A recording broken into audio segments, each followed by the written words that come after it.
Chapter 776. The same thing happened in the Plum Village. In the afternoon, after Li Zishuan finished his meal, he went to the Plum Village to inform the village chief, Lu Qingfeng. Lu Qingfeng also gathered the villagers at the village entrance. Unsurprisingly, the villagers of the Plum Village were the same as the villagers of the Han Village. They were not willing to accept any compensation. Young master is too kind. Previously, he reduced our rent by so much. Now, we have eggs to sell. Whoever goes to young master to ask for compensation is really too heartless. That's right. We can't accept this compensation. Otherwise, my wife will beat me to death. We have to live up to our conscience. We can't let young master's heart down. Compared to the Han Village, the villagers of the Plum Village did not enjoy the profits from selling the mountain fruits. However, their loyalty to Li Zishuan and their sense of belonging to the Li family was no less than the villagers of the Han Village. This was because before the Plum Village became Li Zishuan's fiefdom, they were bullied by the father and son of the Lu family. It was Li Zishuan's arrival that saved them from their misery and allowed them to live a happy life. They cherished everything they had now. Not only can we not ask young master for money, I think we should help young master fix the road. After all, didn't young master fix this road for us? Now that the crops have been harvested, each family can probably contribute one laborer. This way, the road can be fixed faster. Don't you think so, second master? Mei Jun, who was in the crowd, suddenly shouted. Lu Qingfeng, who was in front of the crowd, frowned. Second Master Lu, who was in the crowd, pinched his chin and said, "Haha. Mei Jun, you brat, you're right. Young master is building this road for us. Although we don't need to fork out any money, we can contribute. Don't you think so, everyone?" Second Master Lu's influence in the Plum Village was not to be underestimated. Once he said that, the villagers all echoed his words. Second Master Lu is right. Since we can't fork out any money, we have to contribute. Otherwise, we won't be able to live up to our conscience. That's right. Young master fixed this road for us. How can we not help? We have to help. I'll help young master tomorrow. At Yanhuang College, when Li Zishuan received the news from Han Tianhu and Lu Qingfeng, he had a strange expression on his face. He felt both helpless and touched. Compared to the modern society where everyone was profit-driven and deceitful, the people of the Tang dynasty were much more simple and honest. Kindness to others will eventually be rewarded with kindness. The villagers could see the little bit of good deeds that Li Zishuan usually did, and when it was within their power, they would not hesitate to contribute their own good deeds. Maybe this is what they mean by, good will be rewarded with good. Li Zishuan murmured to himself, fine. Since they have good intentions, I'll accept it. I just don't know how long it will take to fix this cement road. After it was repaired, it would be faster and more comfortable to take a horse carriage from the academy back to Chang'an.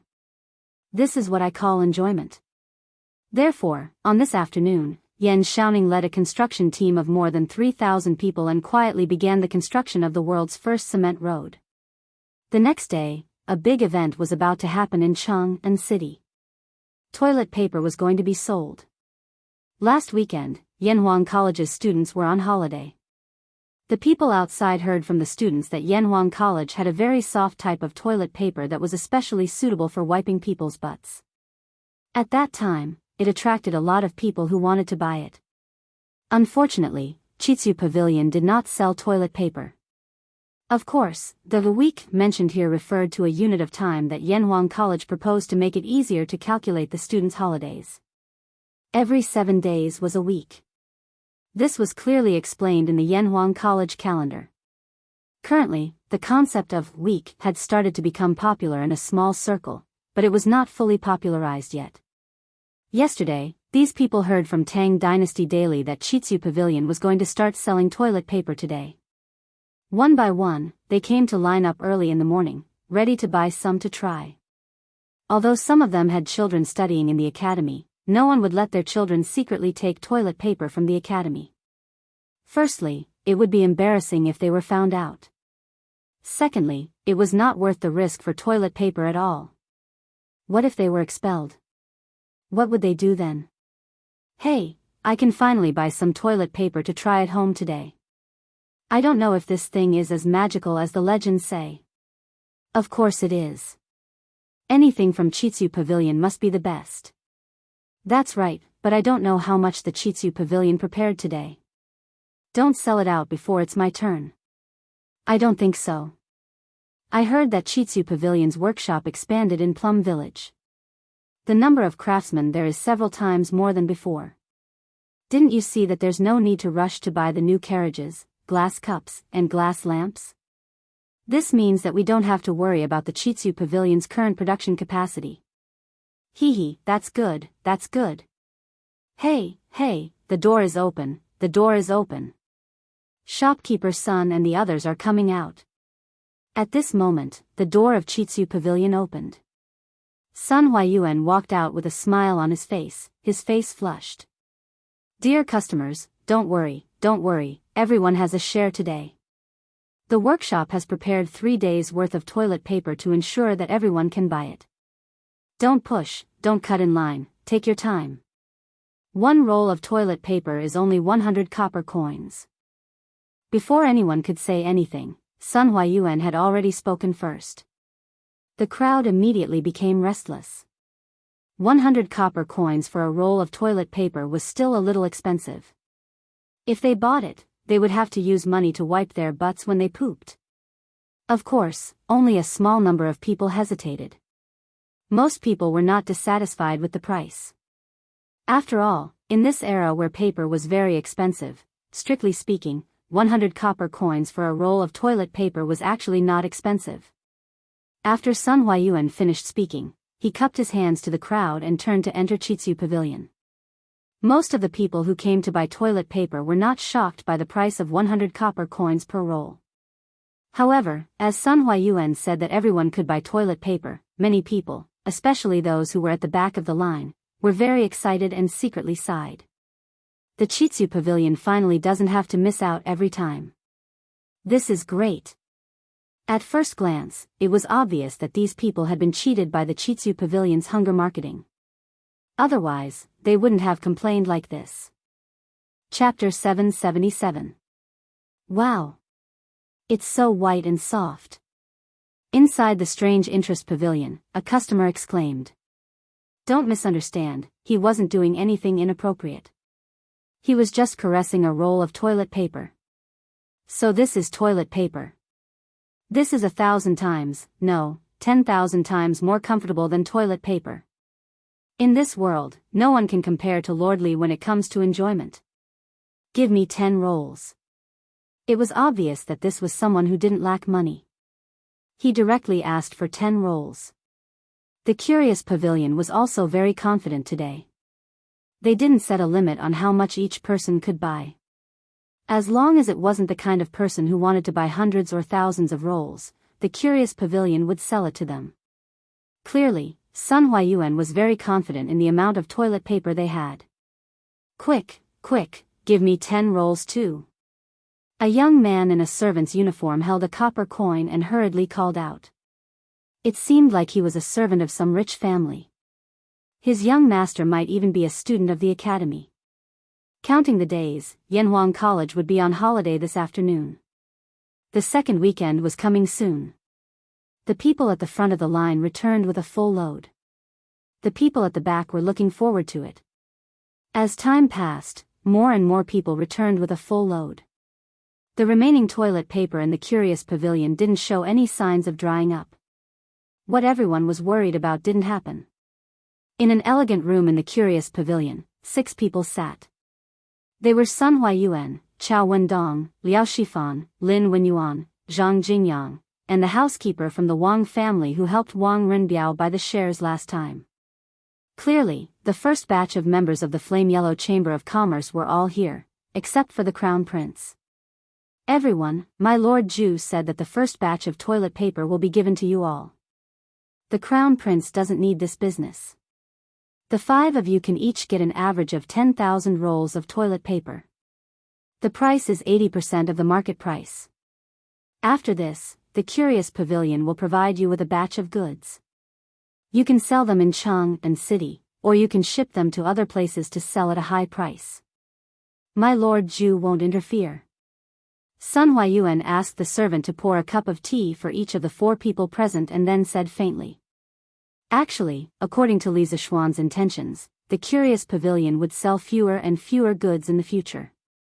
He would distribute most of the goods to the members of the Yan Huang Chamber of Commerce for them to sell. After all, these members had paid a high price to join the Curious Pavilion. How could he not give them some benefits? Moreover, by selling a large number of goods to them at once, they could quickly recoup their funds. With these funds, they could quickly expand their production, thus forming a virtuous cycle. Although the price of selling to the members would be much cheaper, Li Zishuan would not suffer any losses. Sun Huayuan's words caused the eyes of Chao Wendong and the others to light up. Clearly, the current productivity of the Curious Pavilion had surprised them. Thank you, shopkeeper Sunday. I'll ship the toilet paper to other states and counties to sell. The Curious House in Chang'an is enough. Chao Wendong and the others looked at each other, then stood up and cupped their hands towards Sun Huayuan. It was clear that this was an extremely discerning person. He did not want to compete with the Curious Pavilion in Chang'an. Sun Huayuan chuckled and waved his hand. Shopkeeper Chao, you worry too much. My Lord Zhu said that you can sell wherever you want. You don't have to worry too much. Hearing Sun Huayuan say this again, Chao Wendong and the others were convinced that Li Zishuan did not care about the Chang'an market at all. They all hurriedly stood up and cupped their hands in thanks. Shopkeeper Sun, Lord Zhu is willing to distribute the toilet paper to us to sell. I wonder if Lord Zhu is willing to distribute the rest of the items, such as the new carriage, glass cup, and divine mirror? Liao Shifan carefully looked at Sun Huayuan, then stood up and asked tentatively. Chao Wendong, Lin Wenyuan, and Zhang Jingyang secretly praised Liao Shifan for his boldness. They all looked at Sun Huayuan with hopeful eyes. The old housekeeper of the Wang family did not pay much attention to this. This was because Li Zishuan had cooperated with Wang Renbiao a long time ago. Even without the flaming yellow chamber of commerce, the Wang family did not lack the new carriage, glass cup, and divine mirror. As for why the Wang family, despite being blessed by the heavens, still wanted to pay a huge sum of 100,000 strings of coins to join the flaming yellow chamber of commerce. This could only be attributed to Wang Renbiao's wisdom. He felt that the items the Curious House had now were only the tip of the iceberg of Li Zishuan's abilities. He was optimistic that Li Zishuan would be able to create even greater wealth in the future. Sun Huayuan stroked his beard, then took out a piece of paper from his sleeve and handed it to everyone. My Lord Zhu has already instructed that this paper contains a list of all the goods in the Curious House's inventory. In principle, based on the percentage of shares each family has, you can split these goods at 70 to 80% of the market price. Of course, if there are people who don't want a certain item, they can also sell it to others. This will depend on how you discuss it. In truth, this was just a temporary measure, because the Curious House's production capacity had not yet been fully released. In a few more days, when the production capacity of the workshop was fully released, Chao Wendong and the others could buy whatever they wanted, and as much as they wanted. It all depended on their personal wealth. Other than the old housekeeper of the Wang family, everyone else was delighted. They had not joined the Chamber of Commerce for nothing. At this rate, they would soon be able to earn back all of their membership fees. It had to be known that even though the Wang family had deep roots and great strength, they had not been able to sell the goods of the Curious House to every province and county of the Great Tang. Besides Chang'an, the other provinces and counties still had a great desire for the goods of the Curious House. That's great, that's great. Many thanks to shopkeeper Sun, many thanks to Lord Zhu. After looking through the list of goods, Chao Wendong said excitedly. It was true that he was the largest cloth merchant in Chang'an, but with his channels, it was very easy for him to sell the goods of the Curious House to other places at a high price. Sun Huayuan waved his hand and said with a serious face, "Everyone, forgive this old man for speaking out of turn. My Lord Zhu does not object to you using the goods of the Curious House to earn money, but my Lord Jew does not wish for you to earn money that goes against your conscience. You can be rich, but you cannot be unethical. My Lord Jew is an official in the imperial court and has always valued his reputation. As members of the Yan Huang Chamber of Commerce, you must not tarnish the reputation of the Yan Huang Chamber of Commerce because of your own lack of morals. Otherwise, my Lord Jew will definitely not tarnish the reputation of the Yan Huang Chamber of Commerce. Everyone's hearts trembled, and they hurriedly stood up and clasped their hands. Please rest assured, shopkeeper Sunday. We will definitely not do anything unethical and tarnish the reputation of the Yan Huang Chamber of Commerce. Sun Huayuan nodded. This warning was the first warning that Li Zishuan had given to the members of the Yan Huang Chamber of Commerce. Chapter 778. Your Highness, this servant doesn't understand. Why are you still eating when His Majesty already said that this thing isn't beneficial to your qi illness? These locusts aren't anything good. In Changle Palace, a purple-clothed palace maid stood by Changle's side and whispered carefully. It seemed that this palace maid should be Changle's intimate person. Otherwise, she wouldn't know that this meteoric success was made with locusts. As she spoke, she glanced at the plate of golden meteoric success in front of Changle. When she thought that it was actually locusts inside, she couldn't help but feel nauseous.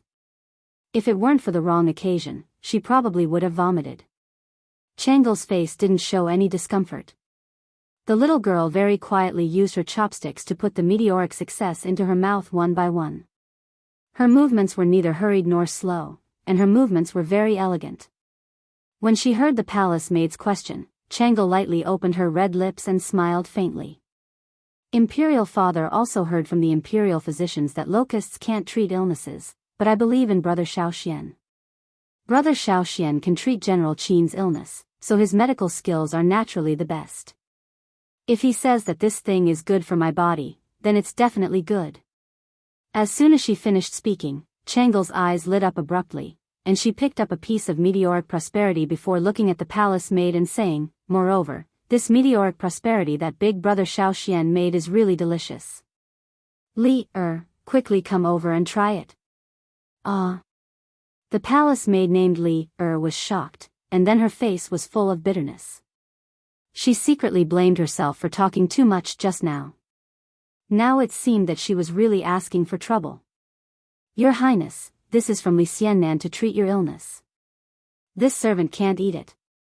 Li waved her hand and quickly said. Changle's beautiful eyes immediately curved into two small crescent moons.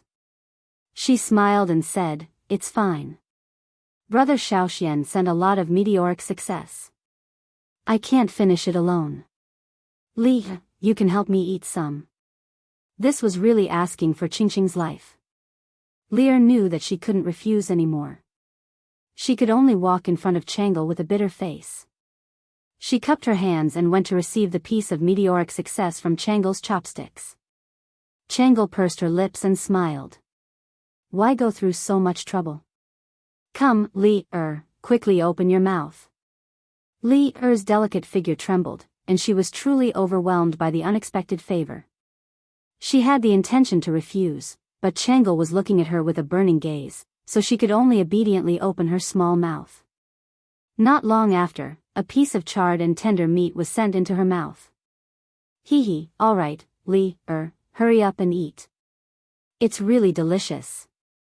Changle made a victorious expression, put away her chopsticks, and giggled. Li was helpless. She could only forcefully endure the nausea in her stomach and started to use her teeth to bite that piece of meat in her mouth. It's rare for His Highness to be so happy. If it's a locust, then so be it. After all, it won't kill anyone. At most, I'll just rinse my mouth a few more times after eating. Li thought in her heart. To her surprise, when she bit into the meat, there was no disgusting smell. Instead, there was a strong aroma of eggs and meat. She couldn't help but widen her eyes. Was this the meat of a locust? Why is it so delicious? How is it? Is it delicious? Changle looked at Li expectantly and asked. Oh. Delicious. Your Highness, this meteoric is really delicious. Lee County's men are really amazing. Even the meat of a locust can be so delicious. Lee was a little embarrassed as she licked the minced meat at the corner of her mouth with the tip of her tongue and smiled excitedly at Changle. Hee hee, since you think it's delicious, then you can eat with me in the future. Anyway, I can't finish this amount by myself. Changle looked extremely happy. Of course, she also had a reason to be happy because there wouldn't be someone watching strangely from the side when she ate locusts in the future. Your Highness, this isn't too good, right? Lee was a little hesitant. To be honest, the meteoric she ate just now was indeed very delicious. She liked to eat it very much, but if she ate it with Changle every day, it seemed a little out of line. What's wrong with this? I let you eat with me, so just eat. While Changle was recruiting friends to eat locusts, outside the palace, there was another scene. After Dagneux and Ernieux of the Han family manor found a way to make a fortune by selling locusts, they really couldn't be stopped. Every morning, they woke up earlier than the chickens. The farmlands in the manor became their main battlefield. They could be seen wandering around the farmlands all day long. As the news spread, more and more children found out that the locusts could be sold for money. This group grew stronger day by day. Naturally, the parents of the children also noticed the abnormality of their children. On one hand, they were afraid of the locust god. On the other hand, they were worried about the huge profit brought by something as insignificant as the locusts. These parents suddenly hesitated.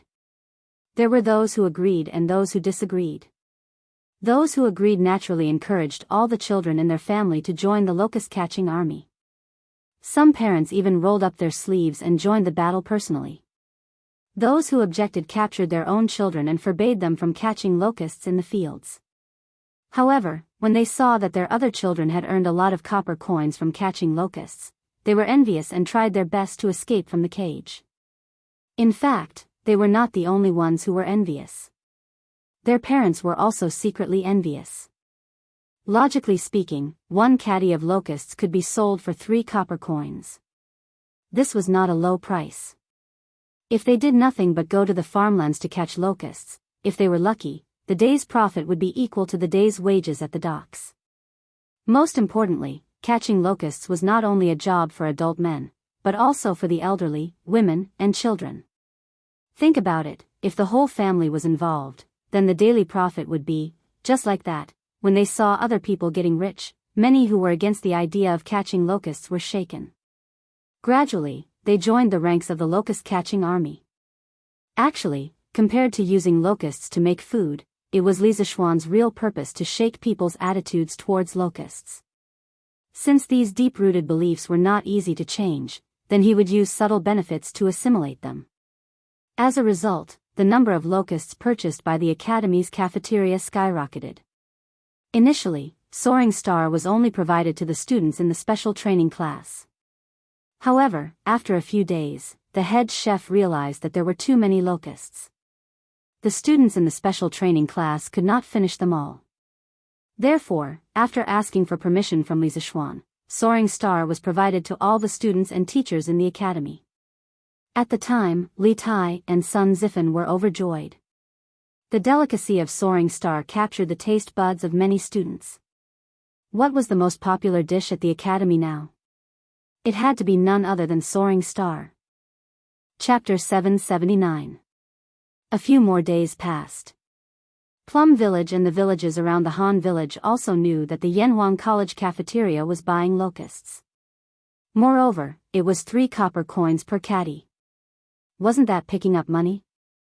Therefore, the army of locusts increased several times.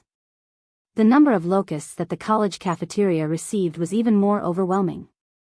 This time, even if all the teachers and students in the college ate to their heart's content, they wouldn't be able to finish it. However, Li Zishuan was already prepared for this situation. On this day, the Zuaxian restaurant in Chang'an City's West City quietly released a new dish called Meteoric Success. Yo! Shopkeeper Lu, there's a new dish again. Meteoric Success, that's a good name. When it was close to noon, a customer came to the Immortal Indulgence Inn, and he inadvertently glanced at a new dish on the menu.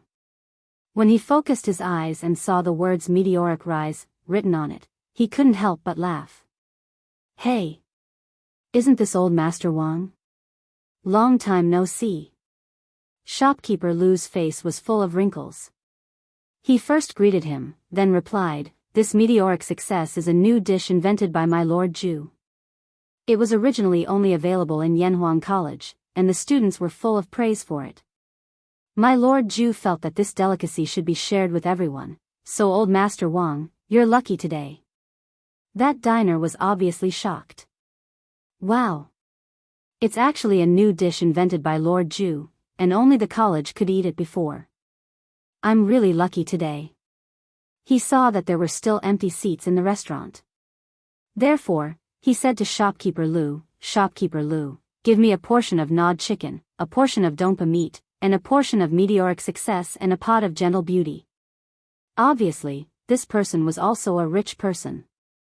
He didn't even ask for the price of meteoric success and directly asked for a portion. Shopkeeper Lu chuckled and replied, "All right. Old Master Wang, please take a seat. The dishes will be served soon." A moment later, the dishes were served. The golden and tender meteoric success looked very appetizing just from its appearance. The moment it was served, it immediately attracted the attention of many people. That diner swallowed his saliva and picked up his chopsticks to eat the soaring star. As soon as the crispy and soft, soaring to heaven, entered his mouth was immediately filled with the aroma of eggs and meat. There was also a tinge of numbness. This customer couldn't help but widen his eyes and exclaim repeatedly that it was delicious.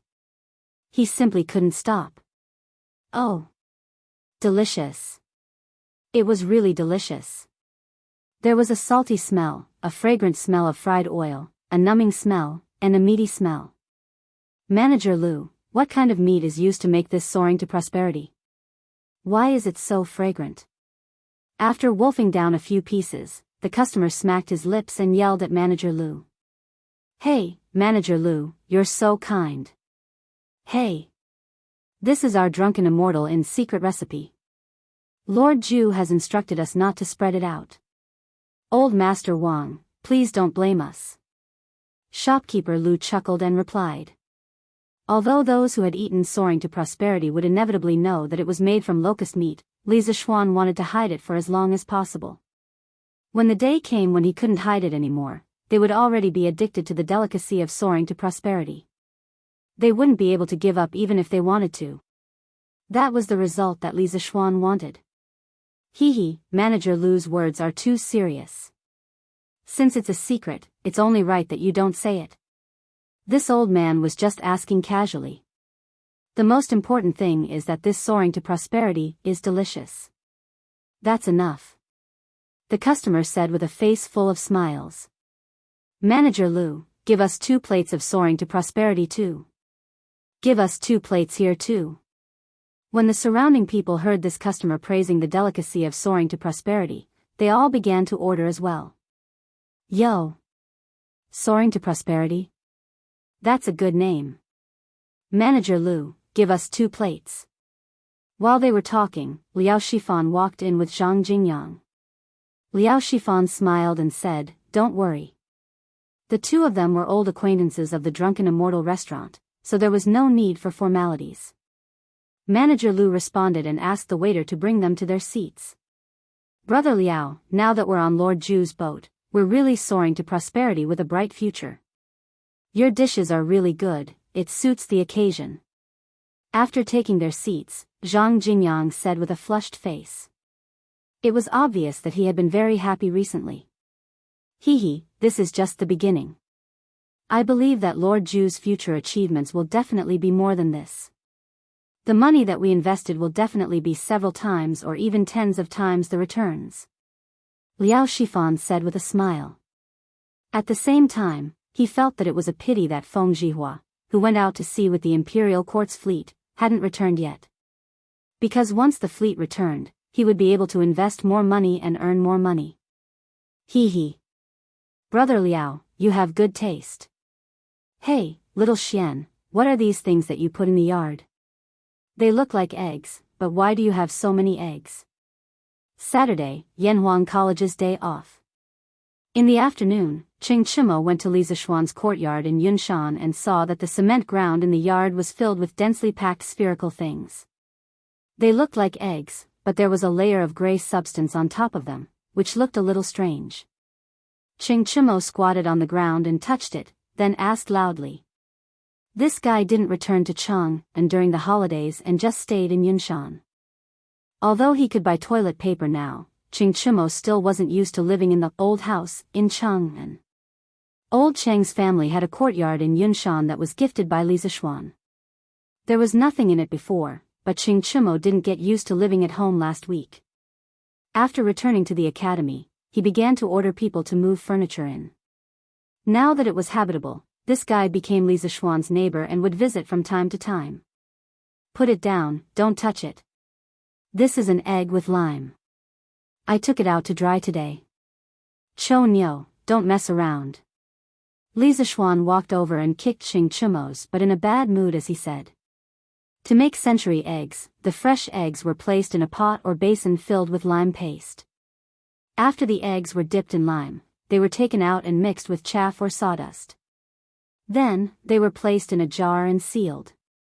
Generally speaking, it would take about 7 days in spring and autumn, and 4 days in summer. When the time was up, they should be taken out to dry in the jar. This time, the century eggs that were being dried in the Li family's courtyard were the ones that had been rolled out last week. Ah! It's really an egg. Oh my God. I didn't believe it when I heard that your family was buying eggs a while ago, but I didn't expect it to be true. Xiao Xian, why did you get so many eggs? You even added lime. Are you trying to hatch chicks? Qing Chimo stood up, looked at Li Zishuan, and said stupidly. Li Zishuan's face was full of black lines. Hatch chicks. I'll hatch an MLGB, where have you seen chicks hatched like this? Chapter 780. Hatching your sister's chickens. I say, can't your brain work a little better? What are you thinking about all day long? Li Zishuan slapped Qing Chimo's head and said angrily. Qing Chimo screamed in pain, then retreated far away and said, F***ck. A gentleman uses his mouth, not his fists. Xiao Xian, why are you so violent now? Besides, there are so many eggs. If you're not going to use them to hatch chickens, what are you going to use them for? Are you going to eat them? Li Zishuan said lightly, yes, you're right. These eggs are for eating. F***ck, who are you trying to fool? There are so many eggs. They'll spoil after a few days. How can you finish them with so few people in your family? Qing Chimo said with a face of disbelief. This idiot. Li Zishuan shook his head and said, these eggs are not ordinary eggs. They can be stored for a long time. As he said that, he picked up a century egg covered with lime and sawdust and said, this egg is now 80% cooked. After a few days, you can peel the eggshell directly, add some vinegar and garlic, and eat it. It's simply a delicacy. Duck eggs were the majority of century eggs made with traditional methods. However, if you used duck eggs to make century eggs, because the eggshell of duck eggs was thicker, it generally took 30 to 40 days. The eggshell of duck eggs was thinner, and the pores on the surface were thicker. Generally, it would completely turn into century eggs in about 10 days. Of course, if you wanted it to taste good, it would need to be stored for a few more days. Therefore, it wouldn't be long before Li Zishuan's century eggs in the courtyard could be eaten. After listening to Li Zishuan's description, Qing Chimo couldn't help but lick his lips, but he still didn't believe it. Cooked. Did you cook the eggs? Even so, the eggs can't be stored for long. What a country bumpkin, Li Zishuan thought unhappily in his heart. I didn't say that the eggs were cooked.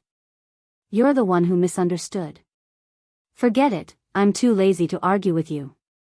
You should be able to taste this delicacy next week. Hee hee, that's great. Next time, I'll definitely come on time. Hearing this, Qing Chimo didn't care about how these eggs were cooked. Obviously, the food was more important. Xiao Xian, the villagers from Plum Village and Han Village have been clamoring to help with the road repairs these few days. We can't even stop them. I don't know what to do either. If we give them a salary, I'm afraid that the other members of the construction team won't agree because these farmers are definitely not as professional as them. If we don't give them a salary, we'll be letting down the villagers' good intentions. When the time comes, people will definitely say that we're stingy. When evening approached, Yan Xiaoning came over. He found Li Zishuan and said with a conflicted expression, "Oh, there's such a thing?" Li Zishuan raised his eyebrows in surprise. After thinking for a while, he said, "Xiaoning, your concerns are very reasonable. How about this? The farmers' daily wages will be half of the workers' wages in the construction team. What do you think?" Li Zishuan had just established the Yan Huang Chamber of Commerce and raised more than 300,000 strings of coins. Therefore, logically speaking, Li Zishuan wasn't lacking in money. Since his farmers were so supportive, he couldn't let them work for nothing, right? Yan Xiaoning rolled his eyes and said, "What do I think? What can I think? This money is yours. You can spend it however you want." Suddenly, he seemed to have thought of something.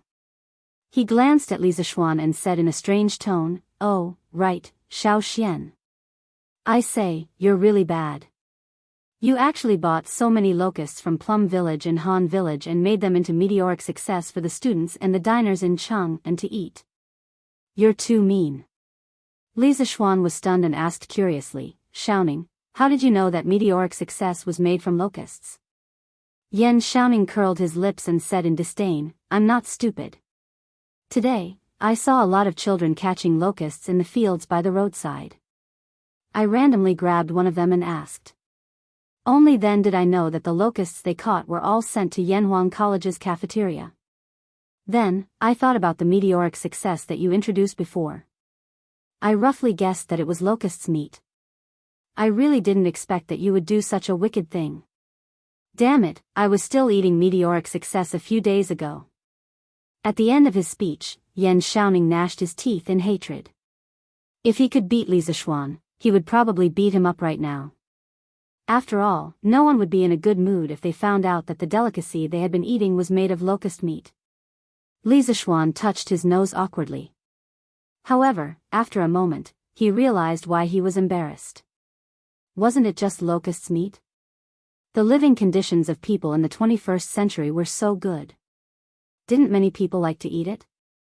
I spent so much effort to promote locusts just so that fewer people would starve to death next year. Hee hee. Then, Xiaoning, tell me honestly, is meteoric success delicious? Will you still eat it in the future? Li Zishuan came back to his senses and looked at Yan Xiaoning with a smirk. Yan Xiaoning heard him and was in a dilemma. He wanted to harden his heart and say that he wouldn't eat it. However, he felt like he was slapping himself in the face if he said that he would eat it. After all, he was just belittling the meteoric success. Ugh. This meteoric success's taste is just a so-so. I definitely won't eat it in the future. I still have things to do, so I'll leave first. After struggling for a long time, Yan Xiaoning still couldn't swallow his pride. He could only say that and run away. Hee hee. Even Yan Xiaoning is like this. When other people know the truth in the future, they will definitely put on a delicious show. Li Zishuan looked at Yan Xiaoning's back and thought with some bad intentions. What? This meteoric success is actually made with locust's meat? Ugh. I won't eat it in the future. Yes. Even if I starve to death, I won't eat meteoric success again. This drunken immortal restaurant is too immoral. They actually gave us locust's meat.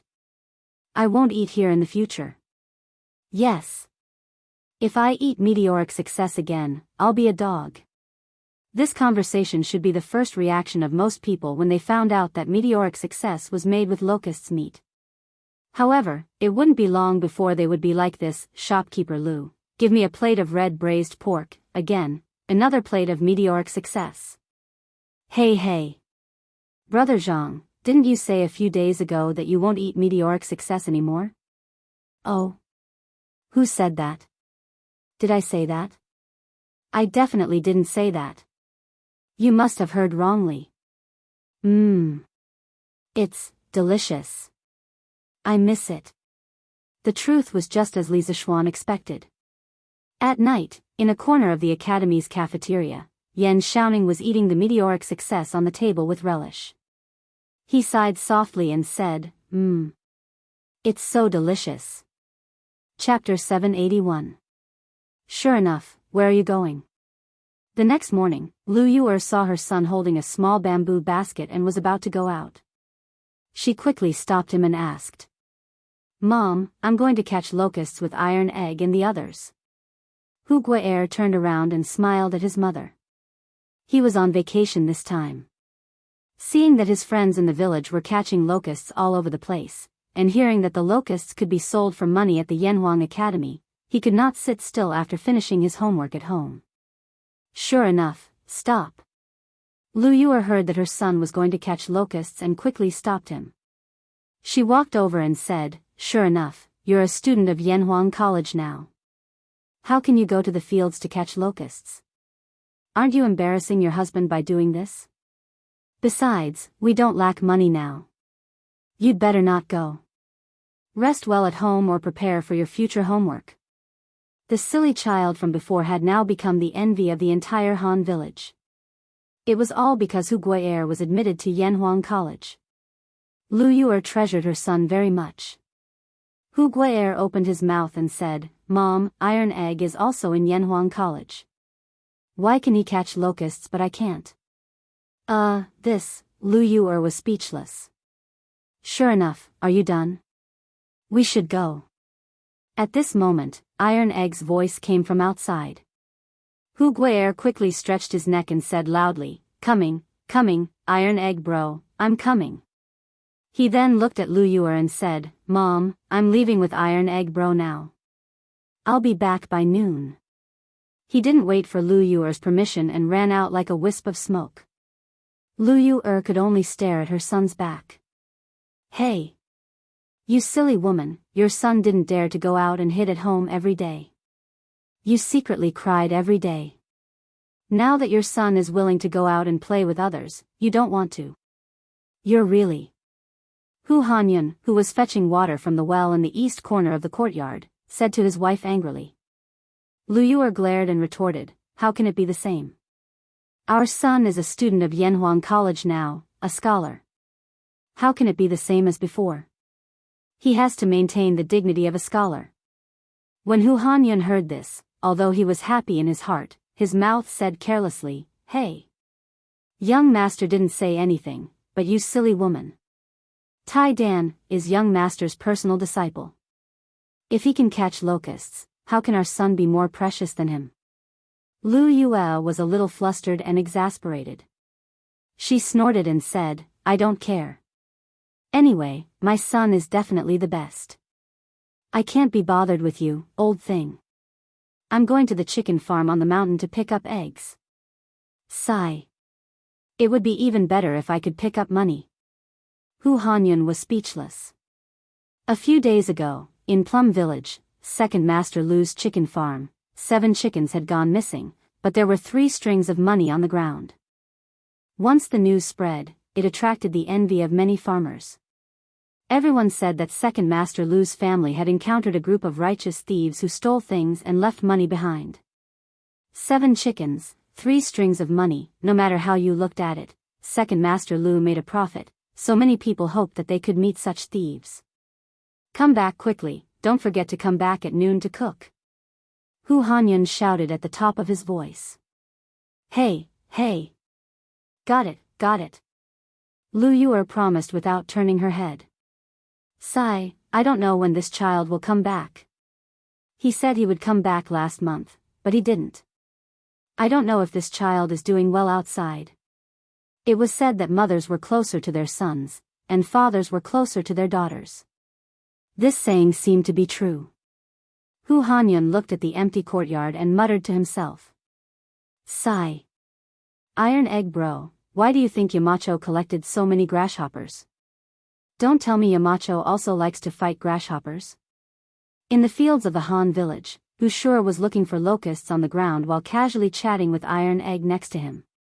The small bamboo basket on his body was already filled with locusts. It seemed that he had a good harvest this morning. Hearing Bushura's stupid cute words, Iron Egg couldn't help but laugh. Sure enough, you are thinking too much. How could Master like to fight grasshoppers? Lon might like it. Bushura asked again, then Iron Egg bro, why do you think Yamacho collected so many grasshoppers? Iron Egg lowered his head and thought for a while. Suddenly, his body shook, and he looked up and said meaningfully, maybe, it's to cook. What? Cook? Grasshoppers can be cooked. Bushura's eyes almost popped out when he heard this. He asked incredulously. Iron Egg bro's face became calm. He said lightly, why can't they be cooked? Not only can they be cooked, but you have also eaten them recently. Bushura was shocked. Ah. I have eaten them recently? Iron Egg bro, are you saying that I have eaten grasshopper meat recently? Wretch. Where did I eat it? Iron Egg bro sighed and shook his head. Sigh, not only did you eat it, but I also ate it. The meteoric rise in the academy was made with these grasshoppers. He just realized it, but what could he do even if he did? He had already eaten what he wanted to eat, and Li Zishuan was his master. He couldn't say anything and could only swallow his bitterness. No way. Meteoric rise is made of grasshoppers? Wretch. But it doesn't look like it at all. Bushura's face turned pale. He felt nauseous and said in disbelief. Oh, that only means that my master's technique is brilliant. Meteoric rise is definitely made of grasshoppers. You don't have to doubt it. Otherwise, it would be hard to explain where all the grasshoppers went. Iron Egg bro straightened his back, but he didn't feel nauseous. His face was calm. Ah. Then what should I do? Recently, I am addicted to eating meteoric rise. Iron Egg bro, you are telling me that this thing is made of grasshoppers. Should I continue to eat it in the future? Sure enough, he was in a dilemma. A few days later, the weather was cloudy. The military training had been going on for more than half a month. Everything was going according to the established procedures. The students were becoming more and more disciplined, and so were the instructors. Therefore, Li Zishuan rarely paid attention to the academy. Naturally, he couldn't get up in the morning and began to sleep in. Lord Ju, the Imperial Court's fleet is back. They are almost at the pier by the murky river. Chapter 782. What? The fleet is back? Li Zishuan woke up late in the morning. He was washing his face in the yard when he heard Pang Feiji's shout from the front of the yard. He was stunned at first, but then he was overjoyed. Quick, prepare a horse for me. Let's go to the dock now. Li Zishuan excitedly wiped his face and roared at Pang Feiji who was outside. Yes, Lord Ju. Brother, isn't there a show to watch? Lon wants to go too. Lon, who was playing in the backyard, shouted happily at this moment. The little girl was at the age where she was playing around and didn't sleep much. She woke up much earlier than Li Zishuan. When she heard that there was a big ship to watch, she immediately became interested. Haha. Okay, Lon, since you want to see it, I'll take you to see it. Li Zishuan's laughter came from the backyard. After a while, the two of them rode out of the Yunshan courtyard. Lon naturally rode with Li Zishuan. The little girl giggled along the way. Ever since Yanhuang College started, Li Zishuan, as her brother, hadn't accompanied her to play for a long time. Today was a rare opportunity for them to go out and watch the show together. Ba River was one of the 8 rivers of Chang'an. It originated in Lantian County and was located to the east of Chang'an City. On both sides of the Ba Bridge, 5 miles of embankments were built. Thousands of willows were planted, and tourists walked shoulder to shoulder. It was a spectacular sight in Chang'an. Every time spring was in full swing and the spring wind blew, the willow catkins would dance in the air and fog would become a major sight on Ba Bridge in Chang'an. Ba River had a dock and a relay station. It was called Ba Pavilion. Many people would come here to welcome guests and bid them farewell. They would also break off willow branches as gifts. Ba River flowed through May Village. There was a relatively large dock in the southeast of May Village. Many merchant ships came here to load and unload their goods. The previous expedition ceremony of the Imperial Court fleet was held at this dock. After about half an hour, Li Zishuan and the rest arrived at the Ba River dock. At this time, the dock was already crowded. Why are there so many people? Li Zishuan couldn't help but ask when he saw the huge crowd surrounding the pier. Pang Feiji wiped the sweat off his forehead and hesitated for a moment before saying, "This. I don't know who leaked the news, but these commoners most likely have relatives in the fleet. They should be here to welcome their family." Maybe. Li Zishuan shook his head. He didn't want to delve deeper into it. He urged his horse to gallop into the crowd. "Mother, why haven't I seen father yet? Didn't you say that daddy is coming back today?" At the edge of the pier, a little girl raised her head to look at the middle-aged woman who was holding her little hand and asked in a crisp voice. The middle-aged woman gently stroked the little girl's ponytail and said softly, "Come back soon, come back soon." Although her voice was calm, her trembling hands showed that her heart was surging with emotions. She was not calm at all. She was just forcefully controlling her emotions to avoid losing her composure in front of her daughter. "Oh. Mother, do you think father has lost weight or gained weight? I haven't seen father for a long time. Yaya misses father so much." That's right, this mother and daughter were Meng Wenhao's biological mother and sister. If not for the military training at Yanhuang College today, Meng Wenhao would definitely have come personally. "Your father should have lost weight, right?" Meng Wenhao's mother said hesitantly. Meng Wenhao had already heard about Meng Youliang's recent situation from Li Zishuan. However, in order to prevent his family from worrying, he didn't tell them the truth. Therefore, Meng Wenhao's mother didn't know anything about her husband's experience at sea. "Yaya, be good. Your father must have missed you a lot too." Hearing the latter half of her daughter's sentence, Meng Wenhao's mother's eyes stung and she almost cried. Everyone in the world liked to be reunited, but the sadness and joy of separation were the helplessness of the poor. If they wanted to survive, their family had to accept separation. If they were unlucky, this separation would become eternal. But what could they do? "Yes, yes, yes.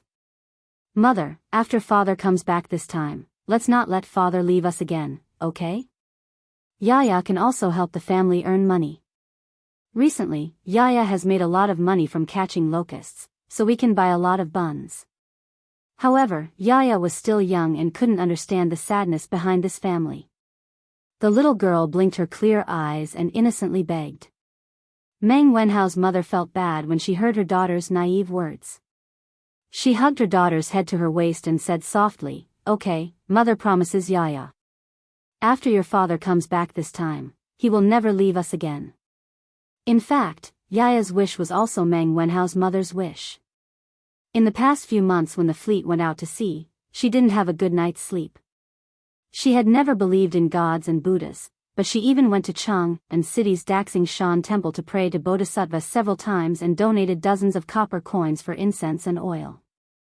Dozens of copper coins were nothing to a rich family, but for the current Meng family, dozens of copper coins were not a small amount. They could buy hundreds of pounds of rice. However, in order to pray to the gods and Buddhas to protect her husband's safety, Meng Wenhao's mother felt that it was worth it. "How long will it take for the fleet to come back?" Li Zishuan held Lan Er's small hand and squeezed forward as he asked. Now that he was a Wu Dao master, he could naturally release his inner strength. Although the dock was crowded with people and it was very crowded, with his strong inner strength, no matter where he went, the people around him would quietly bounce back a little. Therefore, he didn't have to worry about Lan Er being squeezed. "Sir, it should be soon. When I reported to you this morning, the fleet was only about 10 miles away. Now, it should be about 6 or 7 miles away. Opening the way in front should have been Pang Feiji's job as a guard. However, Li Zishuan, who spoiled his sister, was afraid that the crowd would squeeze and hurt Lan, so he personally opened the way. Therefore, Pang Feiji, the guard, actually hid behind Li Zishuan and enjoyed the treatment of a superior. 6 or 7 miles, based on the speed of the ship on the water, would only take about half an hour. Li Zishuan nodded and continued to pull Lan, to the front of the crowd. The people of Chang and city all knew that the fleet was coming back today. As the emperor, Li couldn't not know. However, he certainly couldn't be like the people and wait there for a long time. Halfway through the morning court, a small eunuch quietly walked to Li side and whispered a few words. Then, Li directly stood up and said to the officials in the court with a smile on his face, "The morning court will end today. Everyone, follow me to Murky Island to welcome the triumphant return of the fleet to the south." Chapter 783. Hey, Renbiao, you're here too. With their powerful internal force, Li Zishuan and the other two finally came to the front of the crowd. However, they met an old acquaintance. Who else could it be but Wang Renbiao? Hee, it's Xiao Xian. I just received the news this morning. Fortunately, I had nothing to do, so I came to take a look. Wang Renbiao chuckled and looked at Li Zishuan. Oh, right, Renbiao, I forgot to ask you before. Did the fleet find the rubber I told you about in Nanyang? A few days ago, he asked Wang Renbiao to help him inquire about the news. He only cared about Meng Youyang's situation and forgot about his own business. When Wang Renbiao heard this, he was stunned. He then shook his head and said, I don't know about this yet. I only asked people to help inquire about the fleet. I didn't ask about the harvest of my fleet. Li Zishuan was speechless. He thought to himself, this Wang Renbiao's heart is really big. He doesn't even care about his own family's business. His attitude of treating money like dirt is comparable to mine. Well, then we can only wait for the fleet to come back in a while. Li Zishuan said helplessly. Oh. Look, the fleet is here. The fleet is here. At this moment, a mast finally appeared on the surface of the Ba River. Then, the figure of a huge turreted ship slowly emerged from the water and was exposed to everyone's vision. It was unknown who discovered this phenomenon, but someone shouted loudly, and the crowd on the pier immediately boiled up. They're finally here. They're finally here. After going out to sea for almost 5 months, the fleet is finally back. God bless, the child's father must be fine. When the people saw more and more ships appear on the Ba River, they began to excitedly talk to each other. Most of them were praying for the safety of their family members. 5 months. This time, some families are happy and some are sad. At this moment, Li Zishuan was holding Lan's hand and standing at the front of the crowd. He looked at the densely packed boats on the river and sighed with mixed feelings. Although Wang Renbiao did not mention the details of the ambush on the fleet, Li Zishuan had obtained more detailed information from Li Qingqian. Of course, the source of the information was definitely related to Li. Therefore, he was very clear that the fleet's journey south this time was not without casualties. Not to mention the storms and diseases that took away the crew members on the sea route to the Nanyang countries, just the sneak attack of the pirates that night caused the fleet to lose 28 soldiers and 12 civilians. This meant that a small-scale battle had caused 40 Tang soldiers to be buried in the sea, with no complete corpses left. 40 originally happy and blissful families were torn apart in an instant. At that time, who knew how many tears would be shed? Boo-hoo. As time passed, the 1,500-some merchant ships that had come south to trade 5 months ago appeared before everyone's eyes. The mournful sound of a bugle horn came from the ship in the center of the fleet, and then all the other ships began to drop their anchors, lower their sails, and slowly approach the shore. We're home. We're finally home. On a merchant ship, Meng Youyang stood on the deck and leaned against the railing. As he looked at the sea of people on the shore, he couldn't help but sigh. On this voyage, he had almost been separated from his family forever. He was far from alone in his thoughts. Whether it was the civilian workers on the merchant ships or the Navy soldiers on the official ships, all of them couldn't suppress the joy in their hearts as they looked at the dock. Homesickness, homesickness, what could be more important than the fact that they would be home soon? Your Highness, we can go ashore.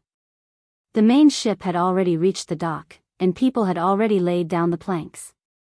Wudi walked up to Li Xiaogong and clasped his fist. This prince will come right away. A few moments later, Li Xiaogong disembarked from the main ship with his guards. Li Zishuan walked up and cupped his hands in greeting. Congratulations on your Highness's triumphant return. Long time no see. Your Highness, how have you been? Li Xiaogong gave a hearty laugh and patted Li Zishuan on the shoulder. This prince is in good health. Looking at the days, the Imperial College should have started school by now. How come you still have time to come here? Before leaving, he had entrusted his son to Li Zishuan. At the time, Li Zishuan was still an official at the Imperial College and had yet to fall out with Kong Yingda. Thus, Li Xiaogong's memories were still stuck at the time when Li Zishuan was still teaching at the Imperial College. He had no idea what was going on at Yanhuang College. Your Highness, this child is no longer at the Imperial College. 3 months ago, I resigned from my position at the Directorate and opened my own academy. Today, Huai Ren is also in my academy. Li Zishuan knew that Li Xiaogong was asking this because he wanted to know more about his son, Li Huairen, so he gave him a simple explanation. What? Xiao Xian, you're no longer at the Imperial College? Did something happen in between? Li Xiaogong had indeed asked this question to find out more about his son, but he hadn't expected to ask such a shocking question. It's a long story. I'll tell your Highness in detail in the future. Li Zishuan knew that this wasn't the place to talk, so he said this to Li Xiaogong. His Majesty has arrived.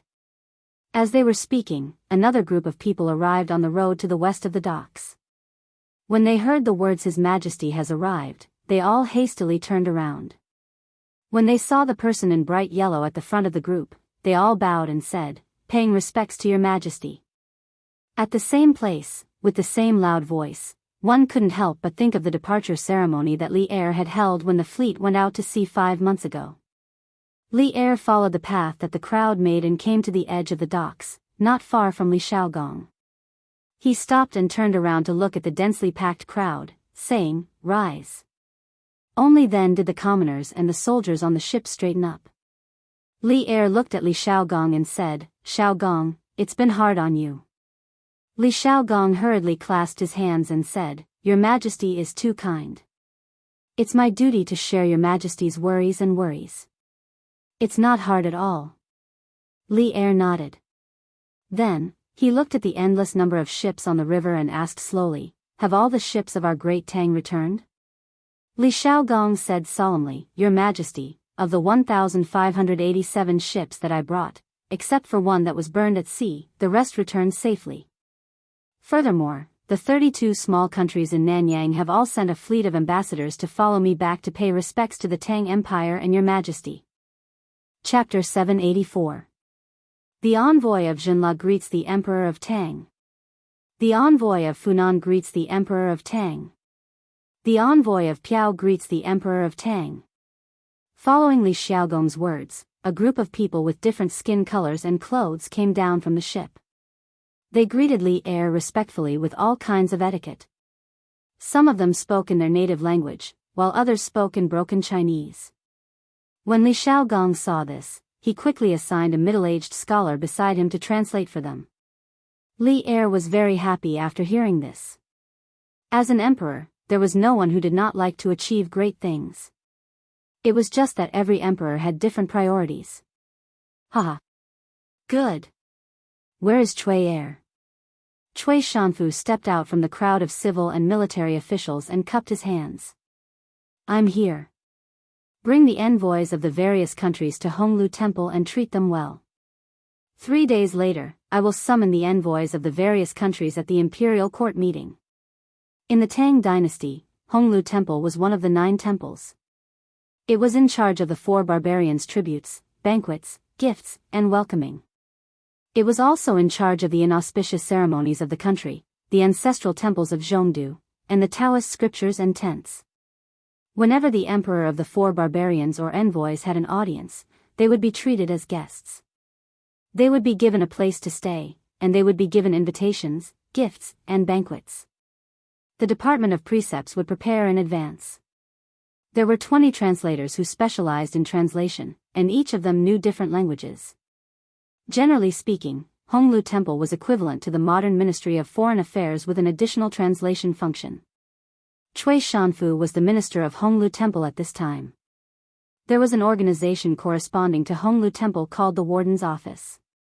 However, there was a substantial difference in the functions of the two. Honglu Temple was in charge of foreign guests, while the Warden's Office mainly dealt with ethnic affairs. Yes, Your Majesty. Cui Shanfu didn't show it on his face, but he was complaining in his heart. This was because there were envoys from 32 countries. It was a rare sight to see such a large number of envoys in 100 years.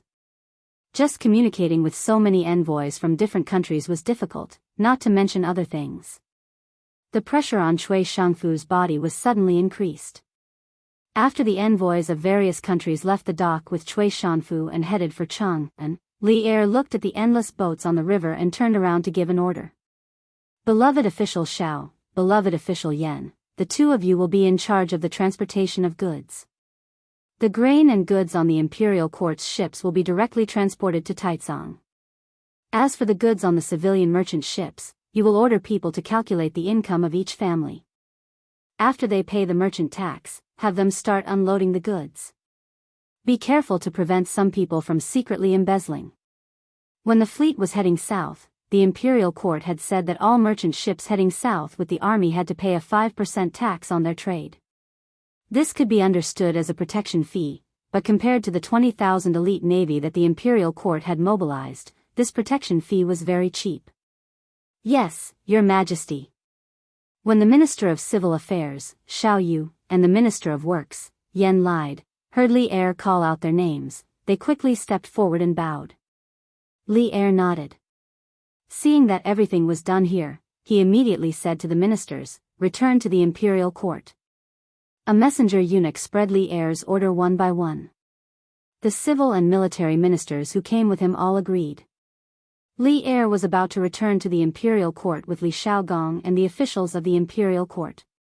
Suddenly, he turned his head and looked at Li Zishuan, who was secretly watching from the side. He said, "You also come back to the imperial court with me." Li Zishuan was confused.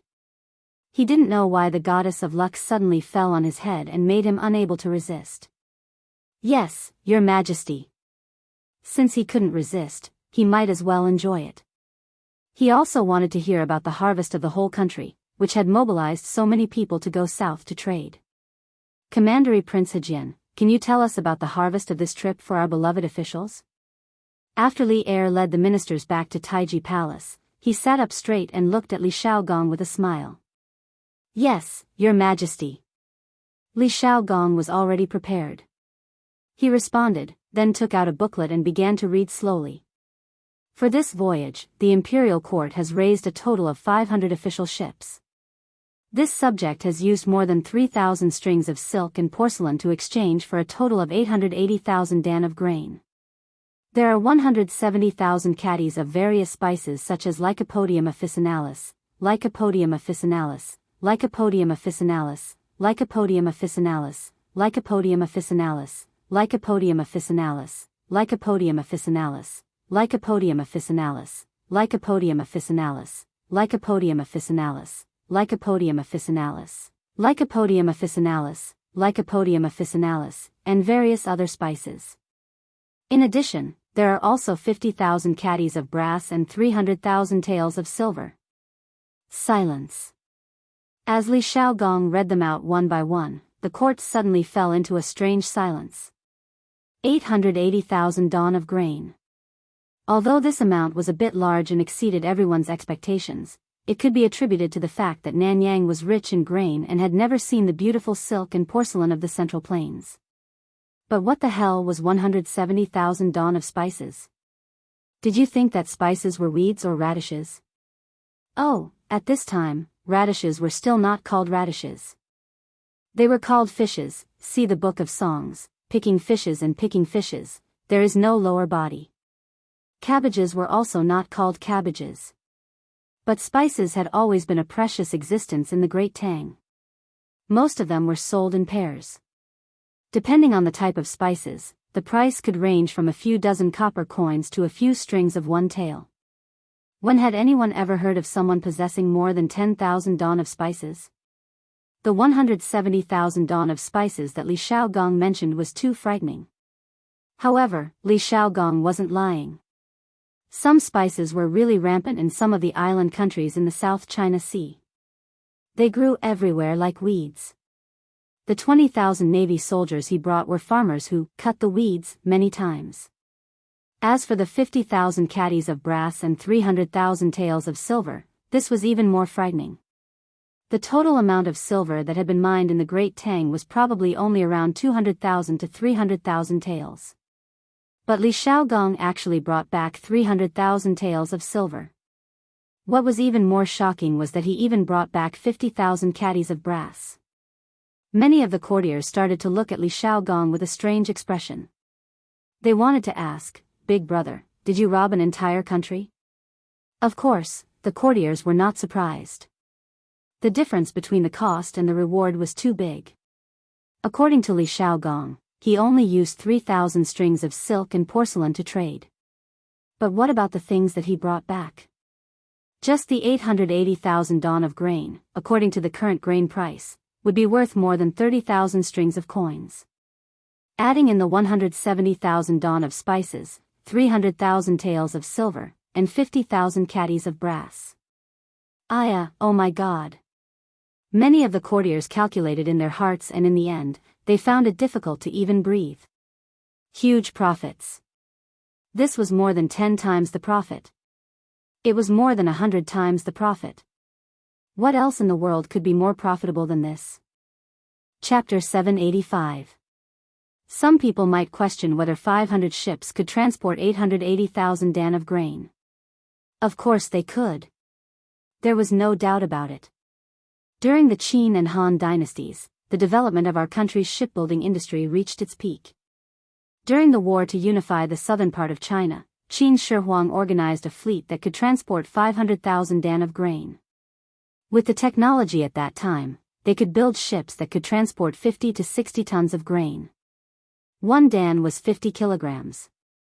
In other words, a ship during the Qin and Han dynasties could carry more than 1,000 dan of grain. During the Tang and Song dynasties, the second peak in China's shipbuilding history was the dragon boat that Emperor Yang of Sui rode. It was 5 feet tall and 200 feet long. The upper level had the main hall, the inner hall, and the east and west imperial halls.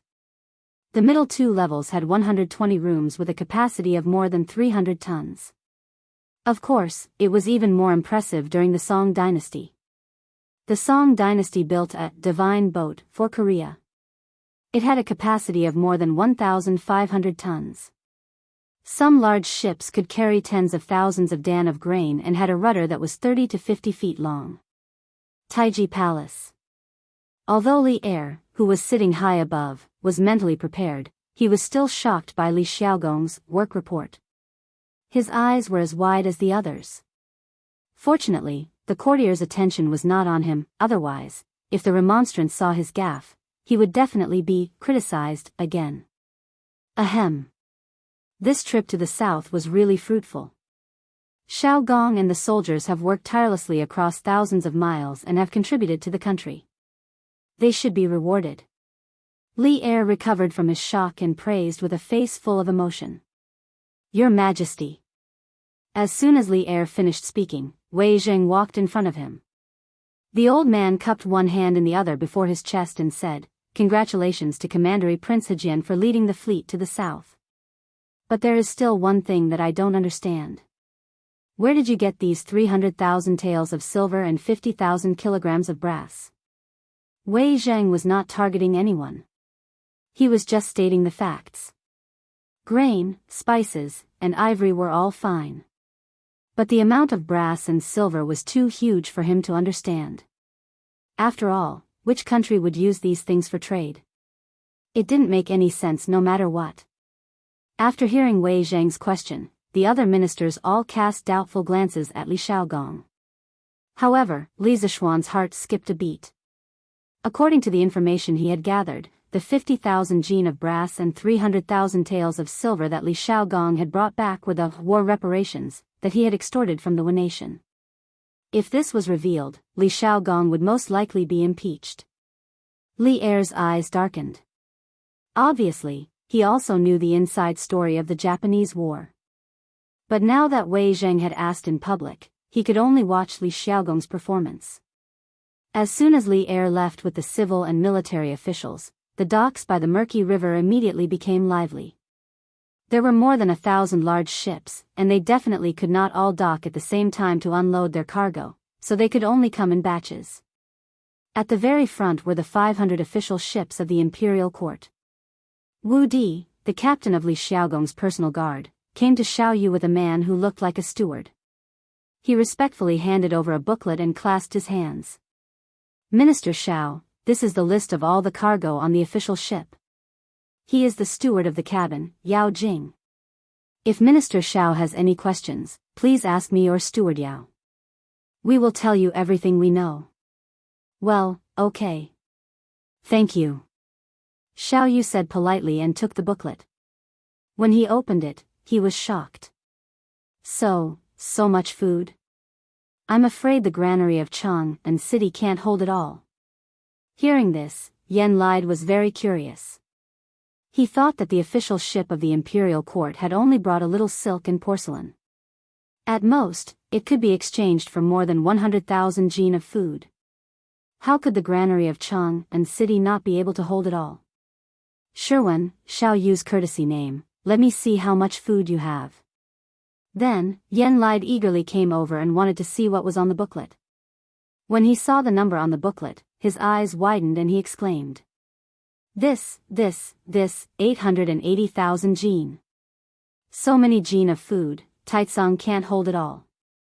It has to be transported to Hanjiatsang in Luoyang. The Taicang he was talking about was the largest granary in Chang and city. It was also the granary of the imperial family. Its main function was to provide for the imperial family's consumption, rewards, salaries of officials, military supplies, and government accounts. Although Taicang's main function was to serve the central government, it also had some positive functions. For example, every time there was a famine, Taicang would take out grain to replenish Changpingcang and suppress the price of grain. It would also sell some grain at a low price to help the victims. However, Taicang's total storage was not very high. It could only store 500 to 600 jin of grain at most. Moreover, the autumn harvest had just passed, so there was even less space left in Taicang.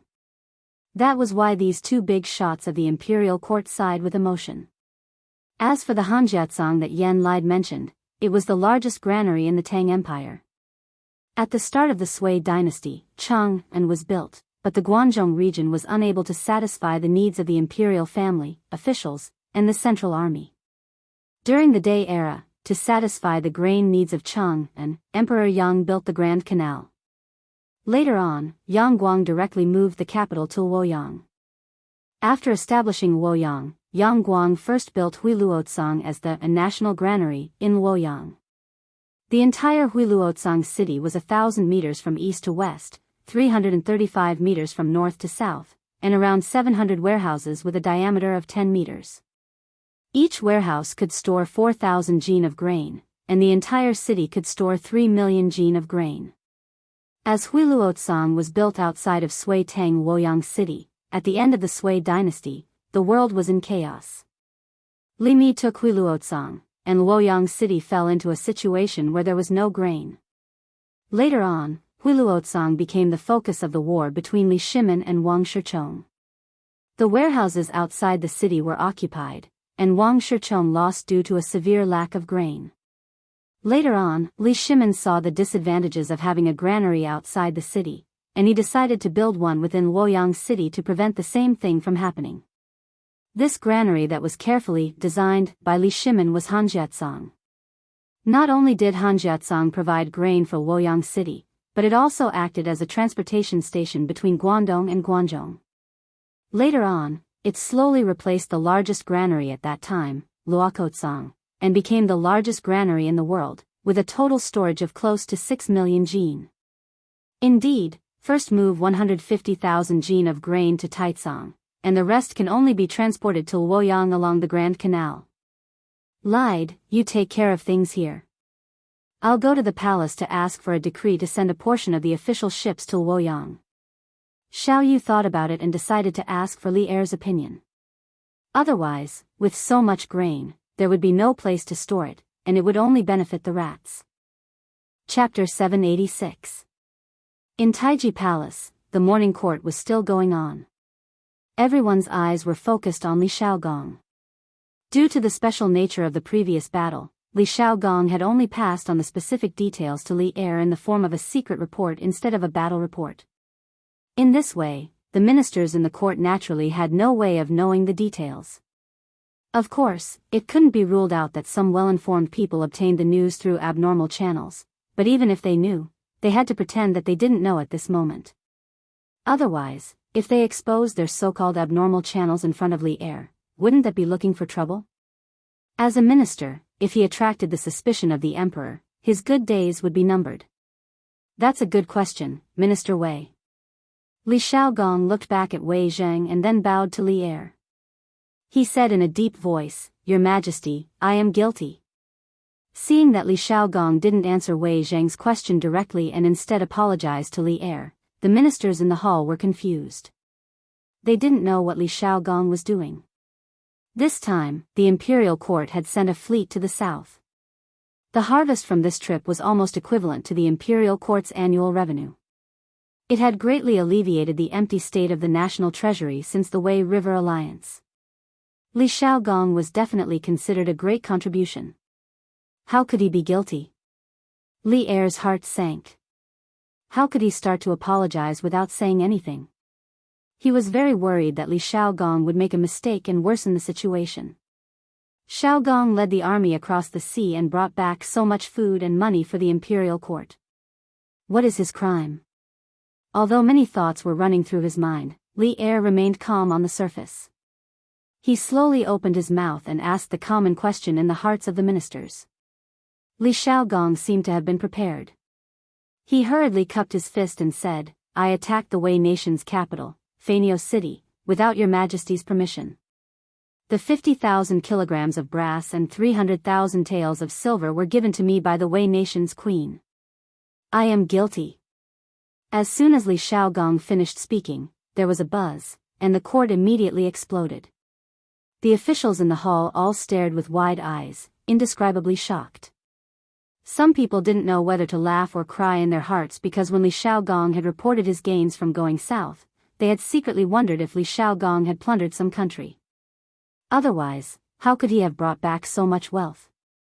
However, judging from the results that were announced now, their previous guess was actually correct. Li Xiaogong had truly ransacked a country, and the target of his ransacking was none other than the Wei nation that had previously paid tribute to the Great Tang. How could this be? Therefore, some people could not help but be eager to give Li Xiaogong a try. Wei Zheng, who was standing in front of the officials, raised his eyebrows. He clearly didn't expect the truth to be like this. He took a step forward and said, His Royal Highness, without your Majesty's permission, attacked the neighboring countries of the Great Tang. This action can easily cause panic in the neighboring countries, which is extremely disadvantageous to the Great Tang at this time. I think that His Royal Highness should be severely punished. I think that Left Minister Wei's words are reasonable. Now that the world has just settled down, the imperial court should be recuperating and getting along peacefully with the neighboring countries. His Royal Highness, for 300,000 taels of silver and 50,000 kilograms of brass, he attacked without authorization and ignored the relationship between the Great Tang and its neighboring countries. He simply has no respect for the imperial court. I think that he should be severely punished. As soon as Wei Jing finished speaking, Minister Cui Shanfu of the Honglu Temple hurriedly jumped out. As the leader of the Honglu Temple, who specialized in dealing with the relationship between neighboring countries, he naturally had the right to express his opinion. Of course, as a core disciple of the Shandong aristocratic family, He also wanted to use this opportunity to bring down Li Shaogong, the only person who could be used in the Li Tang imperial family. If he didn't know how to make good use of such a heaven-sent opportunity, he would really be blind. I second the motion. His Royal Highness must be severely punished. Severely punish your grandma. Li Xiaogong's identity was not only that of the Li Tang imperial family, but also that of a general. Although he usually didn't like Li Xiaogong, at this time, Qing Jijia wouldn't just watch Li Xiaogong be besieged by Cui Shanfu and the others. The devil incarnate wouldn't talk about rules with you. This old guy came up and directly pushed Cui Shanfu more than 10 steps away and almost fell to the ground. He stood up angrily and was about to argue with Qing Jijia, but he heard old Qing directly scold him in his rough voice. Damn it. Xiaogong didn't say why he attacked Neon. How do you know that he went for the silver and brass? Is your father in Neon? Did he tell you in your dreams? Cui Shanfu's expression changed and he felt greatly humiliated because Qing Jijia was saying that his father was from Neon. As a person of the Celestial Empire, anyone who was said to be a descendant of the short and wretched people of Neon would be angry. Qing Jijia, you've gone too far and disgraced the refined. At this time, Cui Shanfu was obviously blinded by anger and directly called Qing Jijia by his name. Bah! You slandered Xiaogong without any evidence. Isn't this a disgrace to the refined? This old guy actually spat a mouthful of thick phlegm in Cui Shanfu's direction and continued to scold him. However, he also knew that it was not a good idea to continue scolding like this. If this continued for a long time, it would be counterproductive. Therefore, after scolding Cui Shanfu, he cupped his hands and said to Li Er, Your Majesty, Xiaogong is not a person who is greedy for money and doesn't know the severity of the matter. This old official thinks that there must be something hidden. Your Majesty, this official also thinks that this matter is not simple. Why don't we let Xiaogong finish speaking before making a conclusion? The taciturn gourd, Li Jing in the imperial court also made a rare sound today. In this way, no one in the entire Tang military was still indifferent, this official agrees. The generals' camp all agreed in unison. The civil officials' camp was in an uproar and did not reach a unified opinion. This was because the heads of the civil officials, Zhang Sun Wuji and Fang Xianling, had not expressed their opinions yet. In fact, the opinions of these two big shots were quite simple. For Zhang Sun Wuji, because of the relationship with Empress Zhang Sun, the Zhang Sun family was a proper relative of the emperor. In terms of position, Zhang Sun Wuji naturally sided with the royal family and protected Li Xiaogong. As for Fang Xianling, he felt that a mere one nation was not enough to change the attitude of the surrounding countries toward the Tang Empire. Moreover, the Tang Empire's current number one enemy was the Turks. The other small countries could not make any waves at all. Cui Shanfu's words were a little exaggerated. How could he agree? Silence. Li Er coughed softly and the noisy imperial court immediately quieted down. Then he stared at Li Xiaogong and asked in a deep voice, Xiaogong, why did you lead troops to attack one nation? You better explain the reason to Zhen now. Don't hide anything. Chapter 787. Hearing Li Er's words, Li Xiaogong cupped his fists and said, Yes, Your Majesty. Half a month ago, I led the fleet back to the southeast coast. One night, I ordered the fleet to dock on a nameless deserted island to replenish fresh water and fruits and vegetables. Who would have thought that we would be ambushed by a group of bandits? There were about 100 of them. They knew that they were no match for the army, so they wanted to steal a few merchant ships and escape while the night was dark and the guards were lax. Unexpectedly, they were discovered by a civilian on the ship. I had reached an agreement with the Queen of One Nation. One Nation would compensate the Tang army for the losses in the sneak attack. They would pay 10,000 kilograms of brass and 100,000 taels of silver. They would also capture the bandit leader and send him to Chang'an. But that night, when I left the One Nation palace, I was attacked by a large number of assassins. If my friend and I hadn't been good at martial arts, I'm afraid we would have been buried in a foreign land. Hearing this, all the officials in the hall changed their expressions. Li Xiaogong was a commandery prince of the Tang Empire. If he died in Wanation, the imperial court would lose face. And at that time, the Tang Empire and Wanation would definitely have a war to the death. Because Li Shaogong was not an idle prince, but a commandery prince who had made great contributions to the founding of the Tang Empire. How dare the Wanation? How dare they assassinate the commandery prince of the Tang Empire? It's a pity that I wasn't there at that time. Otherwise, I would have caught the queen and thrown her into a brothel. Qing Yaojin was so angry that he was shouting and cursing. The ministers looked askance at him. They wanted to say that he was insulting the refined, but they were afraid that this old man would go crazy and not recognize his relatives. After all, Cui Shanfu next to him was an example. Li Shaogong almost choked at this moment. He secretly thought that Qing Yaojin had a strong taste. He had seen the Queen of Wanation. She was in her 70s or 80s, but Qing Yaojin still wanted to catch her and make her into a brothel girl. It was really, this subject's life and death are insignificant, but behind this subject are 20,000 Navy soldiers, tens of thousands of civilians, thousands of ships, and millions of dan of grain. Moreover, this subject represents the face of the Great Tang. If this subject were to die in the Wa, the consequences would be unthinkable. Later, after a detailed investigation, I found out that the assassin that night was the Suo family, the #1 family in Japan. The patriarch of this clan intends to seize the fleet of my Great Tang and its countless goods, so he wants to kill this subject. After I found out the whole story, I told the Queen of Wanation about the result. However, the Queen of Wanation wanted to protect the Suo family, so I led the army into the city and wiped out the Suo family. This subject could die, but the dignity of the Great Tang could not be trampled on. Those who offend my Great Tang must pay the price. After destroying the Suo family, the Japanese queen knew that she was in the wrong. She took the initiative to increase the compensation from the original 10,000 caddies of brass and 100,000 taels of silver to 50,000 caddies of brass and 300,000 taels of silver. This was the whole story of the whole thing. I hope your Majesty can judge clearly. After Li Shaogong finished speaking, the imperial court fell silent as the officials digested this matter. After a few seconds, Wei Jing turned to Li Shaogong and said, "The Wanation dared to assassinate the commandery prince. Of course, they deserved it. No punishment is too much. However, at the very beginning, your Majesty brazenly led the army to attack the Wanation because of a few bandits. Wasn't that inappropriate?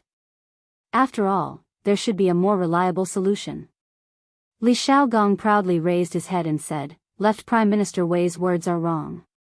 That was not a matter of a few bandits. It was a matter of the people of the Great Tang dying at sea because of the Wanation. Before the fleet left, His Majesty entrusted me with the task of protecting the people of the Great Tang. If there were any enemies, I had to do my best to destroy them." That night, the Wanation ambushed the fleet and killed 28 soldiers and 12 civilians. As the commander-in-chief of the army, I had to give them an explanation. Otherwise, how could I, Li Shaogong, continue to lead this army? How could I have the face to come back and see His Majesty again? Li Shaogong's words were very good. He directly brought out Li Er. What he meant was that although he was a little impulsive when he attacked our country, everything was still done according to Li Er's instructions before he left. What else do you have to say? The facts proved that if a person wanted to criticize you, he could find a way to criticize you. At this moment, Cui Shanfu seemed to come back to his senses and said, "Your Highness has your reasons, but I don't know if your Highness has thought about how the other small countries around the Great Tang will view your actions. Will they think that the Great Tang is bloodthirsty and insecure? Will they unite and fight against the Great Tang together? This old thing was doing it for the sake of doing it. Now, he didn't even care about his face anymore. Bah! Alarmist words to scare people. Who do you think you are? Can you represent the small countries around the Great Tang?" Qing Yaojin looked at Cui Shanfu with disgust and said, "The Wanation has gone too far. If Shaogong doesn't teach them a lesson, won't the Great Tang lose its prestige? This battle was well fought. If it were me, old Qing, I would have fought even more ruthlessly and killed all the Wanation people. They were the ones who were unrighteous first. Why should we talk about morality with them? Jijia is right. Who do the Wen nation think they are? How dare they ride on the head of the great Tang? Xiao Gong, this battle was well fought. Yu Qigong also stood up at this moment and supported him. The two Grand Dukes are wrong. Harmony is the most important thing between countries. How can you use weapons just because of a disagreement? This will only push the Great Tang into a state of militarism. Seeing this, Kong Yingda couldn't help but speak up. As an old Confucian scholar, how could he hope for his country to become a bloodthirsty dynasty that only knew how to kill? Your Majesty, this subject has something to say. Seeing that the court was about to turn into a market, Li Zishuan stood up and cupped his hands to Li Er. He didn't have much to do today, but he couldn't stand the attitude of some people in the court towards the diplomacy of the Great Tang. Speak. Li Er's eyes lit up. He was looking forward to Li Zishuan helping him out of this situation.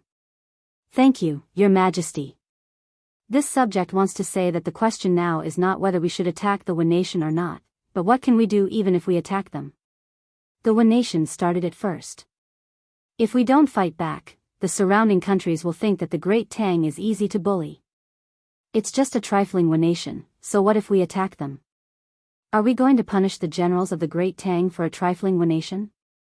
As for Minister Cui Sijing's worry that the other countries will panic because of this subject believes that there is nothing to worry about. The peace and stability of the Great Tang is not obtained by blindly making concessions, but through the blood and fists of soldiers. The Tang must have pride, and the Tang are not afraid of war. Even if the entire world attacks the Great Tang will be able to break through. What is there to fear from a trifling Wen nation? Chapter 788. Good. Well said. In Taiji Palace, Li Zishuan's passionate words caused the eyes of all the generals to light up. Li Er, who was sitting at the head of the table, didn't show any change on his face, but if one was close enough, one would be able to hear that his breathing had quickened. Qing Yaojin had never liked to hide his emotions. Old Qing shouted, "Okay." Then, the old man still felt uncomfortable. He laughed loudly and walked over. He patted Li Zishuan's shoulder hard and said, "Li Zishuan, I'm not going anywhere." "Brat, you've said exactly what we old generals are thinking. The peace of our Great Tang isn't begged for, but fought for. If the Japanese aren't convinced, then we'll beat them until they are. If the other small countries aren't convinced, then we'll continue to King beat them. What's there to be afraid of? In the imperial court, your mouth is full of filth." How rude. Many civil officials frowned in the face of old Cheng's foul language, but no one reprimanded him. They all knew what kind of character this devil incarnate had. However, there were also those who weren't afraid of death, and that was Cui Shanfu. This old man had completely forgotten the pain after his wounds healed. He couldn't help but reprimand him. Rude? I, old Cheng, am clearly courageous. Unlike some people who, after 2 years of peace, shrink back and be afraid of this and that. They're really a disgrace to our Great Tang. Qing Yaojin immediately snorted disdainfully at Cui Shanfu. Li Zishuan, on the other hand, secretly applauded. Qing Yaojin's words were precisely the reason why he had changed his usual style and forcefully stood out today. Now that the world had settled down, some people couldn't wait to put away their weapons and live a peaceful and comfortable life. How could that be? The current Great Tang was still quite a distance away from the prosperous dynasty in Li Zishuan's mind that could dominate the world. Who's shrinking back? This old man is just speaking the truth. Li Zishuan is just a brat who only knows how to talk big. When the time comes for the world to attack the Great Tang, what will we use to fight against the other countries? At that time, there would be wars every year, and the treasury would be empty. The common people would be plunged into misery and suffering. The slightest carelessness could lead to the downfall of the country. How can such an important matter of the country be decided by a little boy in his teens? When Cui Shanfu saw that Qing Yaojin was just talking and not doing anything, he couldn't help but become bolder. The more he talked, the more excited he became. In the end, he was moved by his feelings for the country and the people. Chief Chui, your words are too much.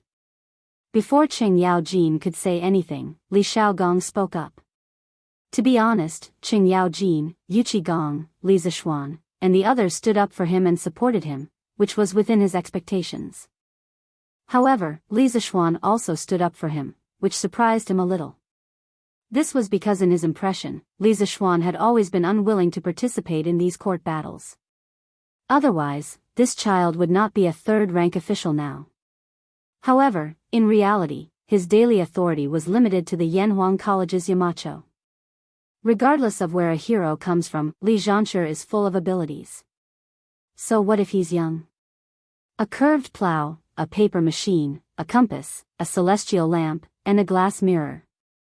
These are all things that benefit the country and the people. Even if it was a 30 or 40-year-old scholar, would he be able to do better than Li Zhanshi?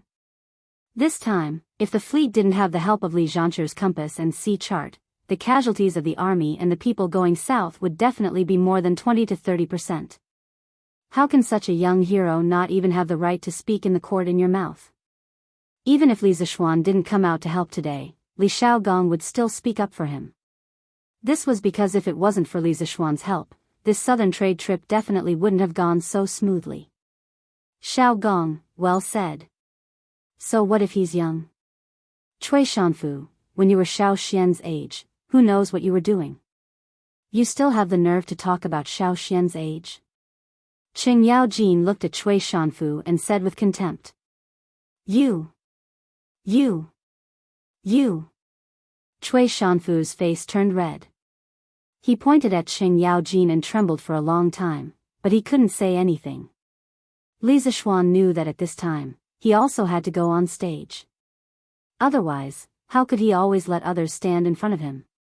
Thus, he stepped forward and clasped his hands at Cui Shanfu. Minister Cui just said that this kid was just talking big. When the time comes to attack the Tang Empire, I can't do anything. Heh, how ridiculous. This kid here swears to the heavens that when the time comes, this kid is not only willing to use all of his family's wealth as military supplies, but this kid's 7 feet tall body is also willing to jump on the battlefield, lay down his head, and shed his blood. The yellow sand wears golden armor after 100 battles, and Lu Lan won't return until it's broken. This kid dares to say, dares to do, and dares to take responsibility for his actions. As for the empty national treasury and the suffering of the people, it's not like there's no solution. Not to mention that this southern trade trip brought a huge amount of income to the imperial court that was comparable to the annual tax revenue of the national treasury. There's also Yanhuang College. There are hundreds of engineering students there, and what I'm teaching them is all knowledge that can make the country prosperous and the people strong. Once they complete their studies and leave the mountain, there will be hundreds of Li Zishuan who are good at creating wealth, and the number will only increase in the future. The lives of the people will also get better and better. In comparison, this kid can't stand some people who are afraid before the battle. Things haven't even happened yet, but they're already afraid of this and that, cowering in fear.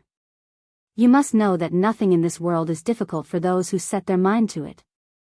As long as you set your mind to it, there's nothing in this world that can't be done. The Tang Empire was founded on martial arts. If there's a day when all the important officials in the court are afraid to fight, then the country won't be far from being destroyed. If you want to be everlasting, then you must always maintain the will to forge ahead and do things that ordinary people think are impossible. You shouldn't be afraid of everything like you are now, until you achieve nothing in the end. Li Zishuan's words could be said to be frequent golden sentences, such as, gold wears golden armor in 100 battles, and Lulan will not be returned until it is broken, from Wang Changling's 7 Military Lessons. Fourth, nothing in this world is difficult for those who set their mind to it, Song Qin Yuanjing's Lin Guangji, Volume 9. These sentences had never appeared before, and every one of them sounded so classic. Perhaps Li Zishuan himself didn't pay attention to this, and he just said it casually. However, Zhang Sun Wuji, Fang Xianling, and the other civil officials couldn't help but look at Li Zishuan in a new light. They secretly thought that this kid had never shown his talent in writing before, but today, he suddenly said so many good sentences. Could it be that he improvised? However, there was a problem. For someone like Li Zishuan who kept saying words like, destroy the country, he couldn't be said to be a coward. If it was a narrow-minded emperor, he might have been killed because of this. Good. It's rare for Li Zhanshe to have such insight at such a young age. Although this old man doesn't dare to agree with all of your previous views, this old man definitely agrees with the latter part of your words. To everyone's surprise, the old troll actually supported Li Zishuan. Chapter 789. Yellow sand wears golden armor after 100 battles, Lu Lan won't return until it is broken. Wei Jing suddenly spoke up for Li Zishuan in the imperial court, which was indeed unexpected.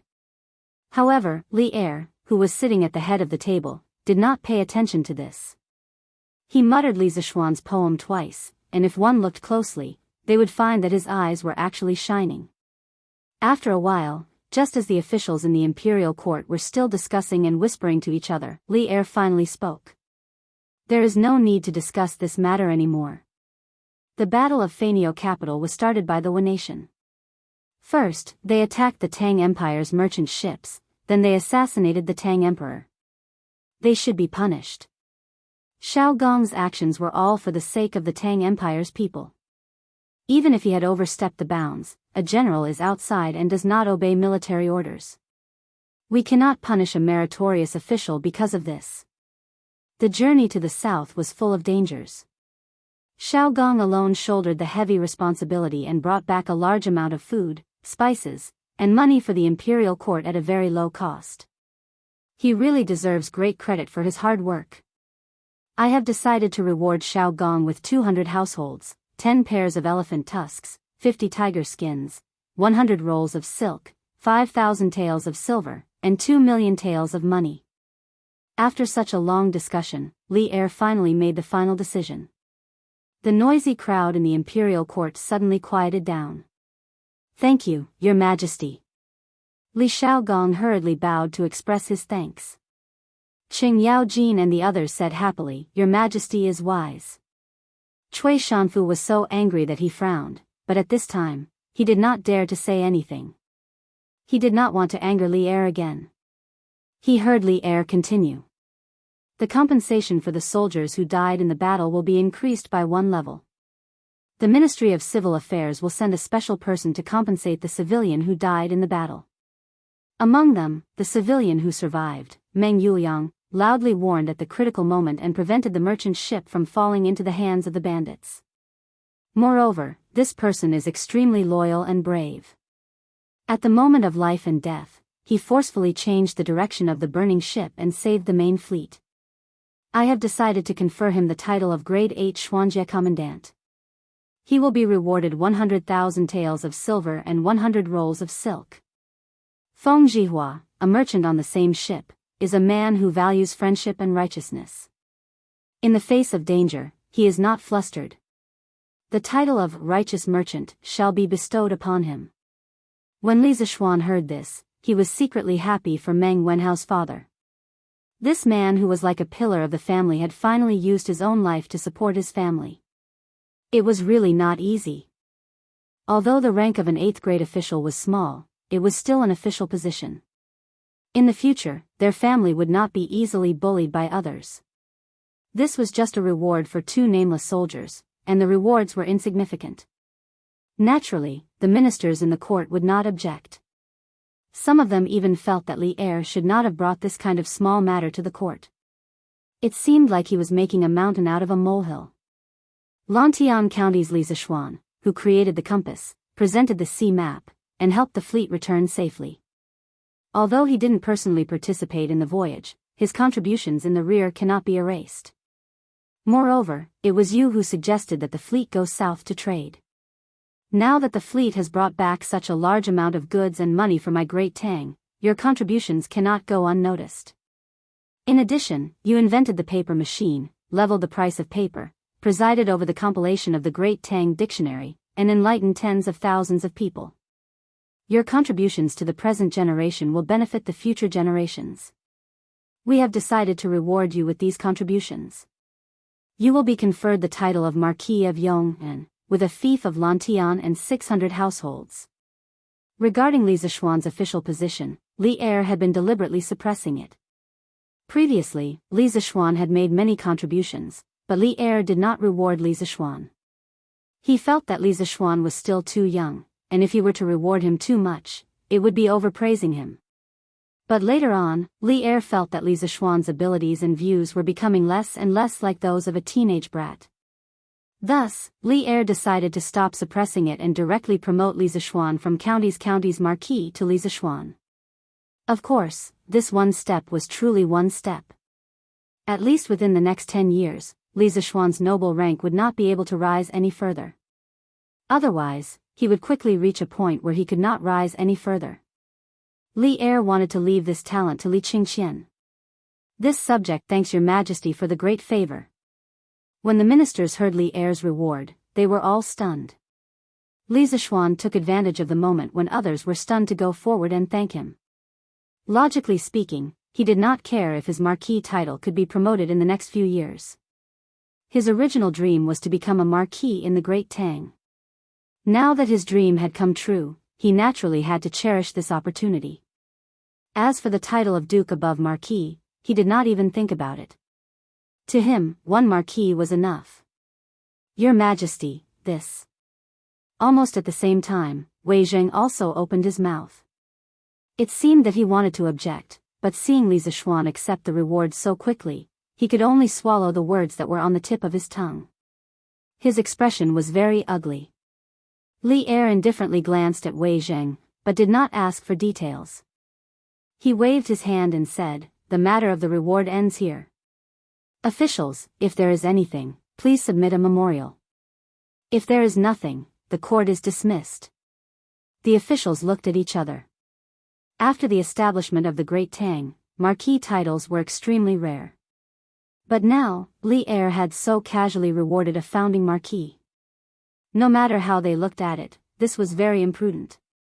But once the domineering Li Er made up his mind, there was no room for discussion. They could only secretly glare at each other. Zhang Sun Wuji pursed his lips, seemingly itching to make a move. But after thinking for a long time, he did not say anything. On the other hand, Qing Yaojin was beaming with joy, as if he was the one being rewarded by Li Er. After waiting for a while, seeing that no one objected, Li Er was just about to announce that the court was dismissed when he saw a person walk in. Who else could it be but Xiao Yu? Beloved official Xiao, why have you returned? Could it be that the matter at the docks was resolved so quickly?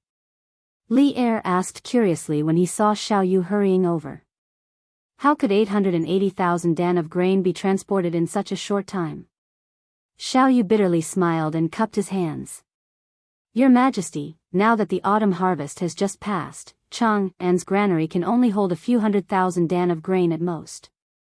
So, this old official has returned to ask your Majesty if we should transport the excess grain to Luoyang along the canal. Only then did Li Er come to a realization. Actually, he could not be blamed for not thinking things through. He did not expect Li Xiaogong to bring back so much grain. Otherwise, he would not have asked Xiao Yu to make an extra trip. Let's do as beloved official Xiao says. Use the fleet to transport the excess grain to Luoyang's Hanjia granary. If there was a locust plague next year, he could transfer grain from Chang'an and Luoyang at the same time. That was what Li Er thought. This official obeys your Majesty. Xiao Yu replied and cupped his hands before leaving. Li Er looked at the officials in the hall and said loudly, "Since there is nothing else, the court is dismissed." Just like that, the morning court finally came to an end after many twists and turns. Li Zixuan returned with a full load. Chapter 790. Haha. Not bad, not bad. You're already a marquis at such a young age. You're even more promising than I was back then. After the morning court session, Qing Yaojin patted Li Zixuan's shoulder and laughed heartily. Uncle Qing, you must be joking. Compared to you, I'm still far behind. I was born in an era of peace. If I was born in your era, I definitely wouldn't have been as successful as you. Li Zixuan's half-true and half-false words made Qing Yaojin burst with joy. Haha. That's true. Back then, the world was in turmoil. The 18 rebellious princes all had their own armies. The people had no way to make a living. I fought left and right, and finally, I was able to become His Majesty's subordinate and conquer the world together. Cheng Yaojin stroked his beard as he spoke, looking as if he was reminiscing. What a scene of a hero in his twilight years, reminiscing about the past. Li Zishuan almost vomited blood. He thought to himself, old Cheng is really good at pretending. There's no end to it. I'd better slip away quickly and go home to hug my wife. Uncle Cheng, your generation really didn't have it easy. Ahem, I still have something to do at home. I'll take my leave first. I'll treat you to a drink some other day. After waiting for so long, he finally got a marquee. He was eager to go home and share this good news with his wife and parents. He didn't want to talk nonsense with old Cheng here. Cheng Yaojin smacked his lips and said, "Heh, then you go first. Xiao Xian, you've been made a marquis. You should go back and celebrate. Of course, this old man will definitely go and eat your celebratory wine." "Oh, right, second brother Qin still doesn't know that you become a marquis, right? Since it's my day off tomorrow, I'll go to the academy in the afternoon and tell him the good news. I'll also give those kids another round of special training." At the mention of special training, the old demon's eyes immediately lit up, and a cruel smile appeared at the corner of his mouth. Li Zishuan couldn't help but mourn for the students of Yanhuang College in his heart. The old demon is here. Your good days are coming to an end. A new round of brutality was about to begin. Cough, cough. Uncle Cheng, you've really put a lot of thought into this. The students will definitely be grateful to you. I'll go back first. Li Zishuan said some polite words and then ran away. As for whether the students would be grateful to old Cheng, even if he used his butt to think, he knew that they definitely wouldn't.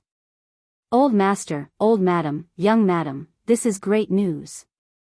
Young master has been conferred the title of marquis.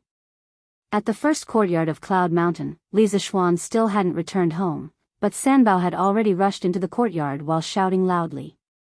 If it were any other day, he would definitely be reprimanded for being so rash and noisy. But today, there was too much information in his words. Li Jingma and Mrs. Li, who had heard the news, couldn't help but be stunned.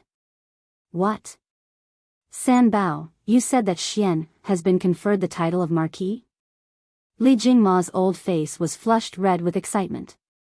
He looked at Sanbao and asked with a trembling voice. Of course, he hoped that Sanbao was telling the truth, but he was afraid that he had misheard and rejoiced for nothing.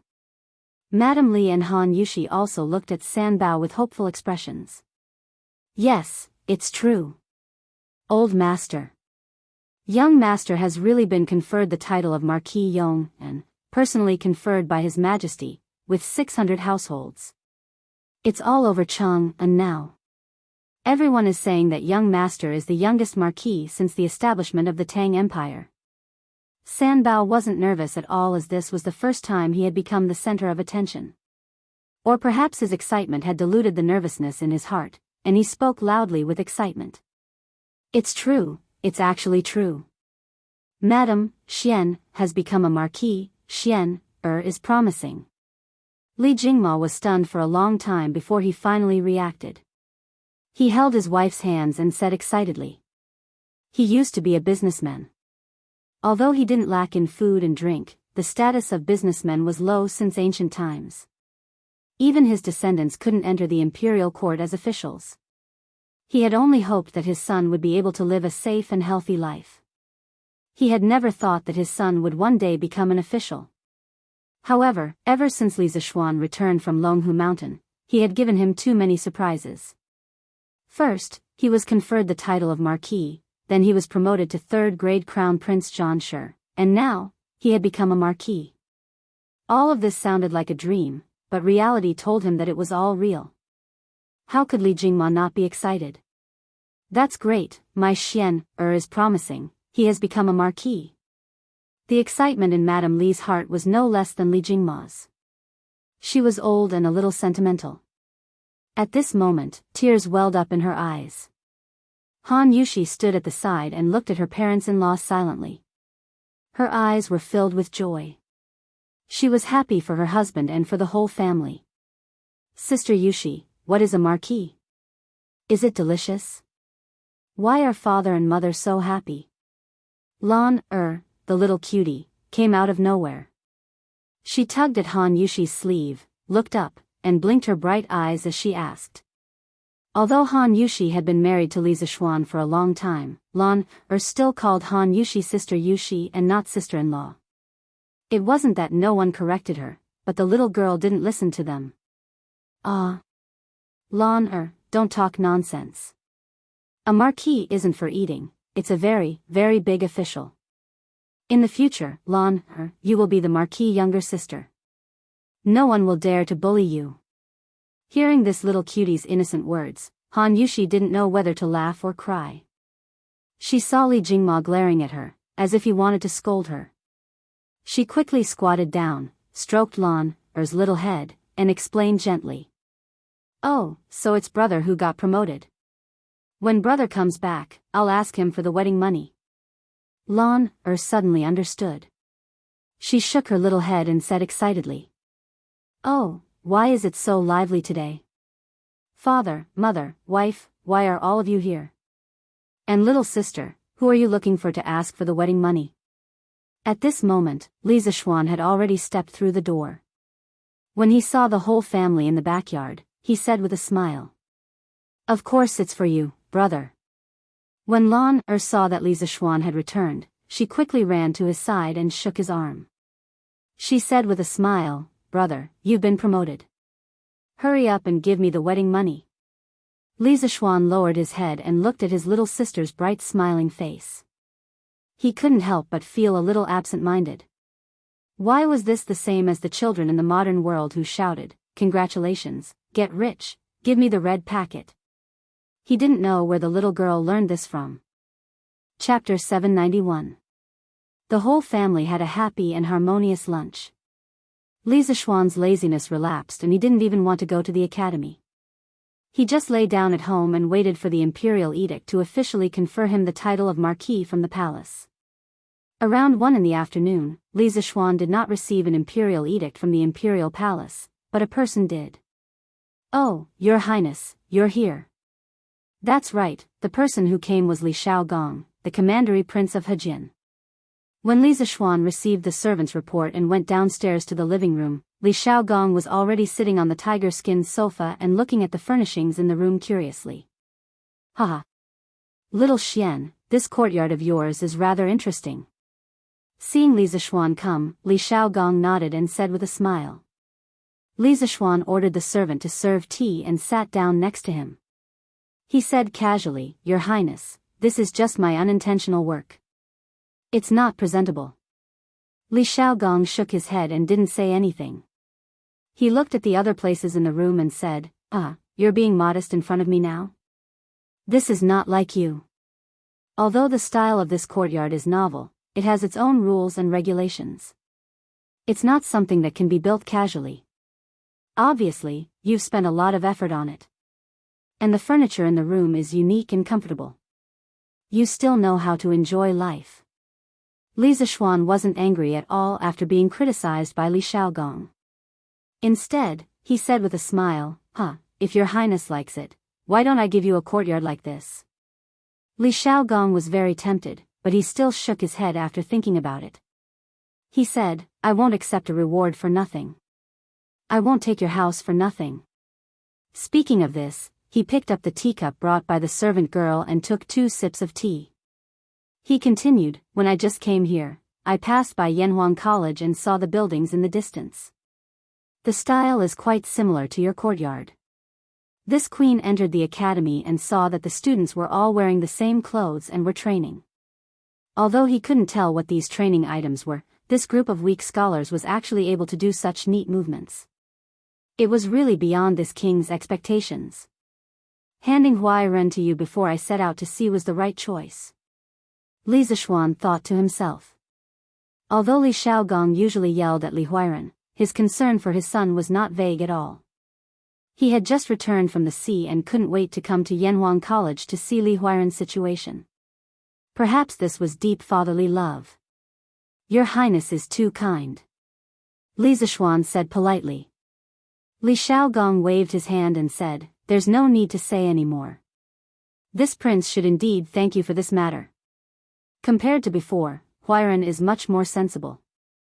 In the future, he will continue to stay at Yanhuang College. Li Zishuan naturally had no reason to refuse. The two chatted for a while, and the topic turned to the sneak attack at sea. Speaking of that sea battle, this prince is somewhat sorry. You entrusted Meng Yuliang to this prince, but who would have thought that he would almost die at sea that night? This prince was thoughtless. Li Shaogong said apologetically. Your Highness, what are you saying? The weather is unpredictable, and people are uncertain.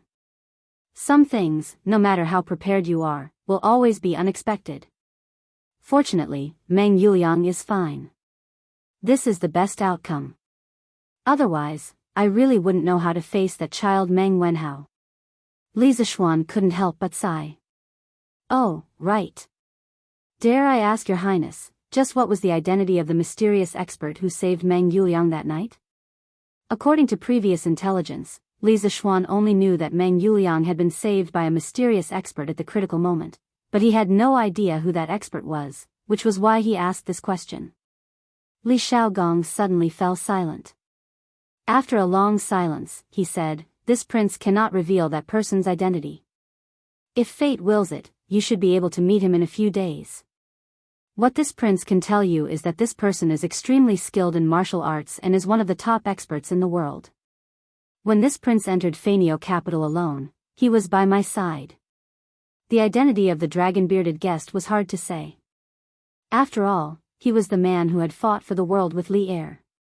Although he had taken the initiative to withdraw in the end, he had still violated some taboos, which was why Li Shaogong was being so vague. Hearing him say this, Li Zishuan became even more curious. At the same time, he pondered in his heart.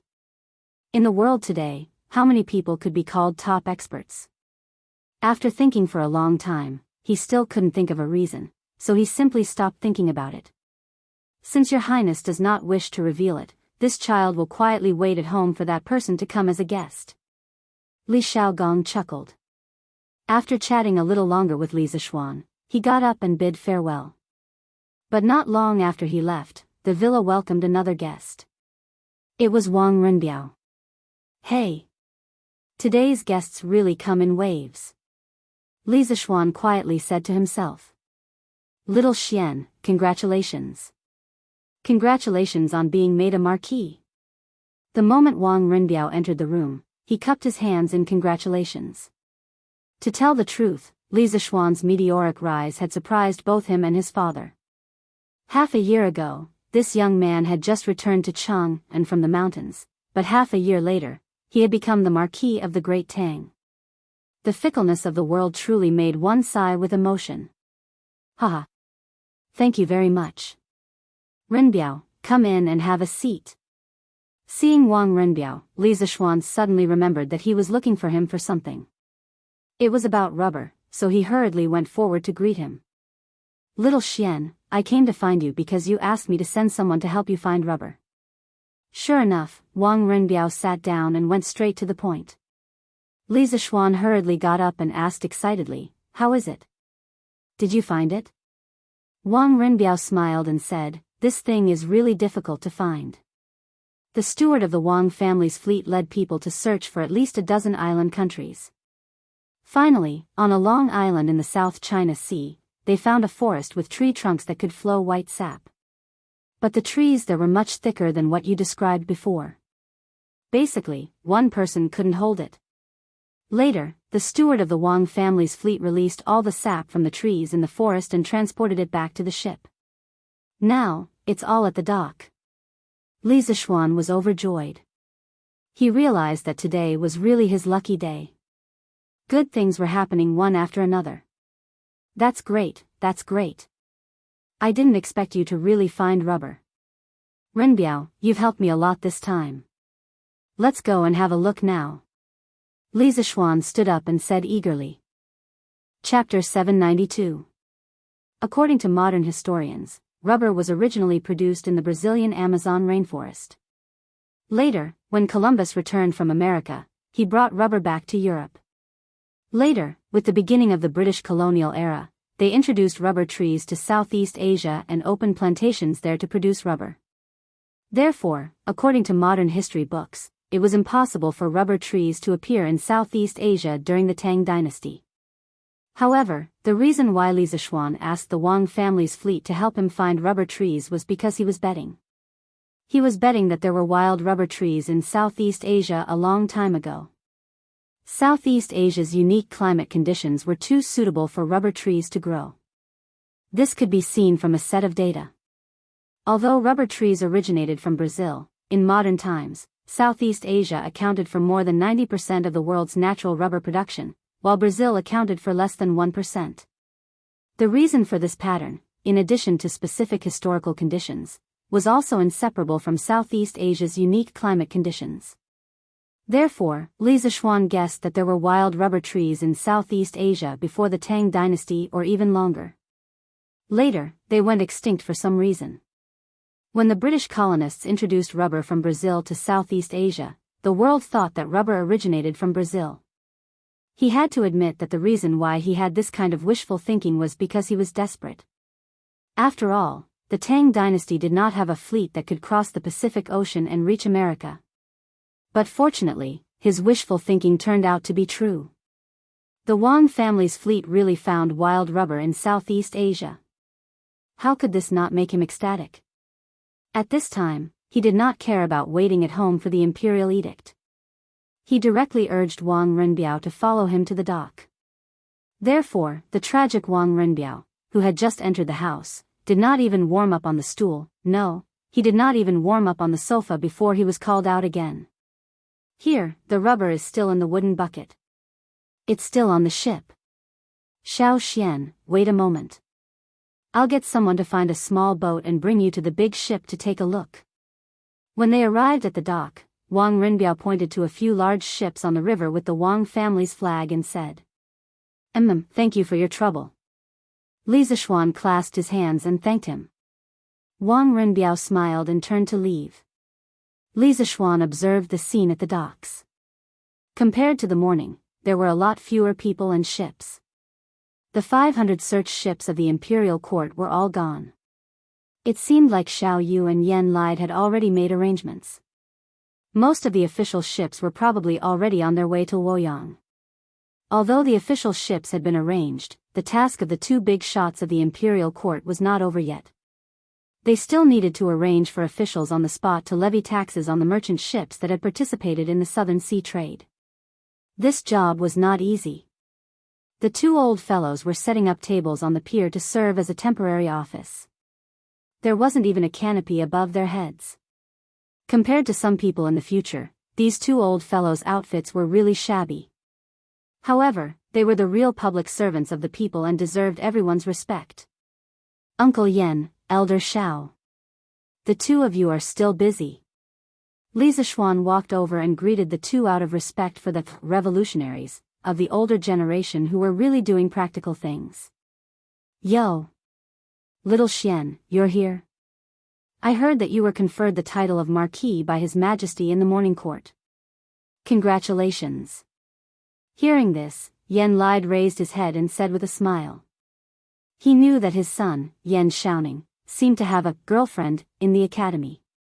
Although the other party wasn't a daughter of a prestigious family, she was the daughter of the current generation's Mo family. This identity was nothing to other families, but to the Yan family, which was a family of engineers, it was a big deal. In general, Yan Lide approved of this marriage. He knew that his son was obsessed with construction machinery all day long and was like a blockhead. He didn't expect that his son would actually find a partner now. This made Yan Lide happy and grateful to Li Zhishuan. Xiao Yu nodded and smiled at Li Zhishuan as a greeting. "Thank you, Uncle Yan. The title of Marquis is just His Majesty's favor." Li Zhishuan replied with a smile. Then, he used his hand to fan his face and said to Yan Lide and Xiao Yu, "It's such a hot day. Why don't the two of you get someone to set up a shed? If something bad happens to the sun, it will be a great loss to the Tang Empire. Sigh, we don't have the time. Yen Lai sighed. He pointed to the endless boats on the river and said, that's not the case. The official boats of the imperial court are fine. Most of them have turned around and headed to Luoyang. However, there are more than 1,000 civilian boats. It's very troublesome to calculate the value of the goods on their boats. Almost all the officials of the Ministry of Civil Affairs are here today. Even so, it's unlikely that all the boats will be able to unload before dark. When Li Zishuan heard this, he also felt that the amount of work Yen Lai and Xiao Yu were facing was too large. The old officials of the Ministry of Civil Affairs were using more traditional calculation methods, and the speed of their calculations was simply too slow. Although Li Er had issued a decree a few months ago to promote the new type of mathematics throughout the country, in the face of a new knowledge, it would always take some time to accept and digest it. Some people were older, and their ability to accept new knowledge was worse, so the speed at which they absorbed it was slower. We can't go on like this. Uncle Yen, Elder Xiao, I'll get someone to set up a few sheds for you. I'll also send some ice and cold water over. Otherwise, it'll be bad if you get a heat stroke. Li Zishuan said as he wiped his sweat. Yen Lai and Xiao Yu didn't have the time to do this, but he did. Seeing two old men over 50 silently contributing to the country under the scorching sun, he couldn't help but feel a little uncomfortable. But it was precisely because of people like them that the Great Tang would gradually grow stronger until it was invincible. The two old men smiled and didn't refuse Li Zishuan's good intentions. The officials of the Ministry of Civil Affairs who were busy calculating the accounts seemed to have heard this conversation. At this moment, they couldn't help but write even more cheerfully. Marquis Yong, and this old man heard that you have a group of students who are rather proficient in calculation. Why don't you call them over to help you? Xiao Yu raised his head and smiled at Li Zishuan. Ever since the imperial court had introduced the new type of mathematics, he had privately studied the mathematics textbook that Li Zishuan had compiled. Even someone as picky as him had to admit that the new type of mathematics had an incomparable advantage in calculating speed. That was why he had said this now. Li Zishuan froze for a moment, then bitterly smiled and said, Elder Xiao, it's not that this little one isn't willing to cooperate, but that group of students of mine is still undergoing military training at the academy. They can't leave. Chapter 793. If it was in the past, Li Zishuan wouldn't have minded his students coming over to help Xiao Yu settle the score. On the contrary, he would have been more than happy to do so because it could give his students some social experience. After all, Yanhuang Academy cultivated practical talents. But now, Qing Yaojin was probably brutally training the students, but he went to call the students away. How could this be? It's an emergency, so it won't take up too much of their time. Presumably, missing half a day of training won't have much of an impact on the students, right? Regarding the military training at Yanhuang College, the ministers in the imperial court more or less knew a little about it. Some of them even went to watch it live. Xiao Yu had also been there. It was undeniable that when they saw a group of weak scholars marching in an orderly formation on the field and shouting loud slogans, they couldn't help but feel shocked.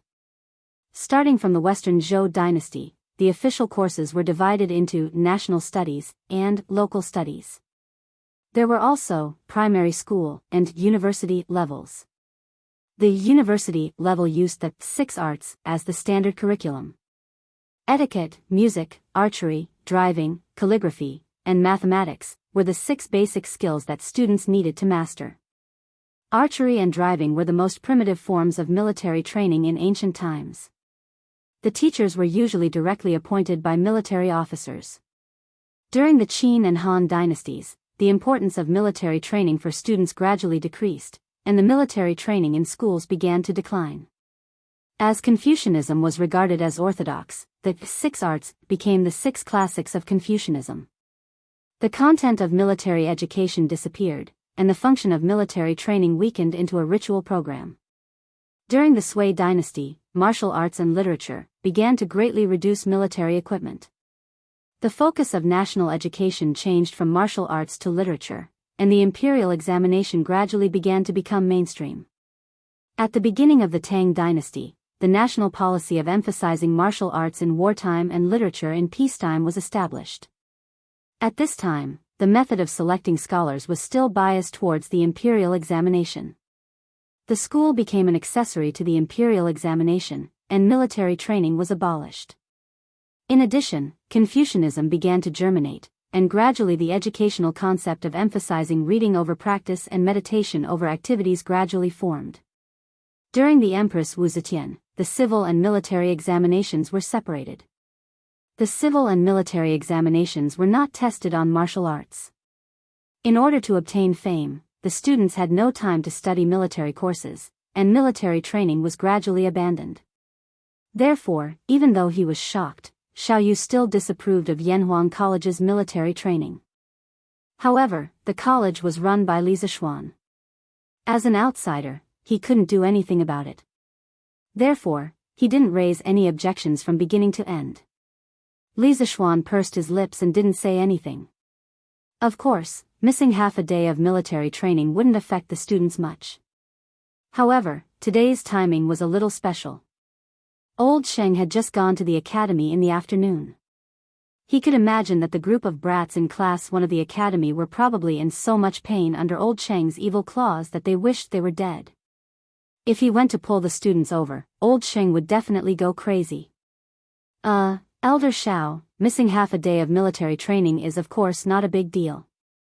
However, today is a little special. Lu Guogong is conducting special training for the students. If I were to disturb them at this time, I'm afraid it would be very inconvenient.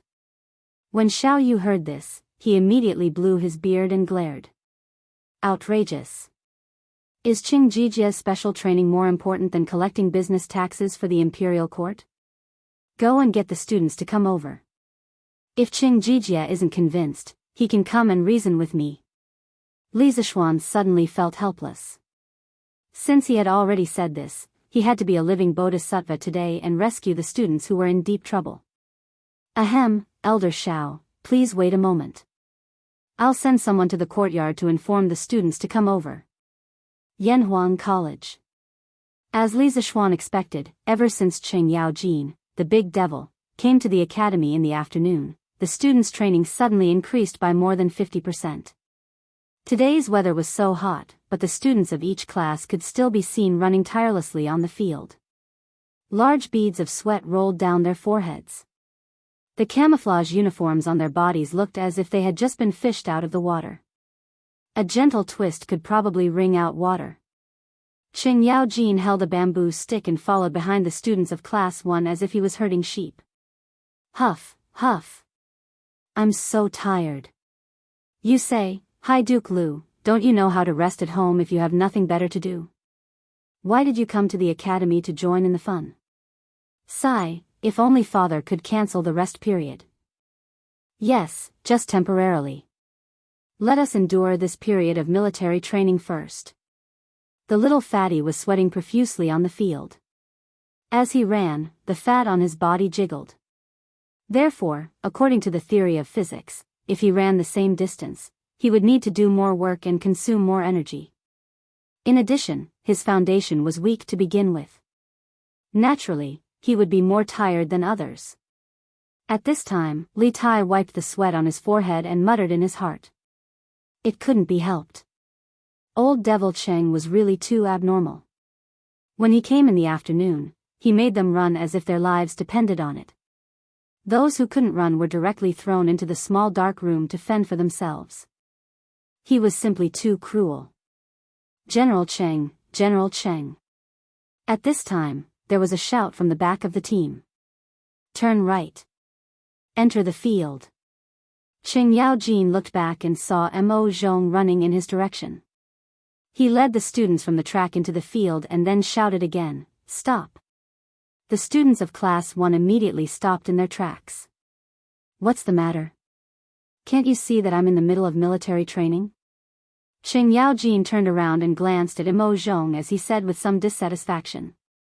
General Cheng, Yamacho asked someone to send a message. He wants a class of students who are proficient in arithmetic to temporarily stop their military training and go to the pier outside Plum Village to wait for orders. Mo Zhong felt a little guilty when old Devil Cheng looked at him like this. However, he still relayed Li Zishuan's order. When Qing Yaojin heard this, he began to look at Mo Zhong strangely. If he didn't know him well, he would have suspected that Mo Zhong was a spy sent by a student to deliberately spread false information. Why does Xiao Xian want students who are proficient in arithmetic? Mo Zhong cupped his fists and said, I don't know. I only heard that it was the order of the Minister of Civil Affairs, Elder Xiao. That old fox Xiao Yu? Qing Yaojin frowned and didn't say anything. The eyes of the students on the field suddenly lit up. Their chance had come. As long as it wasn't military training, they were willing to do anything. Moreover, they had to know arithmetic and he was the Minister of Civil Affairs. This meant that this job must be related to accounting. In this case, they had to go. Quickly agree, quickly agree. Accounting makes me happy. This king wants to go and settle accounts. Li Tai stood upright and looked at Qing Yaojin's back from the corner of his eyes as he madly muttered in his heart. As if he had heard his thoughts, Qing Yaojin paused for a moment and said, Then let them go first. I'll go and train the students of Class 2 in the afternoon. The students of Class 1 were ecstatic when they heard this. However, they were afraid that extreme joy would lead to sorrow, so they didn't shout out loud. At this moment, they were extremely grateful to Xiao Yu, the Minister of Civil Affairs. Chapter 794. On the pier. Li Zishuan was talking to Yen Lide and the others when Wang Rinbiao came back. He first greeted the two leaders of the imperial court, then looked at Li Zishuan and said, Little Xian, I've already prepared the small boat. I'll take you to the big ship to see the goods. Okay. Li Zishuan nodded and was about to leave with Wang Rinbiao when Xiao Yu suddenly said, Marquis Yong, do you have goods on the Wang family's ship? Li Zishuan didn't know what Xiao Yu meant. He turned around and answered, Yes, before the imperial court's fleet went south, I asked Rinbiao to help me bring back some specialties from Nanyang. Xiao Yu twirled his beard and laughed, Huh. That's great. You can ask your students to help you settle the accounts. I'll let your goods reach the shore earlier. Take it as repayment. Li Zishuan couldn't help but laugh. He didn't expect Xiao Yu to open the back door for him. This was good too. He didn't have to wait for half a day at the pier. Haha. Thank you, Elder Xiao. Li Zishuan thanked Xiao Yu, then followed Wang Rinbiao onto the boat and went to the Wang family's main fleet. Xiao Xian, come and take a look. Is this the rubber you need? The boat followed the Bar River and rode for more than a mile before reaching the Wang family's fleet. From this, one could see how many ships were waiting to dock. If Xiao Yu didn't open the back door for Li Zishuan, they would have to wait for an entire afternoon. After boarding a large ship, Wang Rinbiao said to Li Zishuan behind him. Li Zishuan responded, his heart full of anticipation. Many modern industrial products required rubber, and he really needed it. A person who seemed to be in charge of the ship led the two of them into the cabin. They saw that the huge cabin was filled with rows and rows of wooden barrels. Young master, Marquis, this is the rubber we brought back from Nanyang. Please take a look. The guide bowed and smiled at Wang Rinbiao and Li Zishuan. At this time, Li Zishuan couldn't be bothered to exchange pleasantries with others. He took a big stride and arrived in front of a wooden barrel. He deftly opened the lid and saw that it was filled with a white glue-like liquid. When he sniffed it carefully, he could smell a faint fragrance. What else could this be but natural rubber? Oh, no, it should be called natural latex. In Li Zishuan's previous life, when he was in university, one of his university classmates opened a factory that produced latex pillows and mattresses. The rich second generation generally liked to show off. When he was in his second year of university, that guy invited everyone in his class to visit his factory. That was the first time Li Zishuan saw what natural latex looked like. It was also from that visit that Li Zishuan learned that natural latex didn't have a pungent smell. Instead, it had a faint fragrance. Some people bought natural latex pillows from the internet, but when they bought them, they would come back with a pungent smell. This meant that you bought a fake product. It was synthetic rubber, not natural. Little Xian, how is it? Is this the rubber you need? Wang Renbiao asked worriedly when he saw Li Zishuan staring at the wooden barrel for a long time without saying anything. Yes, this is rubber. This is the rubber I need. Li Zishuan recovered from his chaotic thoughts. His voice was unusually excited. Renbiao, it's all thanks to you this time. How much rubber did you bring back in total? From his voice, Wang Renbiao could hear a trace of expectation. This made Wang Renbiao a little surprised. One must know that this young man in front of him held a high position at such a young age. Moreover, he had a huge family fortune. It was really hard to understand that he had something to look forward to. Wang Renbiao looked at the manager beside him, indicating that he should answer this question. The middle-aged manager didn't dare to be negligent. He cupped his hands towards Li Zishuan and said, replying to Marquis, we found the rubber on the island. The island was full of rubber trees. We filled 20 boats, but we didn't finish loading them. However, in order to not fall behind the team, we only brought back 20 boats of rubber. Each boat was loaded with about 50,000 pounds of rubber. If each boat was 50,000 pounds, 20 boats would be 1 million pounds. Li Zishuan's breathing suddenly became hurried. 1 million pounds, that was more than 500 tons. I'm rich.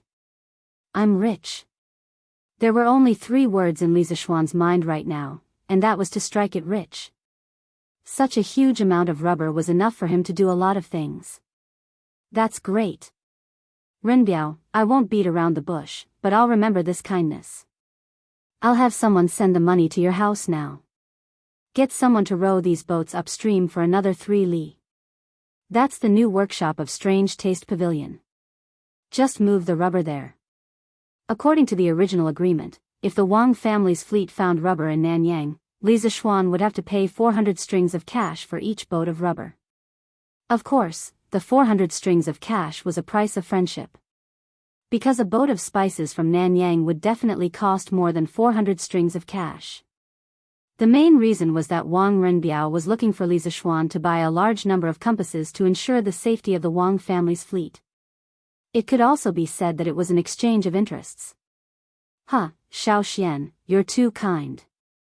Wang Renbiao replied with a smile. At the same time, he couldn't help but breathe a sigh of relief. After this incident, the relationship between the Wang family and Li Zishuan was even stronger. This was more valuable than anything else. After all, this young man in front of him had become a founding marquis before the age of 15. His future achievements were simply immeasurable. After exiting the cabin, Wang Renbiao ordered the steward on the boat to start sailing. They bypassed the boats in front of them and headed straight for the dock.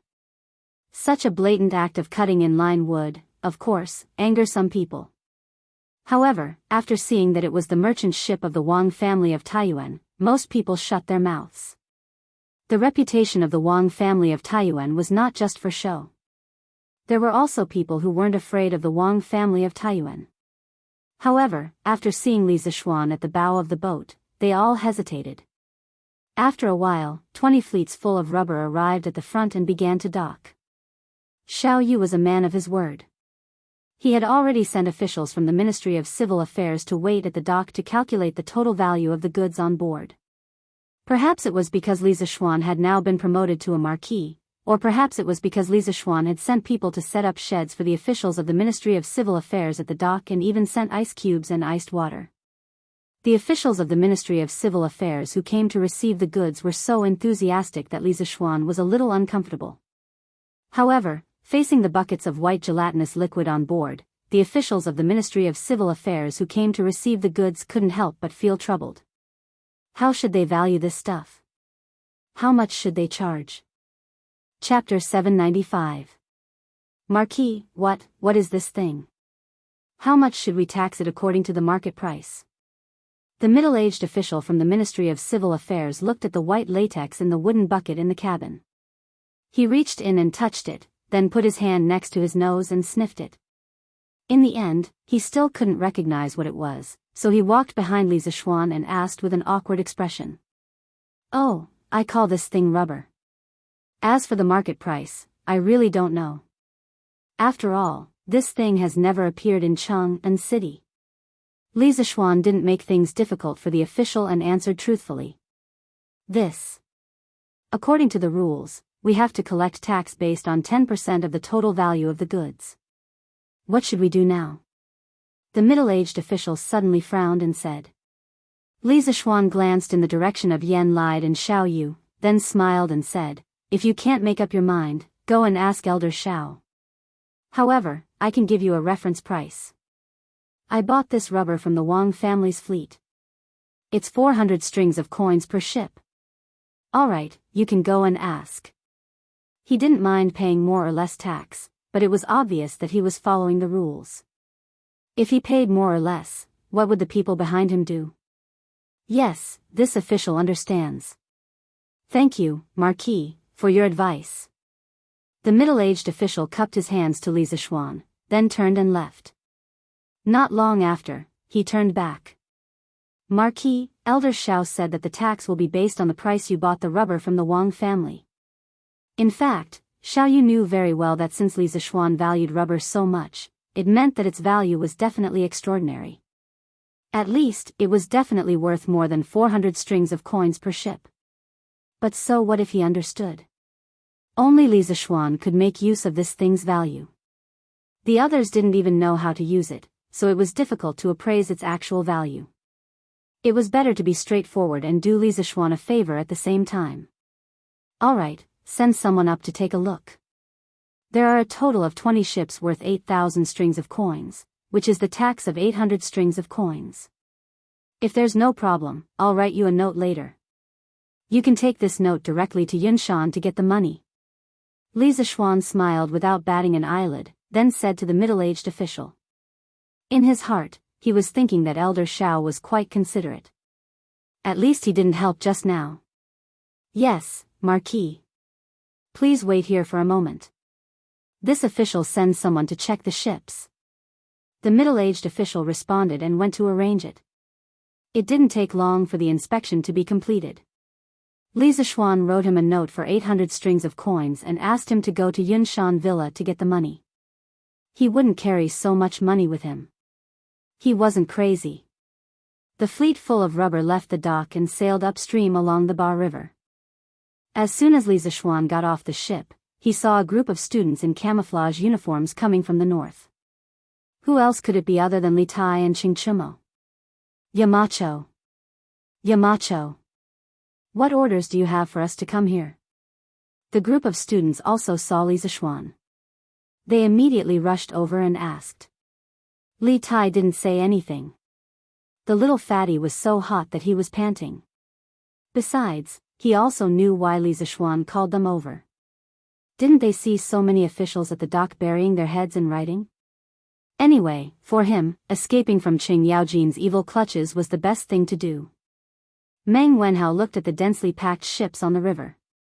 His face was full of excitement, but there was also a trace of uncertainty in his eyes. At this time, Li Zishuan looked at the students and smiled.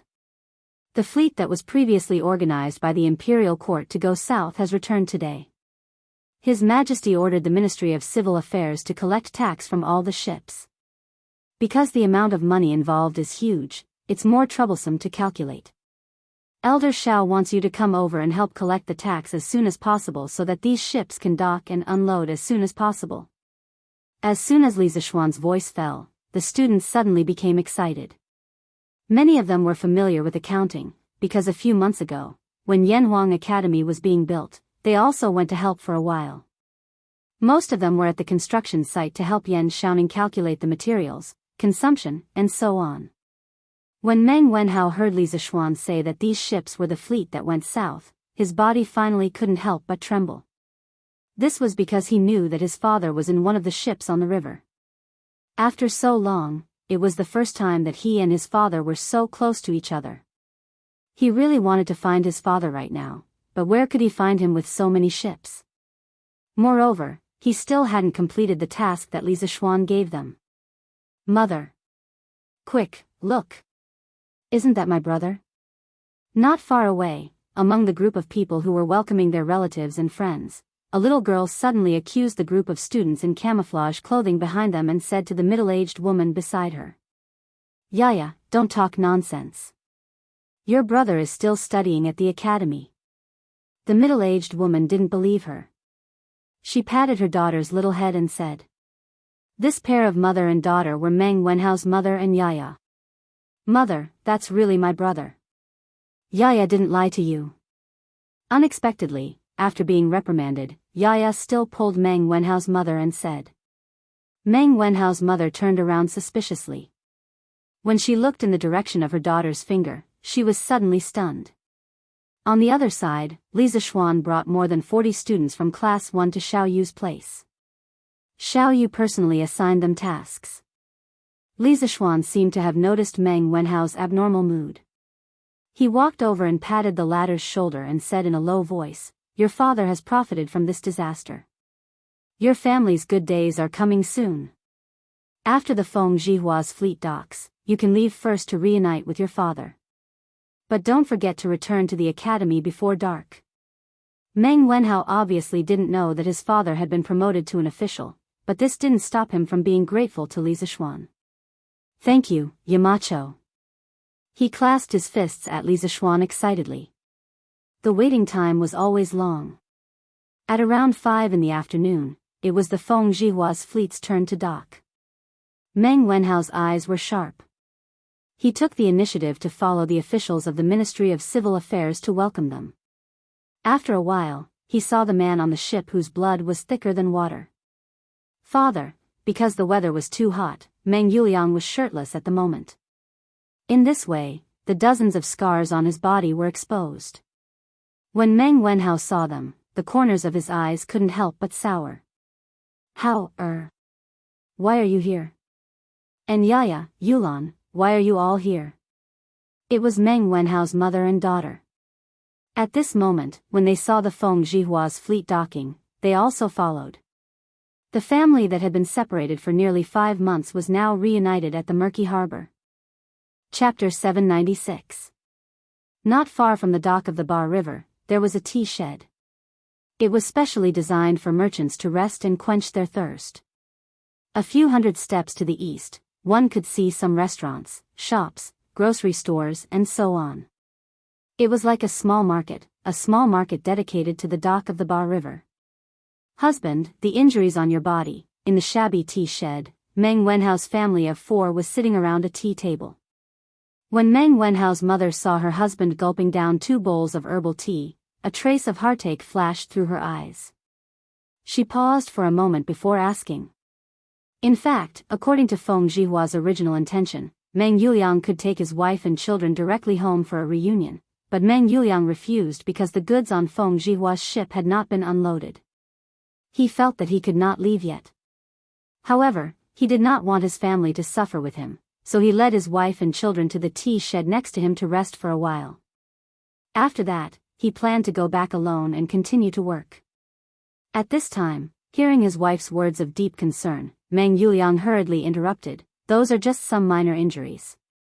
It doesn't get in the way. When going out, how could there not be any bumps and bruises? Don't make a fuss and scare the children." He did not intend to tell his family about the encounter with the pirates at sea. Even if it was dangerous at the time, now that he had returned safely, what was the point of mentioning it? Mentioning it would only make his family worry. There was no benefit at all. But he did not know that Meng Wenhao, who was sitting quietly on the side, already knew the complete story. "Father, after you come back this time, don't go out to sea again, okay? The sea is stormy and there are many bad people. It is easy to encounter danger. Although it is said that wealth comes from danger, your son can now support himself and the family. Don't take the risk of going out to sea again, okay?" When Meng Wenhao saw that his father was deliberately covering up the scars on his body, he instantly understood what his father was planning. Considering his mother and sister's tolerance, he didn't expose his father's lie on the spot. However, what he said hinted at something. Meng Yuliang heard this and looked at his son with some uncertainty. What did he mean by, the sea is stormy and there are many bad people? Did his son know about the pirate attack that night? That was impossible. Logically speaking, his son was just a commoner. How could he receive news from the sea? All right, I promise you. Looking deeply at Meng Wenhao, Meng Yuliang replied with a firm expression. He had just escaped death not long ago, so he knew better than anyone else the dangers of the sea. To be honest, after experiencing this life and death crisis, he didn't want to go out to sea again. It wasn't that he was afraid of death, but he was afraid that no one would take care of his wife and children after he died. Oh. Great. That's great. Daddy finally doesn't have to be away from home for so long in the future. Otherwise, Yaya will think badly of you. Of course, Yaya couldn't understand the code between her brother and her father, but she could understand that her father would never go out to sea again. Just this point alone was enough to make the little girl happy for a long time. Haha. Is that so? Yaya misses Daddy that much? Hearing his daughter's innocent words, Meng Yuliang laughed in a carefree mood. Yes, yes. Yaya missed Daddy a lot when Daddy wasn't around. Yaya nodded and said crisply. Haha. Daddy also misses Yaya. Yaya, wait for me. Daddy will bring you delicious food this time. I'll give it to you when we get home tonight. It was said that a daughter was her father's lover in his previous life. This point was really not wrong. Meng Yuliang wanted his son to succeed, but he doted on his daughter endlessly. He stroked Yaya's little head and laughed heartily. After all, the little girl was still young. Hearing that her father brought her delicious food, her two little eyes suddenly curved into a small crescent moon. She sweetly said, "Thank you, Daddy." Meng Yuliang smiled, then stood up and prepared to go back to the dock to work. At this moment, there was a sudden commotion from the docks. The few of them followed the sound and saw 4 people dressed in green, round-necked, narrow-sleeved robes. They seemed to be the eunuchs of the palace. Where is Meng Yuliang? Where is Meng Yuliang? Come quickly to receive the decree. Faintly, Meng Yuliang seemed to hear the leader of the eunuchs calling out his name. He wondered if he had misheard, or if there just happened to be someone with the same name and surname as him on the docks. Otherwise, how could a nobody like him enter the eyes of the nobles in the palace? Father, they seem to be calling you. Obviously, Meng Wenhao also noticed the situation there. He pulled Meng Yuliang's sleeve and said. At this moment, the words that Li Zishuan had said to him half an hour ago suddenly echoed in his mind. Your father has profited from a disaster this time. Your family's good days are about to come. After a while, when Feng Jihua's fleet docks, you can leave first to reunite with your father. But don't forget to return to the academy before dark. Profited from this disaster? Good days? Eunuchs in the palace? Connecting all the signs together, Meng Wenhao's heart suddenly had a bold idea. Oh no, it should be a bold guess. How is this possible? I guess they are not calling me father. Meng Yuliang heard his son say so. He was shocked and doubtful, and stuttered. Father, it's you. Look, that's the Yamacho's people coming here. I think they are calling you over. Meng Wenhao's eyes were sharp and saw Mo Zhong rushing over. He could not help but confirm the guess in his heart.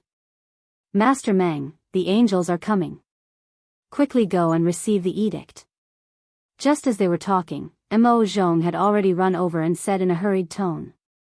Meng Yuliang trembled and quickly waved his hand. I am not a master. You can just call me Yuliang.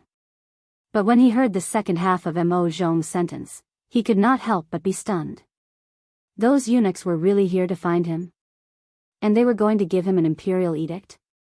A peasant like him was going to receive an imperial edict one day? Why did it feel like a dream? Father, don't worry, it must be a good thing. Go quickly. Don't be late and let the angels wait impatiently. Meng Wenhao saw his father in a daze and quickly went forward to push him and urged him. Oh. Good, good, good. Father will go right away. Meng Yuliang returned to his senses and hurriedly followed Mo Zhong towards the docks to receive the imperial edict that had descended from the heavens. Chapter 797. Oh, Marquis. Why are you still here? Meng Yuliang and Meng Wenhao had just walked to the dock when they heard the eunuch shouting at Li Zishuan. Marquis? When Meng Yuliang and Meng Wenhao heard how the eunuch addressed Li Zishuan, they couldn't help but be surprised. They secretly wondered when Li Zishuan became Marquis. One of them had just returned after drifting on the sea for several months, while the other had received closed military training in the academy. They had no way to know about the news from the outside world, so they didn't know that Li Zishuan had been conferred the title of Marquis today. His Majesty conferred Yamacho the title of Marquis of Yong, and in the morning court. This news had already spread by noon. Although the father and son of the Meng family spoke softly, Mo Zhong was a martial arts expert in the Qi transformation realm, so he naturally heard it clearly. Therefore, he explained to the two in a low voice. Yamacho has been conferred the title of Marquis? That's really great. Meng Wenhao was sincerely happy. Although Li Zishuan was strict with his students, he was always full of kindness behind his sternness. The other students of Yanhuang College might not know this, but the group of students who used to study in the mathematics school all wanted Li Zishuan to be well. At this time, Li Zishuan asked, "What does this little eunuch mean? If I'm not here, where should I go?" The little eunuch hurriedly trotted to Li Zishuan's side with a flattering face and said, "Marquis, Steward Zhao left the palace with us to deliver the decree. He's probably looking for you all over the Yunshan mountain right now. Quickly go back and receive the decree."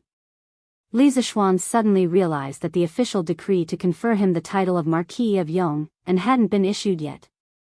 Therefore, he bid farewell to Yan Lide and Xiao Yu, and told Li Tai and the rest to work hard and not be lazy.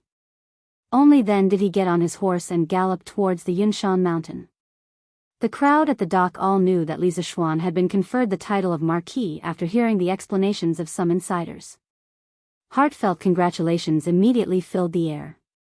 Li Xiannan has been conferred the title of Marquis, this is really great. Yes, Li Xiannan, oh, no, it should be Marquis. Marquis of Yong, and so kind and considerate of the common people should be conferred the title of Marquis and have a long life. Yes. With Marquis Yong the Marquis? Who knows, maybe it will be our family's turn.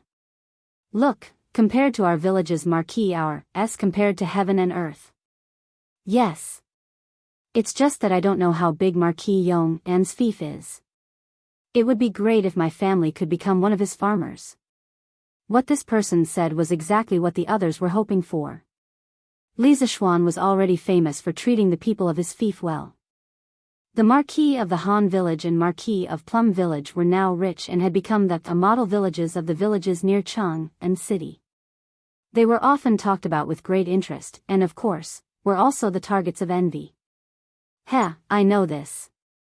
Marquis Yong's fief is in Lantian County, and there are 600 households living there. Our Lu village is definitely in there, haha. In the future, the farmers of the Lu village will also be able to live good lives. 600 households? His Majesty is truly generous to Marquis Yong. One must know that Duke of Lu Qing Yao Jin only had 700 households living in his fief, Duke of Yi Qin Xiong also had 700 households living in his fief, Duke of Wei Li Jing only had 400 households living in his fief, and Li Zishuan, as a marquis, actually had 600 households living in his fief. Among the marquises of the Great Tang Empire, Li Zishuan's fief was definitely at the forefront. One must know that it was 600 households living there. What did 600 households mean? It meant that in the future, Li Zishuan would truly be sitting on thousands of acres of fertile land and become a super landlord. In the future, even if he didn't do anything, he would still be able to live a life of extravagance. Why is it in Lantian County and not in Xinfeng County? There is no hope for our stone village now. Instantly, there were sounds of regret from the surroundings. Meng Yuliang listened to the imperial edict. After seeing Li Zishuan leave, the little eunuch looked at the father and son of the Meng family standing at the side and then shouted with a sharp voice. Meng Yuliang's father was so excited that he almost knelt down. Fortunately, Meng Wenhao knew the rules and knew that he didn't need to kneel down to receive the imperial edict. He quickly pulled his father and the two of them faced the direction of the imperial palace and bowed. Meng Yuliang said in a trembling voice, "Meng Yuliang respectfully listens to the imperial edict." The surrounding people turned their attention back to the two of them. They looked at Meng Yuliang and his father with a trace of doubt in their eyes. Obviously, they didn't understand why Li Er would give an imperial edict to a commoner. The emperor of the Great Tang Empire decrees, Meng Yuliang, the crew member of the southbound fleet, loudly warned at the critical moment when the fleet was attacked and prevented the merchant ship from falling into the hands of the bandits. Moreover, your loyalty and bravery are unparalleled. At the moment of life and death, you forcefully changed the direction of the burning ship and saved the main fleet. I have decided to confer you the title of Xuanjie Commandant of the 8th rank and reward you with 100,000 yuan and 100 bolts of silk and satin. Imperial Edict. As the little eunuch's voice fell, the crowd was in an uproar. The man in front of them, who looked incomparably humble, was actually conferred the title of Xuanjie Commandant of the 8th rank by the emperor. This made countless people envious and jealous. The person involved, Meng Yuliang, was a little dumbfounded. He didn't expect that he would be conferred the title of an official. Official, for the previous Meng Yuliang, was so far away. He only hoped that his son would study hard and in the future, he would be able to enter the imperial court as an official. He never thought that he would be one step ahead of his son to become an official. How is this possible? He is just a peasant who doesn't know how to read and write. Meng Yuliang's mother, who was worried about her husband, came to observe. At this moment, after hearing the imperial edict, on one hand, she was shocked that her husband was conferred the title of an official. On the other hand, she was frightened and sad because the imperial edict mentioned the bandits and the words of life and death. Meng Yuliang's mother instantly understood how those scars on Meng Yuliang's body came about. Almost subconsciously, the image of a fierce battle in the sea appeared in her mind. Her husband was seriously injured and on the verge of death. The tears in her eyes suddenly burst out. "Mother! Why are you crying?" Yaya felt a chill on her arm. She raised her head and saw that her mother was actually crying silently. The little girl immediately felt grief from the bottom of her heart and asked in a hoarse voice. "Mother is fine, mother is fine." On the other side, Meng Wenhao saw his father in a daze and quickly shouted, "Father, father, quickly go and receive the imperial edict." Oh, oh, oh. Meng Yuliang suddenly came back to his senses. He put his hand on his body and rubbed it hard as if he wanted to shed a layer of skin. Then he went to the side of the little eunuch and respectfully clasped his fist and said, "Meng Yuliang receives the imperial edict, thank you." The little eunuch squinted his eyes and handed the imperial edict to Meng Yuliang. According to reason, at this time, he should offer the wedding money, but Meng Yuliang's mind was full of confusion at this moment. How could he think of this? Fortunately, Feng Zhihua heard the news and rushed over. Happy event, very happy event. This little eunuch has worked hard all the way. Just take it as the tea money. I hope little eunuch will accept it. Chapter 798. Seeing the Meng family at a loss, Feng Zhihua could only take out a small pouch with a few golden beans and hand it to the little eunuch. The little eunuch squinted his eyes and looked at Feng Zhihua. Then, he quietly stuffed the pouch into his sleeve and said with a fake smile, "It is indeed worthy of celebration. Lieutenant Meng, don't forget to report to the Ministry of Personnel later." Only then did Meng Yuliang come back to his senses. He wanted to personally present the wedding money, but this time he only brought a total of 12 copper coins. Moreover, the little eunuch had already received the wedding money from Feng Zhihua. If he were to present the wedding money again, it would be very inappropriate. Therefore, he put on a smiling face and stepped forward. "Thank you for your reminder. I will go to the Ministry of Personnel tomorrow to report." The little eunuch faintly said, "N." Then, he took out an imperial edict and shouted with a sharp voice, "Where is Feng Zhihua?" Feng Zhihua, who was standing next to Meng Yuliang, suddenly opened his eyes wide and murmured in disbelief, "This eunuch, this one is Feng Zhihua. Are you calling me?" The little eunuch looked at Feng Zhihua in surprise. He didn't expect that the person who just gave him a red packet was the main character of the Second Imperial Edict. However, he still had a good impression of Feng Zhihua, who was very discerning. That's right. It's you. Come forward and listen to the edict," the little eunuch said in a feminine voice.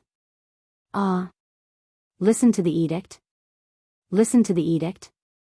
Oh, okay. Feng Zhihua, listen to the imperial edict. Some people can maintain a very clear mind when they are bystanders. However, once something happens to them, their mind will immediately become chaotic. Feng Zhihua belongs to this kind of people. Now, his heart is still in a mess. He even stuttered when he spoke. The Tang Emperor decrees, southbound merchant Feng Zhihua, who values friendship and righteousness, when the pirates attacked the fleet, he didn't panic in the face of danger. He joined hands with the crew to turn the tide and prevent the main fleet from suffering a huge loss. He is awarded the title of Righteous Merchant. He will live with the country for generations to show his appreciation. Wow! As soon as the little eunuch's voice fell, the surrounding people suddenly exclaimed in surprise. Feng Zhihua was stunned for a moment, and then he was ecstatic. Feng Zhihua accepts the decree. Thank your majesty for your kindness. Since ancient times, the status of merchants had always been low, and they were often exploited by local officials. Moreover, after being exploited, they had to swallow their anger, and no one would seek justice for them. This was because the hierarchy of agriculture, industry, and commerce firmly nailed the merchants to the ground, and they would never be able to move. But now that he had the title of Righteous Merchant, at the very least, when he walked around the local government, he would encounter fewer difficulties. To Feng Zhihua, this title was as valuable as gold. More importantly, the imperial edict had stated that this title of Righteous Merchant would last for as long as the Great Tang existed. This meant that as long as the Great Tang existed, Feng Zhihua would always enjoy the treatment of a righteous merchant. Even if he died, this title would be passed on to his descendants. This benefit was simply too good. It could be said that Feng Zhihua had now become the object of envy of all merchants in the world. At this moment, Feng Zhihua trembled as he stepped forward to receive the imperial edict. Of course, it was inevitable that he stuffed a gold bean into the little eunuch's hands. But to Feng Zhihua, money was a small matter. This imperial edict was priceless. All right, the edict has been passed. We should return to the palace. The little eunuch brushed his sleeves, turned around with a smile, and left with his entourage. He was rejoicing in his heart. Fortunately, he was not going to pass on the imperial edict to Li Zishuan. Otherwise, how could he get so much money? It was not that Li Zishuan was stingy, but he did not dare to accept the money given by Li Zishuan. Take care, eunuch. Meng Yuliang and the others hurriedly bowed to the back of the little eunuch. After the little eunuch left, this place suddenly became a sea of joy. Boss Feng, thank you for just now. I will return the money to you later, Meng Yuliang said. Feng Zhihua was obviously very happy. His old face was smiling like a chrysanthemum. He waved his hands and said, "Haha. You don't need to return it. How much money can it be? It's not a problem. Yuliang, now that you have an official position, this is the most joyous thing. I didn't expect that you would be an official one step ahead of your family's Wenhao. This is really beyond my expectations." In the end, without waiting for Meng Yuliang to object, he continued with a smile and said, "Oh, let's quickly finish unloading the goods. After unloading, this old man will treat all of you to wine to celebrate for you, Yuliang, and of course, for me. How can this be? How can I let Boss Feng spend money?" Feng Zhihua pretended to be angry and said, "Hey. Why can't this be? Yuliang, now that you have an official position, you don't want to have any dealings with this old man?" Meng Yuliang hurriedly shook his head and said, No, Boss Feng, what are you talking about? How can I, Meng Yuliang, be a villain who only cares about profits and forgets righteousness? I definitely don't mean that. You misunderstood. Feng Zhihua laughed and said, since you don't mean that, then you, sister-in-law, your son, and your daughter can go together later. You are not allowed to refuse. Butler Zhao, how have you been recently? The previous incident was my fault. Otherwise, you wouldn't have gone berserk during cultivation and caused your realm to drop. At the Yunshan residence, Li Zishuan had already received the imperial edict and was chatting with Zhao Song, whom he hadn't seen for a few months. Sigh, Marquis Yong, and please don't say that. The matter of compressing my qi for cultivation was purely voluntary.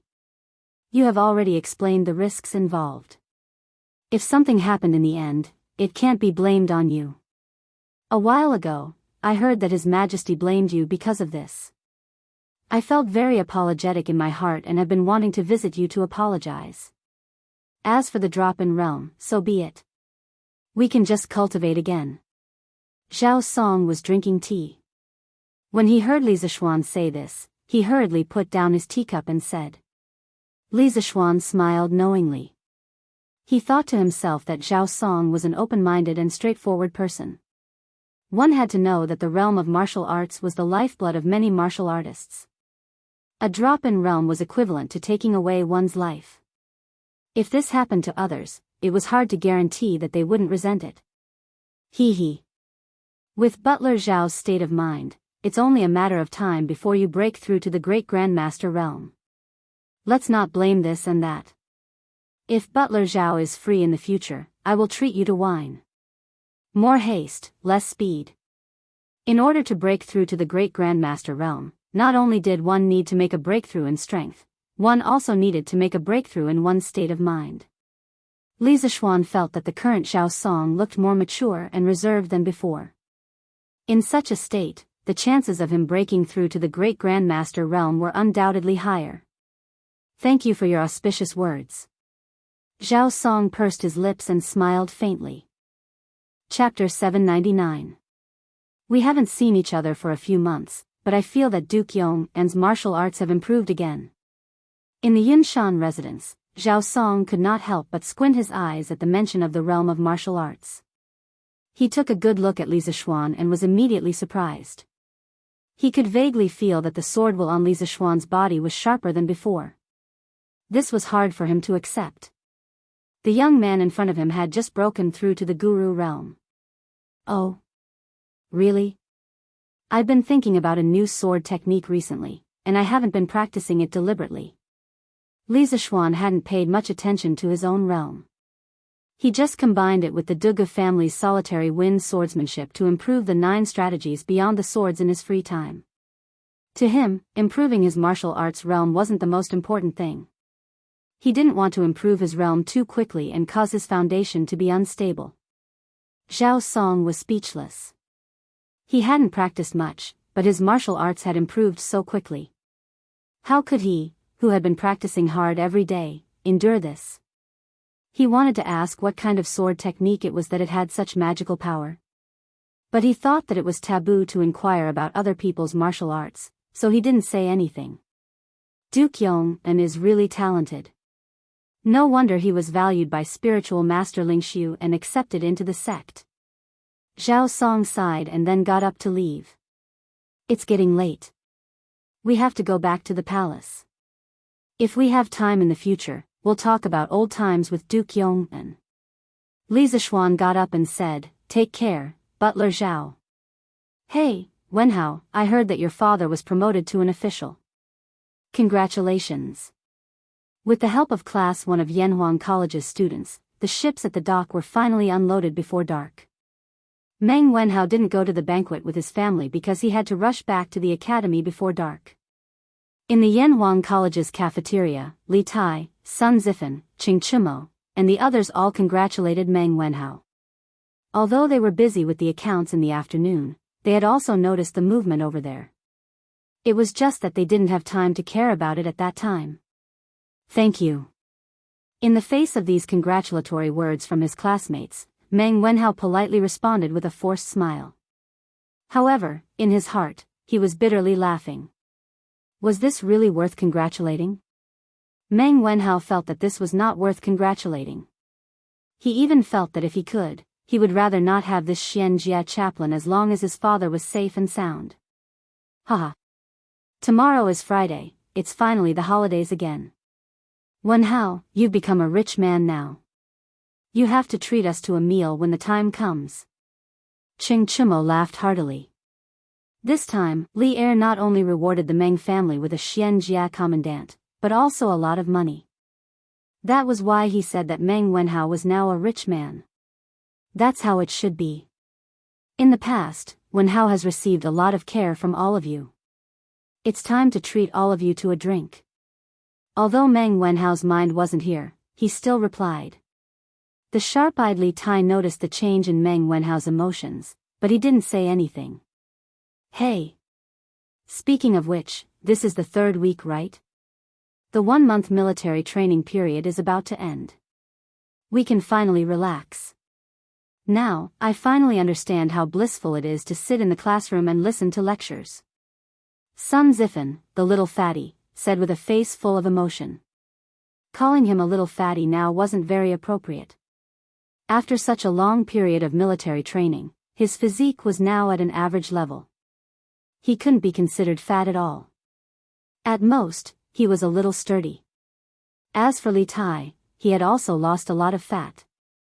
However, Li Tai was much fatter than Sun Zifen before, so he still looked a little fat now. However, it was much better than his previous round appearance. Sigh, Sun Zifen, I say, let's think about how we're going to spend tomorrow. This afternoon, because we helped the Ministry of Civil Affairs settle the score, we escaped a calamity. However, we can't escape the calamity forever. I heard that this afternoon, the people of Class 2 were badly scolded by Lu Guogong. Now, they're all lying on the sports field. Wang Meng, who was sitting at the next table, glanced at Sun Zifen, who was in a happy mood, and said mercilessly. That's true. When Sun Zifen heard this, he immediately lost his spirit like a frosted eggplant. He muttered in a melancholy mood, when we left in the afternoon, I felt that Lu Guogong was not in a good mood. We are bound to be unlucky tomorrow. I say, Chonyo, can you ask your father not to come tomorrow? It's not so bad for the academy. We can have a break every 5 days, but the ministers only have 1 break every 10 days. It's not easy. Your father should be resting at home while the imperial court is on holiday. Yes, Zifen is right. Chonyo, you have to persuade Lu Guogong. Li Tai also voiced his agreement. Qing Chumo said with a bitter face, do you think I don't want to persuade him? But my father is so stubborn. How can I persuade him? In fact, Qing Chumo knew that the reason why his father came to the academy as a military training instructor, other than helping Li Zishuan train the students, was to help him improve his state through military training. But now that more than half of the military training was over, his martial arts state was like Mount Tai, not moving at all. So compared to Li Tai and the rest, he was the one who was under a lot of pressure. That's right. This prince can still take leave. Today, Lu Guogong wanted to scold us, but because of the fleet from the imperial court, it was all for naught. Tomorrow, he will definitely reprimand us even harder, so tomorrow won't be easy. This prince must take leave tomorrow. Li Tai's mind suddenly flashed. He remembered that before school started, Li Zishuan had asked him for help twice. In return, he had given him 3 days of leave. But it had been so long that he had forgotten. Thinking of this, he immediately smiled proudly. Hee, tomorrow you guys go and accept the training. I'm not feeling well, so I'll ask for a few days of leave from the Yamacho. Sun Zifen stared and carefully looked at Li Tai, then said in disbelief, I say, Qingke, aren't you overthinking it? Looking at you now, who would believe that you're sick? Even if you're pretending to be sick, you should at least pretend. If you go to the Yamacho, you'll definitely be seen through by the Yamacho. It'll be a miracle if you can take leave. Qing Chumo echoed, Zifen is right. Qingke, you should save it. Xiao Xian will definitely not allow you to take leave. He might even punish you for lying. Li Tai smiled mysteriously and said, "Hee hee, Ziffin, do you dare to make a bet with me? Let's bet on whether the Yamacho will agree to my request for leave." Sun Ziffin said without thinking, "Okay. Let's bet." "Qingke, just tell me how you want to bet and what you want to bet on." The world was ignorant. They always thought that they were the smartest, so there was gambling in the world. Chapter 800. Neither of us is short of money, so gambling is boring. How about this, if I can really apply for leave from Yamacho tomorrow, you help me wash footwear for a month. If I can't apply for leave, then I'll help you wash footwear for a month. How about that? In the Yanhuang College cafeteria, Li Tai's eyes rolled twice, and then he looked at Sun Ziffin and said. The so-called footwear was the socks worn by ancient people, also known as footbags. It first appeared in the form of laced socks during the Xia, Shang, and Zhou dynasties. During the Qin, Han, Three Kingdoms, and Wei and Jin dynasties, the form of socks also changed a lot. The form was more and more similar to modern socks. Of course, until the Tang dynasty, the word socks had not officially appeared. According to reliable records, the word socks first appeared in the ancient and modern Chinese annotations, written by Ma Huan of the Liang dynasty. F***ck, Qingke, you win. But who's afraid of who? I'll take this bet. Sun Ziffin's appetite suddenly became bad when he thought about washing someone's smelly socks on a hot day. But how could he be afraid at such a critical time? Moreover, in his opinion, Li Zishuan would never agree to Li Tai's request for leave. So he looked at Li Tai and agreed decisively. Okay. Then it's a deal. The little fatty was suddenly happy. He thought to himself, hee hee, there's really someone who isn't afraid of death. For the next month, I won't have to wash footwear at all. It's a deal. Sun Ziffin also said loudly. He didn't think he would lose. Husband, what are you busy with? After receiving the imperial edict in the afternoon, you've been hiding in the house and didn't come out for dinner. Mother even asked about you. At night, Yunshan Villa. Han Yushi walked into the bedroom on the third floor with a wooden food box in her left hand and a candle in her right hand. She put the food box next to Li Zishuan, who was hunched over the desk, and then turned to change the candle on the candlestick that was about to burn out. She asked Li Zishuan softly while changing the candle. Oh, nothing. Your husband is still pondering over some things. If it were someone else who asked this question at this time, Li Zishuan, who was in deep thought, might not pay attention to them at all. However, Han Yushi was different. He had always doted on his wife very much. It was not an exaggeration to call him a wife-doting maniac. He lowered his head and drew something while answering Yushi's question. What are you thinking about? After changing the candles, Han Yushi curiously walked behind Li Zishuan. She glanced at the white paper in front of him that was filled with various symbols and asked. Hey! Wife, come and sit. Li Zishuan stopped writing when he heard this. He laughed and pulled Han Yushi into his arms. Then, he explained, I'm not sure. Wife, you also know that we bought over 1 million caddies of rubber latex from the Wang family this time. Your husband is thinking of a way to refine the latex. Otherwise, wouldn't the nearly 10,000 strings of coins be wasted? Han Yushi glanced at Li Zishuan. She did not believe that her husband worked so hard just to not spend a few thousand strings of coins in vain. By the way, husband, I still don't know the use of this rubber that looks like soy milk. The ancients also drank soy milk. The inventor of soy milk was Luan, the king of Huainan in the Western Han dynasty. It was said that Luan was a filial son. When his mother was ill, Luan would make soy milk with soaked soybeans every day for his mother to drink. Mother Lu's illness quickly recovered. Since then, soy milk gradually became popular among the people. Hey! This rubber has too many uses. Let me tell you, although this rubber latex looks like soy milk, once it is refined, it will become something soft and elastic. The simplest use is to use it on wheels. The outer wheels made of rubber are much faster than wooden ones.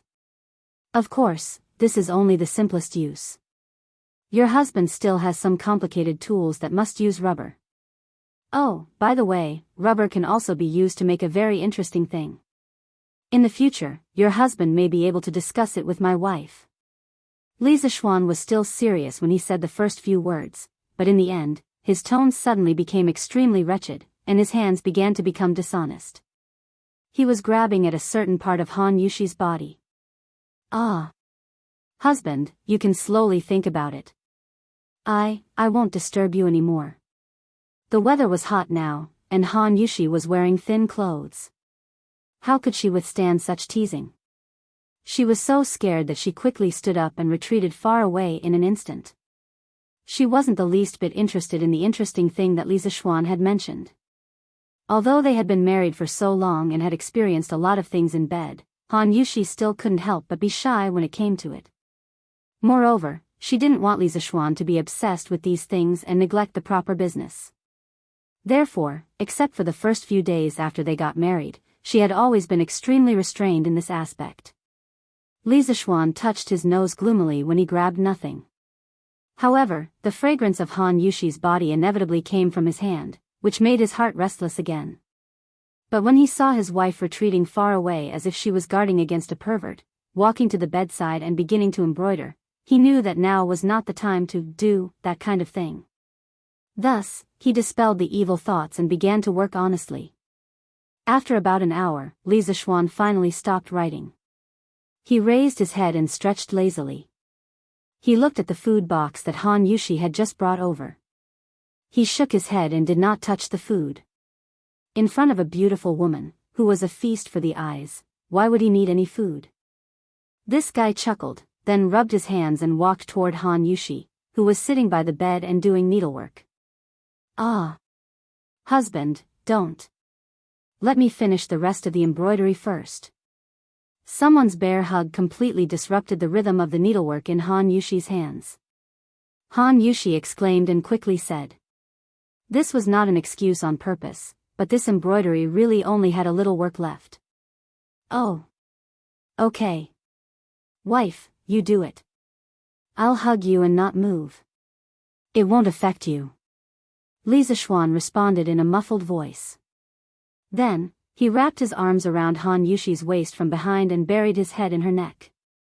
Feeling the hot breath on her neck, Han Yushi suddenly blushed. She thought to herself, how can I do it with peace of mind when you are like this?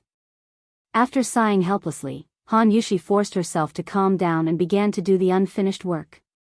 Ah. Wife, this won't do. The light at night is too dim. Needlework hurts the eyes. Let's not do it. Let's sleep. After a while, Lisa Schwan felt that it was still difficult to do embroidery with the weak candlelight in the room, so he spoke up. At the same time, he wondered if he should find a way to install electric lights in the courtyard. Otherwise, it would be inconvenient. Chapter 801. Once a person's dream was achieved, it was easy to become lazy, and this laziness would continue until a new goal appeared. Lisa Schwan was like this. When he first came to this dynasty, he dreamed of becoming a marquis and then waiting for death to come. Life was short, and he still had a wealthy family and a beautiful wife. He had to enjoy it as soon as possible. So the next day, Lisa Schwan slept very late and didn't wake up. Of course, part of the reason was because he had slept rather late last night. In any case, his habit of getting up early for the past half a month was suddenly interrupted. However, this made someone suffer. Bang, bang, bang. Bang, bang, bang. Yanhuang College, Guanghua Building, 10th floor of the Central Twin Towers. Li Tai did not go to the cafeteria after finishing his morning run as usual. Instead, he went straight to Lisa Schwan's office and banged on the door with all his might. However, there was still no movement after banging on it for more than 10 times. Li Tai's heart skipped a beat, and he had a bad feeling. Qin Ke. Are you looking for Xiaoxian? At this moment, someone suddenly walked out from the staircase. It was Yan Xiaoning, who had just come to work and heard the commotion. Li Tai was quite familiar with Yan Xiaoning in the past. He quickly said, "That's right, Brother Xiaoning. Do you know where Xiao Xian, Yamacho is?" In the past, Xiao Xian would have already arrived at this time. However, you still haven't opened the door after banging on it for so long. This means that he didn't come today. Yan Xiaoning thought for a moment and replied. Li Tai panicked when he heard this. Then, Brother Xiaoning, do you know where Yamacho is now? Yan Xiaoning said helplessly, how would I know? Qingke, if you have something urgent to look for him, you can ask Mo Zhong. He should know. As soon as Yan Xiaoning finished speaking, Li Tai disappeared in an instant. He was so fast that even Yan Xiaoning was a little surprised. Seems like this military training is still useful. Yan Xiaoning muttered softly as he looked at Li Tai's back, which was obviously much thinner than before, and his vigorous steps. Mo Zhong, where's Yamacho? Li Tai ran to the gate of the academy, found Mo Zhong, and asked. When Mo Zhong saw that the person asking the question was Li Tai, he hurriedly replied, Yamacho hasn't come today. He must have something to do, or he's still at home. Li Tai widened his eyes. How could he do that? If he couldn't get leave soon, he would have to continue the military training with Sun Zifan and the others. Then, he would lose the bet. According to the agreement, he had to wash Sun Zifan's footwear for a month. Wasn't this asking for his old life? Hey! Your Highness, what are you trying to do? You cannot go out. This is the Academy's rule. Li Tai was anxious and wanted to go out to find Li Zishuan. Mo Zhong would not let him go and quickly stopped him. Out of the way. I really have something urgent to talk to Yamacho about. Fortunately, this was the Academy. If someone dared to stop him in any other place, Li Tai would definitely be angry. Even so, the little fatty's tone was impatient. Mo Zhong knew that this young master in front of him was not an easy person to deal with. He was so anxious that he was sweating profusely. He was still thinking of a countermeasure. When he saw that Li Tai was about to explode, he hurriedly said, how about this? Your Highness, please calm down first. I will help you find Yamacho. You cannot go out. The Academy's rules cannot be broken. When I find Yamacho, you can talk to him face to face if you have something to say.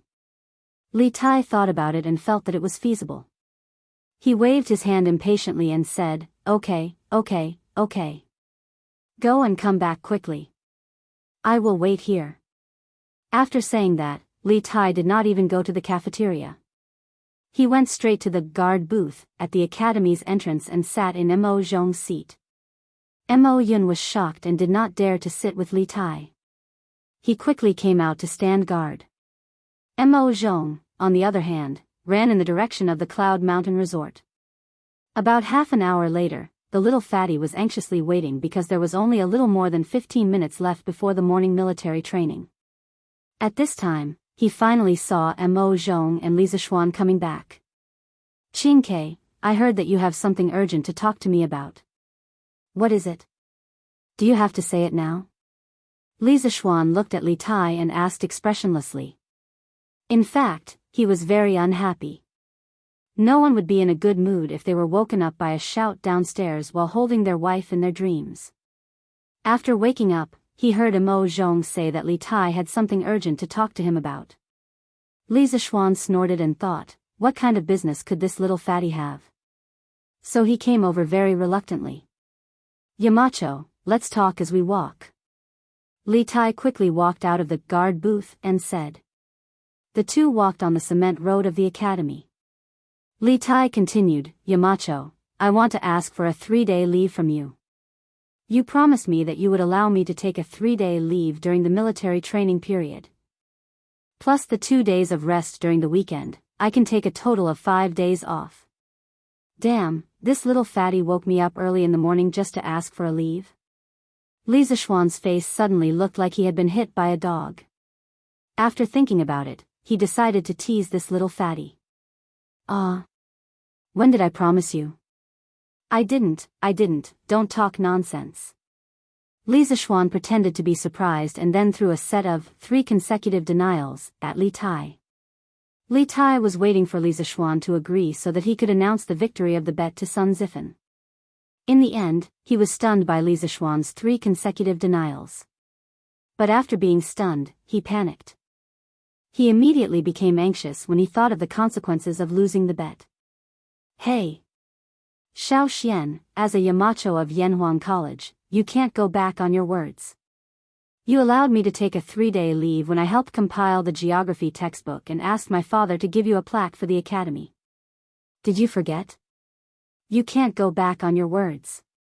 Li Zixuan found it funny when he saw Li Tai so anxious that his face was flushed red, looking like he was about to fight to the death with someone.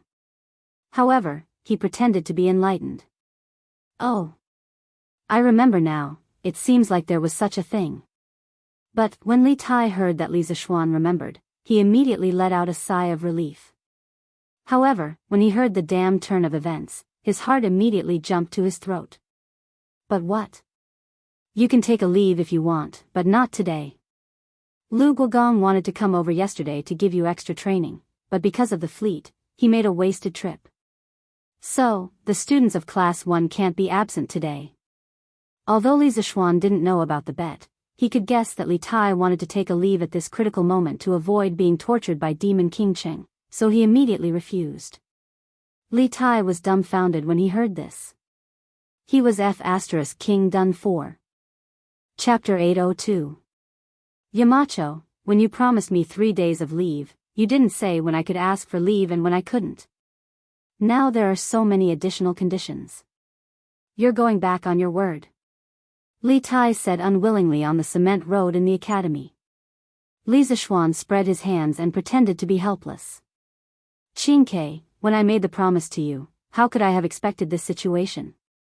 Anyway, no means no. Even if I agree, Lu Guogong won't agree.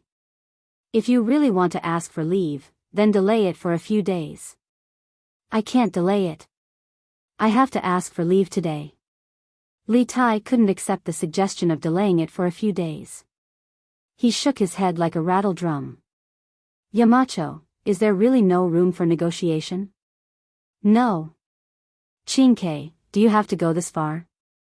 Lu Guogong will at most increase your training load by 40%. Look at how scared you are. It's not like you haven't experienced it before. Seeing Li Tai's unrelenting attitude, Li Zixuan glanced at the little fatty and said with a strange expression. At the same time, a trace of suspicion arose in his heart. Logically speaking, Li Tai wouldn't force himself to do it even though he knew it was impossible. Li Tai wanted to say that if he didn't ask for leave today, he would have to wash Sun Zifen's feet for a month. However, he swallowed the words back down because he felt that if Li Zixuan knew the truth, then it would be even more impossible for him to ask for leave. After interacting with Li Zixuan for so long, he knew that Li Zixuan liked to trick him the most. I'm not feeling well today. I have to ask for leave. After hemming and hawing for a long time, Li Tai finally made up an excuse. However, he forgot that this excuse was the worst excuse for Li Zixuan. Li Zixuan narrowed his eyes and looked Li Tai up and down. Li Tai suddenly felt uncomfortable being looked at. Li Zixuan saw this and knew that things weren't as simple as he thought. Qingke, you're not feeling well? Where are you? It just so happens that I know a little about medicine. Come, let me take your pulse. To be honest, how could this guy know how to take a pulse? He was just bluffing.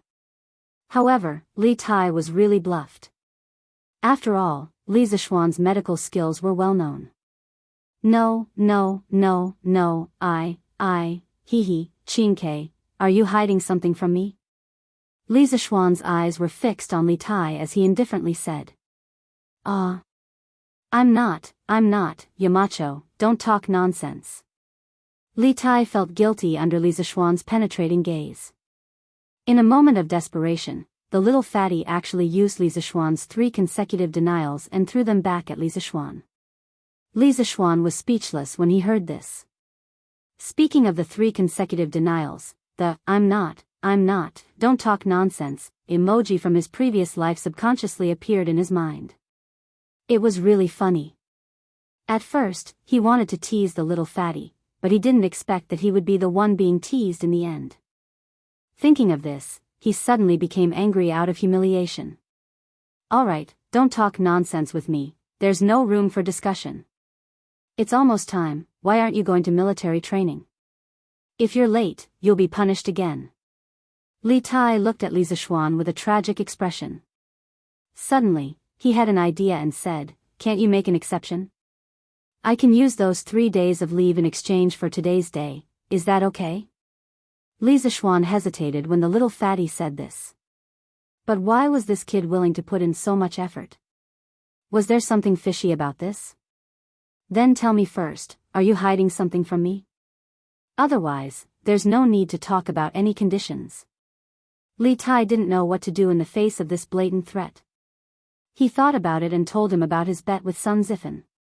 It's like this, Yamacho.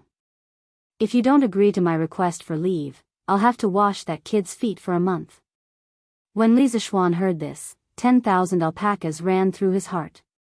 These two little bastards really knew how to play. One was the son of the emperor, and the other was the son of the top scholar.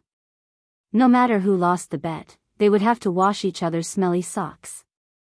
If this spread out, Li Er and Sun Fujia's old faces would not look good. However, even though Sun Fujia was unhappy, she didn't dare to blame Li Tai and Li Er. She only pulled the hatred onto Sun Zifan. In this way, that little idiot would be in trouble. I say, did you and Sun Zifan eat too much and have nothing to do, so you're messing around every day?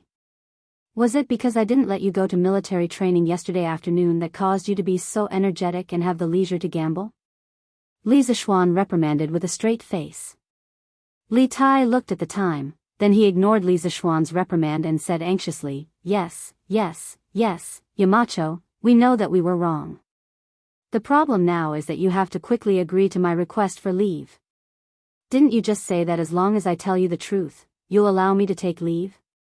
Li Zishuan rolled his eyes and said unhappily, when did I say that? I only said that if you don't tell me the truth, then there's nothing to talk about. This was really a trap in the city. Li Tai didn't pay attention and fell into the trap. Little Fatty said anxiously, then what do you mean? Do you agree or not? Li Zishuan sighed and said unhurriedly, after hearing what Qin Ke said, I can't agree even more. Because if I agree, wouldn't it be unfair to Sun Zifan? If this was in a gambling house, your actions would be considered cheating. You were the one who wanted me to tell you the truth, but after I told you, you said this. I think you did it on purpose. Li Tai breathed heavily, obviously flustered and exasperated. At this time, he didn't care about his tone of voice. Li Zishuan didn't get angry because of this. He thought for a while and said, Qin Ke, I'm not targeting you on purpose. What I said is the truth. Now, there are only 2 paths in front of you. 1. Lose the bet and obediently go to military training.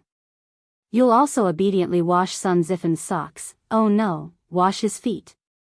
2. I can agree to your request for leave today. In addition to exchanging 3 days of leave for 1 day today, you have to carry 20 buckets of water on Saturday. You're not allowed to spend money to hire people or ask your subordinates to help. You have to carry these 20 buckets of water to the student dormitory's water tower. If you don't do this, Sun Zifan will definitely feel bad. Time is of the essence. Which path do you prefer? F*CK, I like your grandpa. I don't like any of the paths. You're F*King cheating me. Li Tai's face was full of grief and indignation. If he won, he really wanted to fight Li Zishuan to the death. How could he bully people like this? I choose the second path.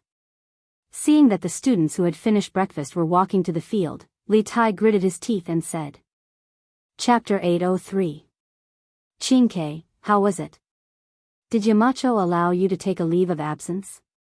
On the sports field of Yanhuan College, in Class 1's camp, Sun Zifan was a little guilty at first, but after waiting for Li Tai for a long time and not seeing him, he suddenly felt that this bet was as stable as a dog. At this moment, seeing Li Tai's drooping face, this guy secretly thought that he had a chance. He immediately went forward and pretended to be concerned, but anyone could see the smugness in his eyes. In fact, this amusing idiot's thinking was wrong. The reason why Li Tai's drooping face and looking unhappy was entirely because he had paid an extremely painful price to win this bet. Not only did he sacrifice 2 days of vacation that originally belonged to him, but he also had to carry 20 buckets of water. This really cost the little fatty his life. 20 buckets, Li Tai felt that he would have to carry them for a day. At this moment, when he heard Sun Zifen ask him, Li Tai raised his head and quickly restrained the dejected look on his face, revealing a victorious smile. Hee hee, of course. You brat, just wait to wash my feet for a month. At the end of his words, Li Tai's tone became a little vicious. In his opinion, the whole thing was caused by Sun Zifen. Li Zishuan deliberately asked for a sky-high price and deliberately cheated people. Although it was infuriating, Sun Zifen, the initiator, still had a reason to be very angry. How is that possible? Sun Zifen, who was originally winning, heard such an unexpected answer and suddenly felt a little incredulous. How could Yamacho allow you to take a leave of absence for no reason? Besides, if it's really like what you said, then why are you here now? Li Tai smiled and said condescendingly with the attitude of a victor, "Oh, believe it or not, it's up to you. I just came here to tell you the result. Now that I'm done, I can start my vacation. See you later." Haha. With that said, he waved his hand. Under the stunned gazes of Sun Zifen, Qing Chimo, Li Qingxian, Yuchi Baolin, and the others, he walked out of the sports field. His footsteps became faster and faster. He had no choice but to hurry. The little fatty was afraid that if he met Qing Yaojin, he wouldn't be able to leave. Although this holiday was approved by Li Zishuan, if Qing Yaojin really went crazy, he would not recognize anyone. Holy sh*t. He really left? Sun Zifen's arms were trembling. Firstly, he was shocked. Secondly, he was scared. Once he thought about washing Li Tai's smelly socks, how could he not be scared? At this moment, he felt like crying. Haha. Zifen, don't be sad. Anyway, it's only for a month. Qing Chimo walked over, patted Sun Zifen's shoulder, and said gloatingly. This idiot had completely forgotten that he had the same attitude as Sun Zifen yesterday. It was just that Li Tai didn't choose to bet with him. Sun Zifen said angrily, "Get lost. Cho Nyo, you're really a B***tch. Xiao Xian, where did Prince Wei go? I heard from the Crown Prince that he asked for leave from you." During the morning break, Qing Yaojin found Li Zishuan, who was wandering around the sports field with his head lowered and thinking about something, and asked. Li Zishuan raised his head. He was already prepared for old Cheng's question. "Yes, Qing Ke asked for leave from me. I heard that Her Majesty had something to do with him, so I asked him to go back first." This guy was now used to scamming people. He didn't even blink when he lied, but Qing Yaojin really believed him. "Oh, if that's the case, then go ahead and ask for leave. It's just that Prince Wei will regret it in the future if he doesn't have such a substantial training like today, right?" Qing Yaojin smacked his lips and sighed with regret. Faced with such a narcissistic Qing Yaojin, Li Zishuan was speechless. Would he regret missing training? He was sure that to Li Tai, it was impossible for him to regret. He would never regret it in this lifetime. Gi Lane. It was close to noon, and the pedestrians on the road had all gone home for lunch. There was a tanned, lean middle-aged man with an exquisite package in his hand. There seemed to be a stack of neatly stacked clothes in the package. After turning 2 alleys, the man finally entered a dilapidated small courtyard. "Master, you're back. How was it? Those officials from the Ministry of Personnel didn't make things difficult for you, right?" In the courtyard, a woman saw the man enter and quickly stood up to welcome him. As the middle-aged man walked into the house, he replied, "No, I'm just going to make a report. I'm not here to ask for help. Why would they make things difficult for me? These two people were Meng Wenhao's parents. That's good, that's good. Meng Wenhao's mother sighed with relief. Then, she saw the bright yellow package placed on the table by Meng Wenhao's father.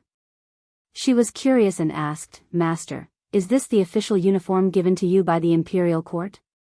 Meng Yuliang's mind didn't seem to be here. He faintly said, "I just got it from the Ministry of Personnel. If you want to take a look, open it and take a look." Meng Yuliang's mother was a little excited. After all, she had lived for more than half of her life and had never seen or touched an official's uniform at close range. Therefore, she carefully opened the package and saw a dark cyan round-collar official's uniform lying inside. She was about to pick it up and carefully examine it when Meng Yuliang suddenly stood up and only heard him say, "Mother of my child, take a look first. I'm going to Changue's house." Meng Wenhao's mother was stunned and said, "Master, it's already noon. Why are you going to Changue's house?" Meng Yuliang stopped and let out a long sigh, "Alas. Changue went to sea with me, but now he didn't even bring back his body. I'm his brother. No matter what, I have to send him on his way. Mother of my child, go and get me 3 strings of money. Changue's orphan and widow are quite pitiful. We have to show our sincerity." Meng Yuliang's mother immediately fell silent. Last night, under her persistent questioning, Meng Yuliang had told her the details of that terrifying night at sea. Until now, she still had a lingering fear in her heart. Moreover, she was also deeply rejoicing because many of the crew members who sacrificed themselves that night were from Gue Lane. Many of them were acquainted with her family. For her husband to be able to come back alive, it really was a miracle. "Okay, master, wait a moment. I'll go and get you the money now." If it were in the past, Meng Wenhao's mother would never be willing to give away 3 strings of money. However, after experiencing this disaster, she understood that her family's safety was the greatest wealth. Moreover, to some extent, the sacrifice of those crew members also bought time for Meng Yuliang. She felt guilty and grateful in her heart. Chapter 804. Young Master, you're finally here. The Odd Interest Pavilion's new workshop in Plum Village finally welcomed its new owner today. Speaking of which, Li Zixuan really wasn't qualified to be the boss at all. From the beginning to the end, he hadn't asked about the expansion of the workshop at all. He had given full authority to Uncle Fu. Moreover, after the new factory was built, he hadn't come to visit at all. Therefore, when Uncle Fu saw Li Zixuan suddenly show up in the afternoon, he was both resentful and surprised. Li Zixuan looked slightly embarrassed. Obviously, he understood the meaning behind Falbert's words. "Ahem, Falbert, long time no see. How have you been lately?" Falbert looked at Li Zixuan and sighed helplessly. He knew that Li Zixuan had been busy recently, so he did not blame him too much. Moreover, Li Zixuan had always been very respectful to the elders in the workshop. Therefore, Falbert had always treated Li Zixuan as his junior. "Young master, thank you for your concern. I'm still in good health and can help you manage the workshop for another 2 years." Falbert led Li Zixuan into the workshop and answered Li Zixuan's question at the same time. After hearing this, Li Zixuan frowned. He suddenly remembered that Falbert was getting on in years. Even if he was healthy, he could only work in the workshop for another 2 or 3 years. Who would take over at that time? Who would be the one to carry this burden? Successor, I have to look out for a successor for Falbert from now on. Li Zixuan sighed in his heart. Curious Pavilion's new workshop occupied a large area of about 100 mu, which was dozens of times larger than the workshop in Chang'an. According to the different functions and types of products produced, the workshop was divided into 10 areas. The production area had a large factory building similar to the ones in modern times, the office area had an office building, and the living area had a dormitory. It could be said that this new workshop covered all the elements and could be considered the most comprehensive workshop in the entire Tang dynasty. "Oh, by the way, young master, why did you ask people to bring in so many barrels of white pulp yesterday? Our warehouse is about to be filled with those things." Falbert had planned to take Li Zixuan to the office area to rest for a while. Halfway there, he suddenly remembered the thousands of barrels of white pulp that the Wang family's fleet had delivered yesterday, so he turned his head and asked. Li Zishuan smiled and said, "That stuff is called rubber, and it's very precious. So much rubber, it should be worth more than our workshop. Don't worry, didn't I come here today to teach you how to use it?" Faubert heard this and felt a little incredulous. He had heard from other sources that Li Zishuan had bought the rubber for a total of 8,000 strings of coins. Even if the rubber could bring 10 times the profit to the workshop, it was only 80,000 strings of coins. How could it be more valuable than the entire workshop? That's great. This old man wants to see what this stuff that looks like soy milk can be used for. Seeing how confident Li Zishuan was, Faubert still wanted to take a look even though he didn't believe it from the bottom of his heart. Hee. Then let's go to the workshop next door. Faubert, get someone to bring a barrel of rubber over. Oh, and bring a big pot of white vinegar as well. Li Zishuan pointed to the large factory building next to them and said to Faubert. Okay. Although Faubert was puzzled as to why Li Zishuan wanted vinegar, it wasn't convenient for him to ask. Thus, he ordered his subordinates to do as they were told. After a while, all the items were ready. Faubert even brought a few old craftsmen from the workshop to observe from the side. Song Xiaoxi, Pang Feiji, pour this barrel of rubber into the stone trough. Li Zishuan pointed to the rectangular stone trough in front of him and ordered Song Xiaoxi and Pang Feiji behind him. This stone trough was originally used for annealing when the blacksmith was forging. However, due to the urgency of the situation, Li Zishuan couldn't find a more suitable container. Yes, young master. Song Xiaoxi responded and quickly lifted the barrel full of rubber with Pang Feiji. The white rubber latex immediately poured into the trough. This stuff looked as thin as soy milk. It was no wonder that Faubert couldn't think of a use for it. Pour the whole pot of vinegar in. Li Zishuan weighed the pot of white vinegar in his hand and ordered. A very important process for the extraction of rubber latex was the solidification process. In the modern rubber latex solidification process, the most commonly used solidifying agents were formic acid and acetic acid. Formic acid and acetic acid could increase the hydrogen ion content in the latex, thus lowering the pH value of the latex, compressing the electric double layer, and thinning the hydration film. When it reached the isoelectric point of the protein, the electromotive potential would be zero, and there would be no repulsion between the rubber particles. They would gather together and solidify into a block. In the 21st century, most foreign countries used formic acid as the solidifying agent, while domestic companies mainly used acetic acid as the solidifying agent. Depending on the specific acid used, the properties of the rubber would be different.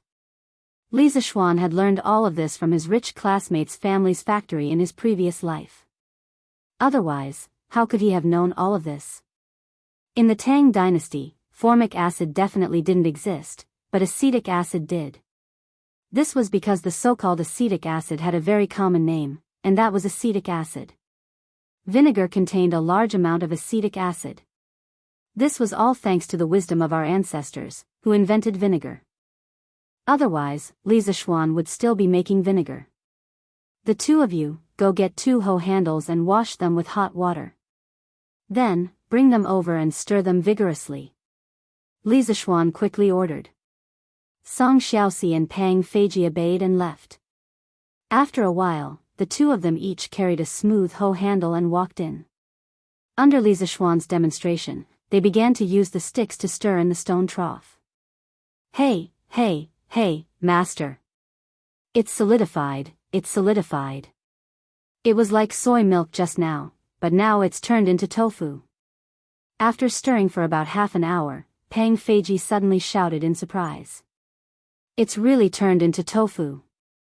Come and see. Song Xiaoxi was also very excited.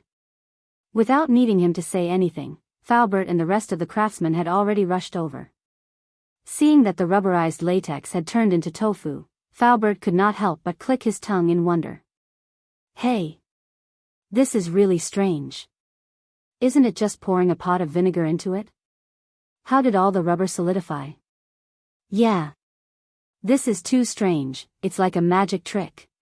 If I didn't see it with my own eyes, it would be really hard to believe. The rest of the craftsmen were also very shocked. They had never learned about chemical reactions, so they could only categorize it as a magic trick. Chapter 805. Song Xiaoxi, Pang Feiji, take out the solidified rubber. Li Zixuan saw everyone's reaction, but he did not say anything. Everything was within his expectations. Take it out? Master, how do we take it out? Pang Feiji looked at the tofu in the stone trough and asked.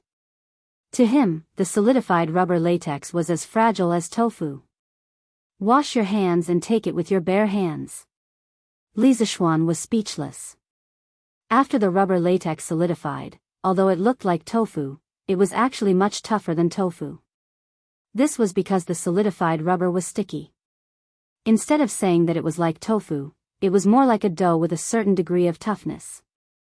Song Xiaoxi and Pang Feiji moved the rubber from the stone trough into the buckets that they had prepared beforehand. Both of you, follow me with the rubber. Li Zixuan looked at the rubber that was about to take shape. He was very happy. Although he knew the theory behind the solidification of rubber, it was only on a theoretical level. It was his first time doing it in practice. After a while, under Falbert's lead, everyone arrived at the papermaking workshop area. Falbert, where is the papermaking machine? It was difficult to find something in such a big papermaking factory. Li Zixuan asked Falbert directly. Papermaking machine? Falbert was even more confused. What did the extraction of rubber have to do with the papermaking machine? Yes, it's the new papermaking machine that we made before. Li Zixuan nodded. Seeing that Li Zixuan was not in the mood to explain, Falbert could only bring him to a big factory. Master, the papermaking machine is here. Needless to say, Li Zixuan also saw it. He said to Song Xiaoxi behind him, Xiaoxi, you two pour the rubber in. At this moment, the two of them believed Li Zixuan's words without a doubt. They poured the rubber into the papermaking machine's pulp inlet. Li Zixuan stepped forward and raised the roller of the papermaking machine slightly. Then, he asked the servant next to him to pull the donkey and start the papermaking machine. The papermaking machine's paper outlet was a thin, white film-like object that was slightly thicker than paper. This was the plasticity of rubber. It could be rolled flat like dough, and during the rolling process, most of the water in the rubber could be squeezed out. Xiaoxi, find someone to cut these rubber pieces into sections. Then, just like drying paper, put them outside to dry. At this point, the process had basically come to an end.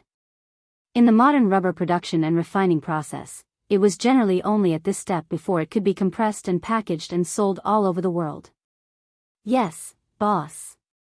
After staying in the workshop for so long, Song Xiaoxi was very familiar with the papermaking process. He responded and called for the servant next to him to cut the rubber. Master, that's it? But I still can't see the use of this rubber. Seeing this, Uncle Fu asked the question in his heart.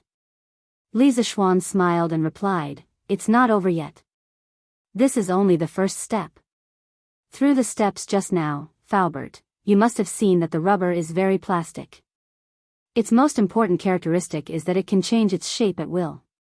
After the rubber is completely dried, we can proceed to the second step, molding. By then, Falbert, you will know the magical use of this rubber. Falbert nodded thoughtfully. Li Zixuan did not disturb him. He left with Pang Feiji and looked around the new workshop. As they were about to go back, they met two people. They were two girls. Yamacho, you're here? Sir. Different names represented different identities of the owners of the voices. They were Mo Lingwei and Little Fishy. Ink Girl, Little Fishy, why are the two of you together? Looking at the two beauties, one big and one small, Li Zixuan did not feel any joy. Instead, he felt some lingering fear. Beauties were beautiful, but beauties with the characteristics of witches were not very good. Yamacho, your memory is really bad. Didn't little Mingzi tell you that? I'd been polishing the glass to make an astronomical telescope. Mo Lingwei rolled her eyes and said sarcastically. Oh. Li Zishuan suddenly realized that Yan Xiaoning had indeed told him. But now, the two girls were obviously gossiping and chatting under a big tree. They did not look like they were doing research at all. Ink girl, how's the progress on your side? Not very good. Yamacho, your craftsmen are not good at all. It's not as good as me polishing it myself. Mo Lingwei pouted and said with some dissatisfaction. Fine, she was getting someone to work for her for free, and she was being despised. Li Zishuan choked and said helplessly, okay, then you polish it yourself. I'll wait for your good news at the academy. Then, he looked at Li Yu and asked, Little Fishy, what about you? Little Fishy was not as presumptuous as Mo Lingwei. Although she had a demonic nature in her bones, she only released it to outsiders. In front of Li Zishuan, she had always been more obedient. Perhaps it was because Li Zishuan had given her the capital to settle down in Chang and City, or perhaps it was because Li Zishuan was Meng Wenhao's mentor. Hearing Li Zishuan's question, the little girl smiled sweetly and then replied, Sir, it's Steward Ma who wants to move the editorial department of Datong Daily here. He has been busy preparing lessons in the academy recently, so he sent me here to inspect it first. A few days ago, I met Sister Wire here. She told me the principle of the telescope. I feel that what she and Brother Xiaoning are doing now is very meaningful. After chatting for a while, I feel that we hit it off quite well, so we became good sisters. Oh. Li Zishuan whispered in his heart, of course, the witch and the witch hit it off. He actually knew about Ma Zhou's intention to move the editorial department to the new workshop, and he also agreed. Firstly, the office environment here would definitely be better. Secondly, it was close to the academy, so it would be convenient for Ma Zhou to take care of the work on both sides at the same time. By the way, sir, I want to write in detail what Sister Wire is doing now in the newspaper. Although it looks boring, if it is displayed in the newspaper, it can promote Sir's work and attract more people to join it. Li Zishuan heard this and thought in his heart, isn't this similar to modern academic papers? To be honest, he really wanted to set up a top academic journal similar to that in Nature and Science in his previous life to gather the best academic results of mankind. But was this really appropriate? Once he did this, it would easily cause technology leakage. This was what Li Zishuan was very unwilling to see. The modern scientific knowledge he brought could only take root and sprout in the Tang Empire. It could never be spread to foreign countries and become a weapon for foreign countries to deal with the Han people. Chapter 806. Little you, if you really want to write about this in the newspaper, you can't write about the principles of the telescope that Ink Girl just explained to you. You can only write about it roughly. After you finish writing, I have to look through it. You can only publish it after I give my approval. Do you understand? In the workshop, Li Zishuan said to Li Yu with a serious face. In the modern era, there were many academic journals in every country. There were all kinds of academic papers in them. They showed the latest discoveries in various fields to the researchers. But there was one thing that had to be admitted. If these academic papers were published, it would be easy for others to imitate your latest discoveries. However, in the modern era, there were patent protection laws. Even if others learned your technology, they could not steal it. They had to pay patent fees to you. For example, in the 21st century in China, every mobile phone manufacturer had to pay patent fees of hundreds of billions to the United States because of 3G or 4G communication agreements. But this was the Tang dynasty. In this era, 70% to 80% of the countries had not developed their knowledge. Who are you going to talk to about intellectual property protection? Isn't this playing the lute to a cow? Even if Tang dynasty passed the patent law, the rest of the world would not recognize it. If he published academic journals now, the ambassadors of the other countries might bring the advanced scientific knowledge back to their countries. This was something that Li Zishuan could not tolerate.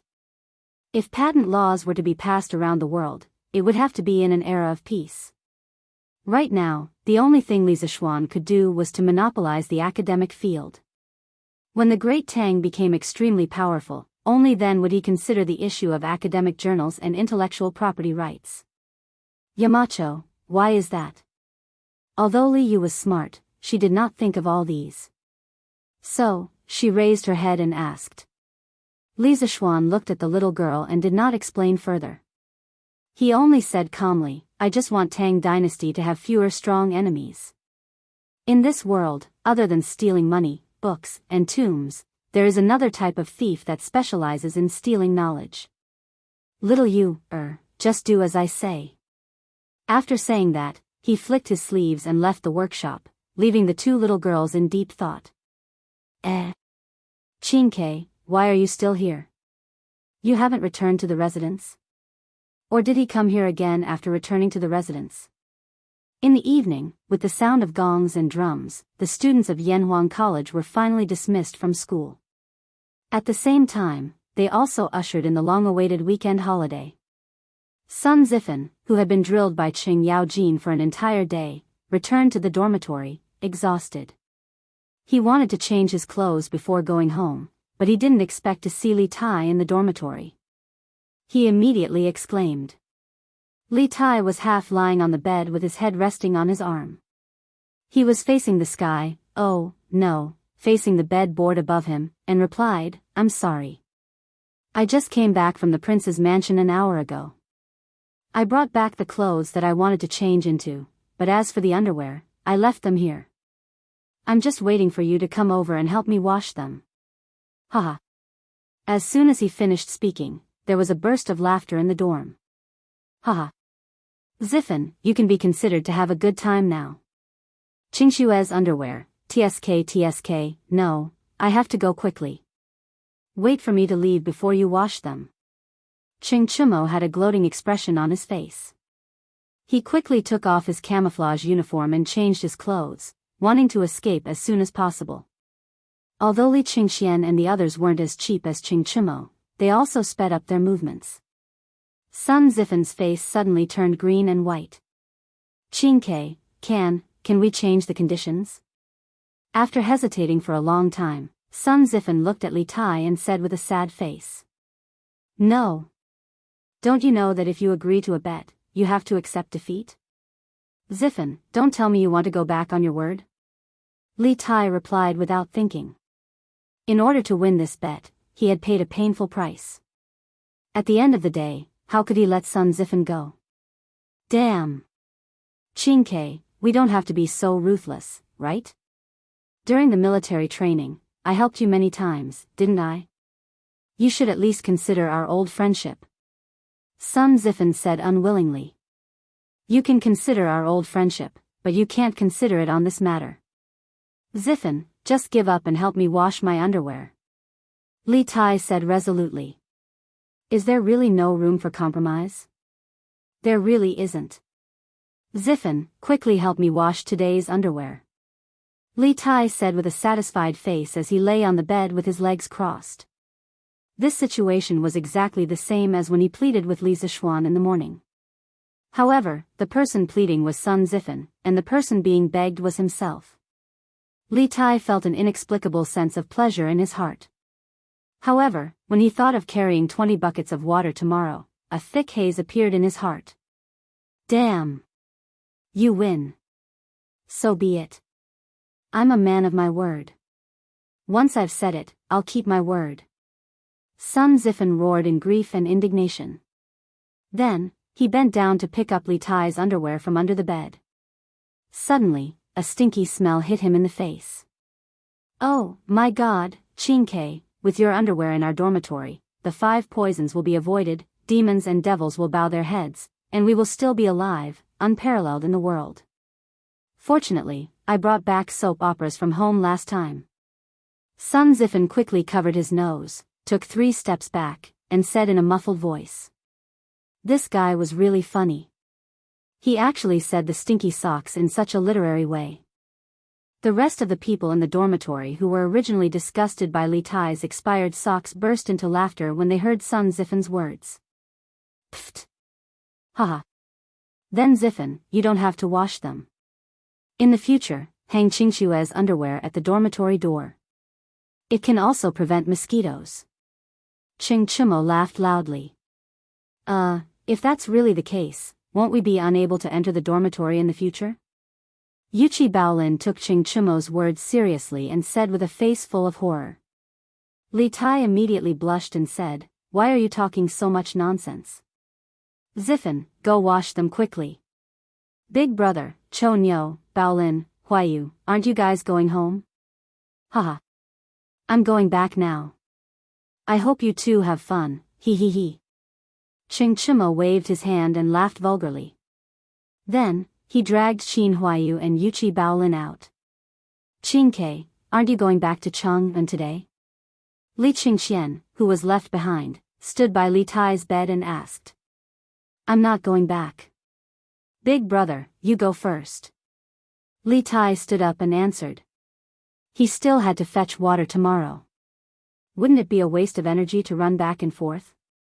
All right then, you rest well. I'll go first. Li Qingxian didn't think too much. He nodded and left. Chapter 807. Here, Qingke, your footwear is done. After they left, Li Tai lay on the bed alone, humming an unknown tune and shaking his legs, as happy as a lord. After a quarter of an hour, Sun Ziffin came out of the bathroom with a pair of white footwear in his hands. He handed the footwear to Li Tai and said in a muffled voice. Oh, it's done so quickly. Li Tai rolled like a carp and sat up. If it was in the past, with the little fatty's super fat body, he definitely wouldn't be able to do this. Not bad, not bad. It's quite clean. Ziffin, help me dry the footwear again. Li Tai went forward and carefully looked at the footwear in Sun Ziffin's hands, then shamelessly asked for a yard after getting an inch. Get lost. Qingke, don't go too far. We didn't agree to dry the clothes in the beginning. If you want to dry them yourself. I'm going out to eat. Sun Ziffin wasn't a punching bag that was easy to bully, so he immediately said angrily. Li Tai sighed helplessly. He could only get up and dry the footwear on the clothes rack in the bathroom. Cough, cough. This clothes rack wasn't the modern clothes rack invented by Li Zishuan. When he was designing Yanhuang College, how could he have so much free time to think about everything? This clothes rack was a local product of the Tang dynasty. In fact, clothes racks were a type of furniture that existed even earlier than tables, chairs, and beds. There were already clothes racks as early as the Zhou dynasty. During the Zhou dynasty, etiquette was implemented. The aristocrats attached great importance to clothes. In order to meet this need, racks specially used to hang clothes appeared early on. Each dynasty had different forms of clothes racks, and their names were also different. During the spring and autumn period, a horizontal wooden pole used to hang clothes was called chang, also known as musher. Hey! Ziffin, you still have the appetite to eat? Hee hee. Li Tai was drying the footwear in the bathroom while turning his head to look at Sun Ziffin with a smirk. This sentence was quite self-deprecating, but there were only the two of them in the dorm. Anyway, Li Tai didn't care at all. Damn, Qingke, your skin is getting thicker and thicker. You have the nerve to say this kind of thing? Sun Ziffin scolded with a look of disdain, then replied, I was lectured by Lu Guogong today. If I don't eat, I'll starve to death. I'd rather die of disgust than starve. Li Tai walked out from inside and said with a smile, heh heh. If that's the case, I'll take you to eat.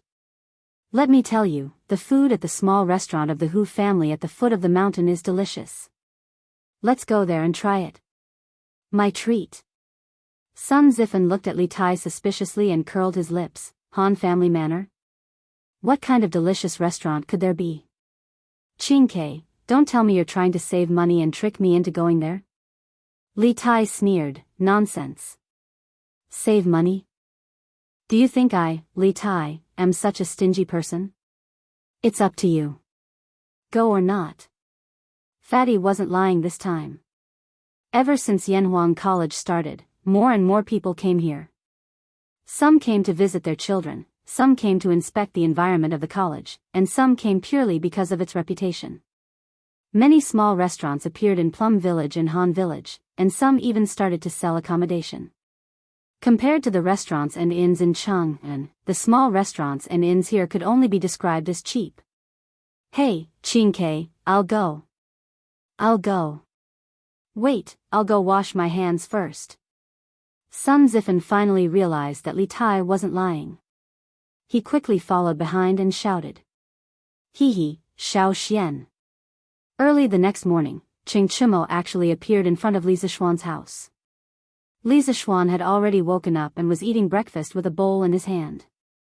Seeing this idiot smiling foolishly so early in the morning, he said in annoyance, "What's wrong? Chonyo, did you get caught in the door early in the morning or something? Why are you smiling foolishly?" Qing Chimo almost vomited blood when he heard that. Han Yushi, who was sitting beside Li Zishuan, rolled her eyes at her husband and quickly got up to greet him. "Brother Chonyo, have you eaten breakfast yet? Do you want to get someone to bring you a bowl and chopsticks?" Hee. Of course, of course.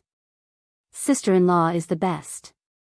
Little Xian marrying you is truly a blessing that he cultivated in his previous life.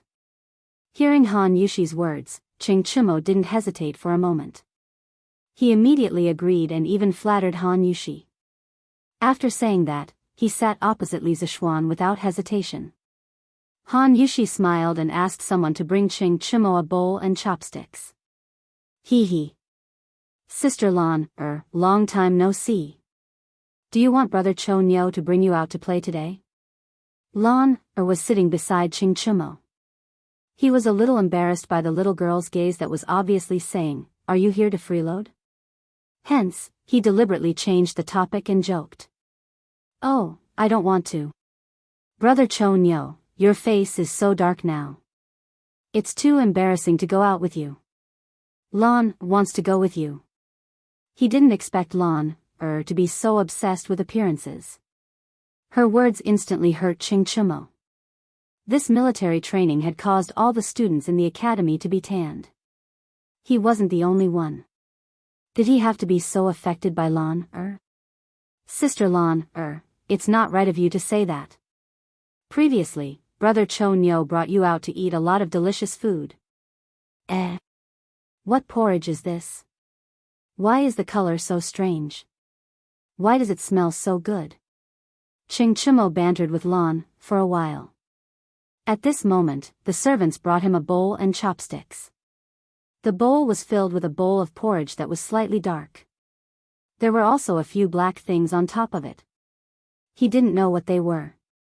He sniffed hard and suddenly sighed. "This is century egg and lean meat porridge." Li Zishuan replied as he stuffed a mouthful of porridge into his mouth. "Century egg and lean meat porridge? Century egg? Is it the century egg that I saw the last time I came to your house?" Qing Chimo felt that the name, century egg, was a little familiar. He thought seriously and suddenly shouted. "Yes, that's right. It's the century egg that you saw the last time. Speaking of which, you came at the right time. The century egg that I pickled last time is just ready to eat today. You came just in time." Li Zishuan glanced at him and said lightly. Hee, this means that I'm lucky. Let me have a taste." Qing Chimo laughed proudly. Then, he picked up the small bowl and stuffed the porridge into his mouth. "Oh. Ha. It's hot, it's really hot. Ha. But this century egg and lean meat porridge is really delicious. I didn't know that porridge could be cooked this way. It's really an eye-opener for me." Chapter 808. Of course, there was porridge in the Tang dynasty, but the porridge people ate at that time was still plain porridge. Li Zishuan added century eggs and lean meat into the porridge and made it into a salty porridge. It was really a new trick. "Oh. Xiao Xian, your century egg and lean meat porridge is really tender and delicious. There's also an indescribable fragrance in it. I guess it's the smell of century eggs. TSK, eating a bowl of century egg and lean meat porridge every morning makes me as happy as a god." It was the first time Qing Chimo had eaten such delicious salty porridge, and he ate 4 big bowls. After the meal, he rubbed his round belly, leaned back in the chair, and sighed with satisfaction. Li Zishuan rolled his eyes. Eating a bowl of century egg and lean meat porridge every morning makes me as happy as a god? Why does it sound more and more like smoking a cigarette after the deed makes me as happy as a god? Ahem, I misunderstood. Huh, but ugly ox, you just ate 4 bowls. Doesn't that mean you'll be happy for 4 days? Then you don't have to eat for the next 3 days. Li Zishuan joked with a smile. Ching Chimo choked on his words, but his skin had always been thicker than the city walls, and he was born to be a bully. How could he be defeated by a sentence? Huh, Xiao Xian, that's not how you calculate things. A bowl of century egg and lean meat porridge can make me happy for the whole day. I ate 4 bowls, so I'll be 4 times happier for the whole day. Ching Chimo laughed shamelessly. Li Zishuan was amused by this guy, and said, Ugly ox, why are you talking nonsense now? Since you like it so much, you can bring a basket of century eggs back later. See if Uncle Ching likes them. Now that the first batch of century eggs was made, he had to promote it as soon as possible. The best way was to promote it from the people in the circle, and at the same time, do them a favor. Ha! That's good. Xiao Xian, you have to give me more later. My dad will definitely like it. Sigh, I wonder how long these century eggs can be stored. The weather is so hot now. Ching Chimo finally used his brain this time. After being happy for a while, he suddenly thought of a question and asked. Li Zishuan smiled and replied, You don't have to worry about that. As long as you don't peel off the lime sawdust on the outside of the egg and put it in a ventilated and cool place, it can be stored for at least 3 months.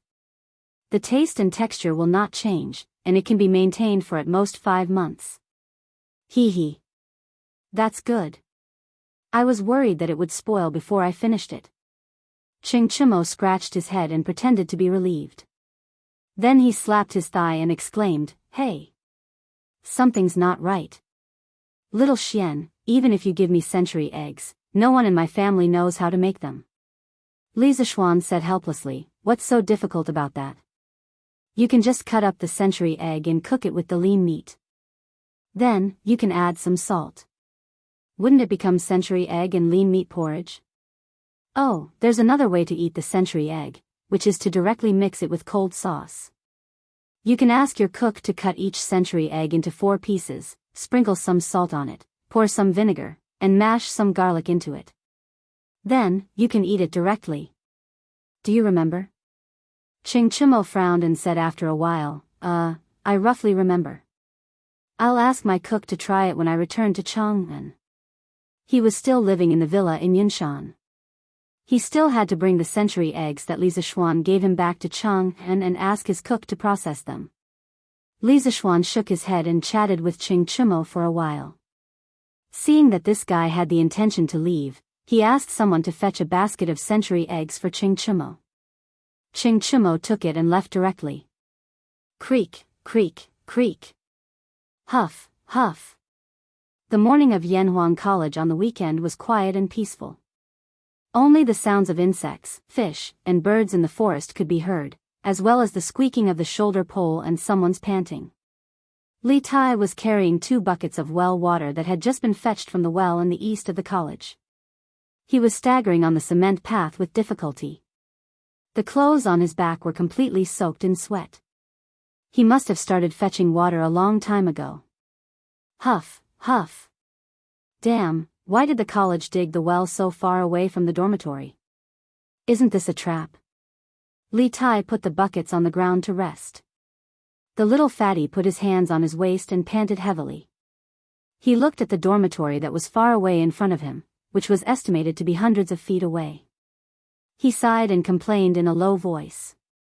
After more than half a month of military training, his body was stronger than before, but when had he ever done such physical work? His shoulders couldn't withstand such grinding. Not to mention 20 buckets of water, even 6 buckets of water would cause the skin on his shoulders to break. Sigh.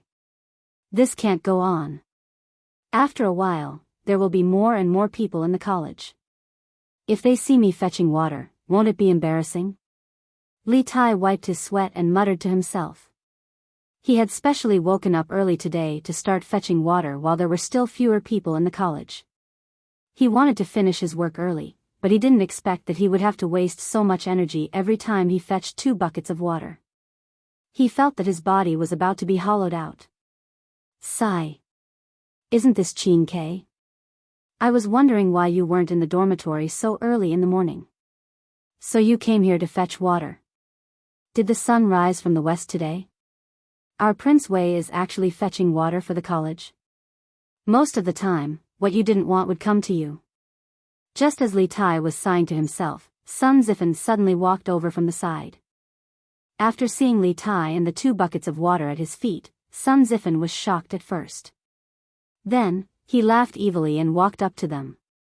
Zifen, don't go overboard. It's so early in the morning. Why aren't you sleeping in?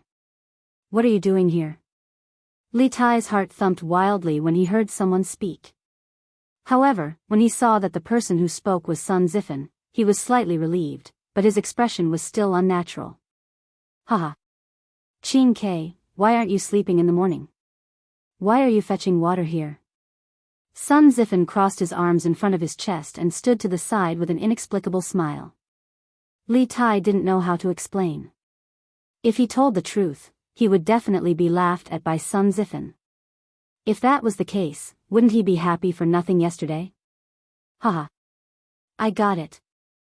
Sun Zifen glanced at Li Tai's expression and suddenly shouted, scaring Li Tai. Sun Zifen continued, it must be Yamacho. Yamacho must have asked you to fetch water. Otherwise, who in Yanhuang College would dare to ask you to fetch water? What do you think? Am I right, Chin-K? This little joker's analysis at the critical moment was very reasonable. He had actually guessed it right. Li Tai's heart skipped a beat. His expression changed for a while, and finally he could only admit, so what? It's none of your business. Sun Zifen wasn't angry at all. Instead, he laughed gloatingly, haha. Chin-K, you also have a day like this? What do you think? How many buckets of water did Yamacho ask you to fetch? Do you want me to help you? Chapter 809. I don't need it. Li Tai roared angrily as he looked at Sun Zifen, who was laughing maniacally in front of him. Then, he bent down, picked up 2 buckets filled with well water, and staggered toward the dormitory with great difficulty. Sun Zifen was not annoyed. He looked at Li Tai's back with a grin and then walked toward the canteen. Considering that many students were from other places, the academy's canteen still provided food on weekends. However, there was a time limit. If one was late, there might not be any food left. This was also the reason why Sun Zifen woke up so early today. Give me a bowl of porridge, 2 steamed buns, and a serving of meteoric success. Sun Zifen said to the waiter at the window when he arrived at the canteen. Hey, young man, other than the plain porridge, there is also the century egg and lean meat porridge. Which one do you want? The waiter did not immediately go to get the food for Sun Zifen.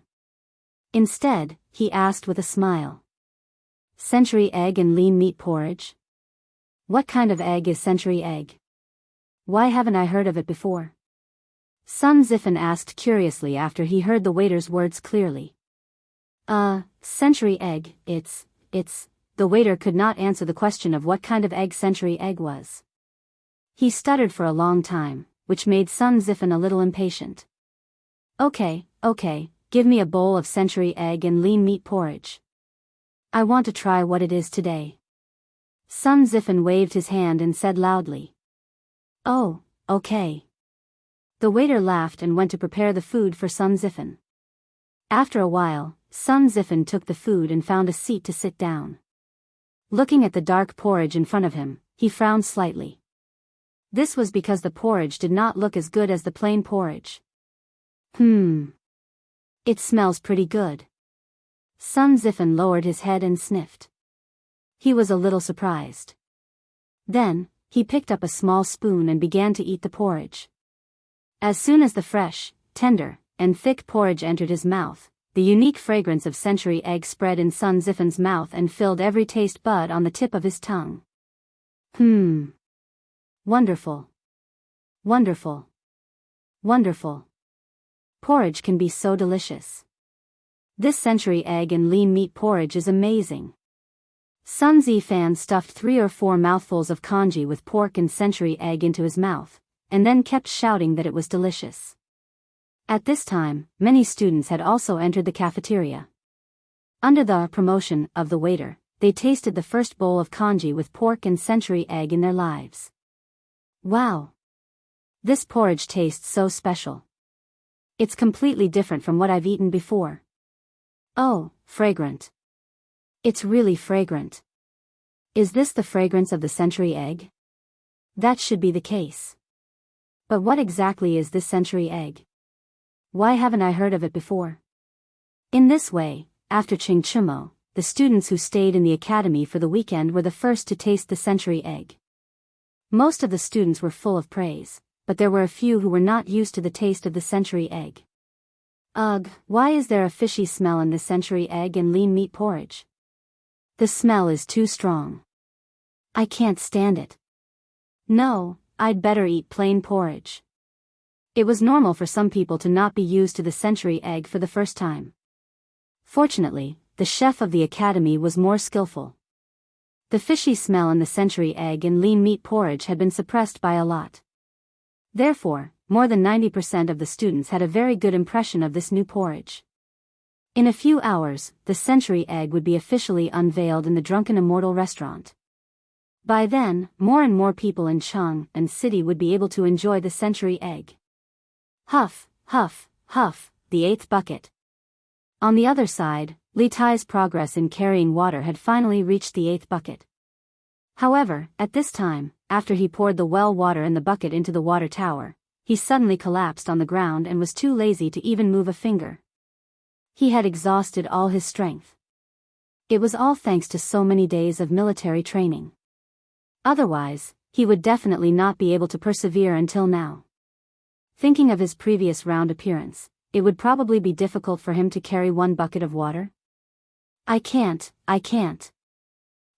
carry any more. Huff, huff, huff. The little fatty's whole body was soaked. Some of it was splashed on him by the well water in the bucket, but most of it was from his sweat. What did it mean to be drenched in sweat? Li Tai's current situation was the best explanation for this idiom, and it was even worse. Qingke, how many buckets is this? TSK, the breakfast in the canteen today is really delicious.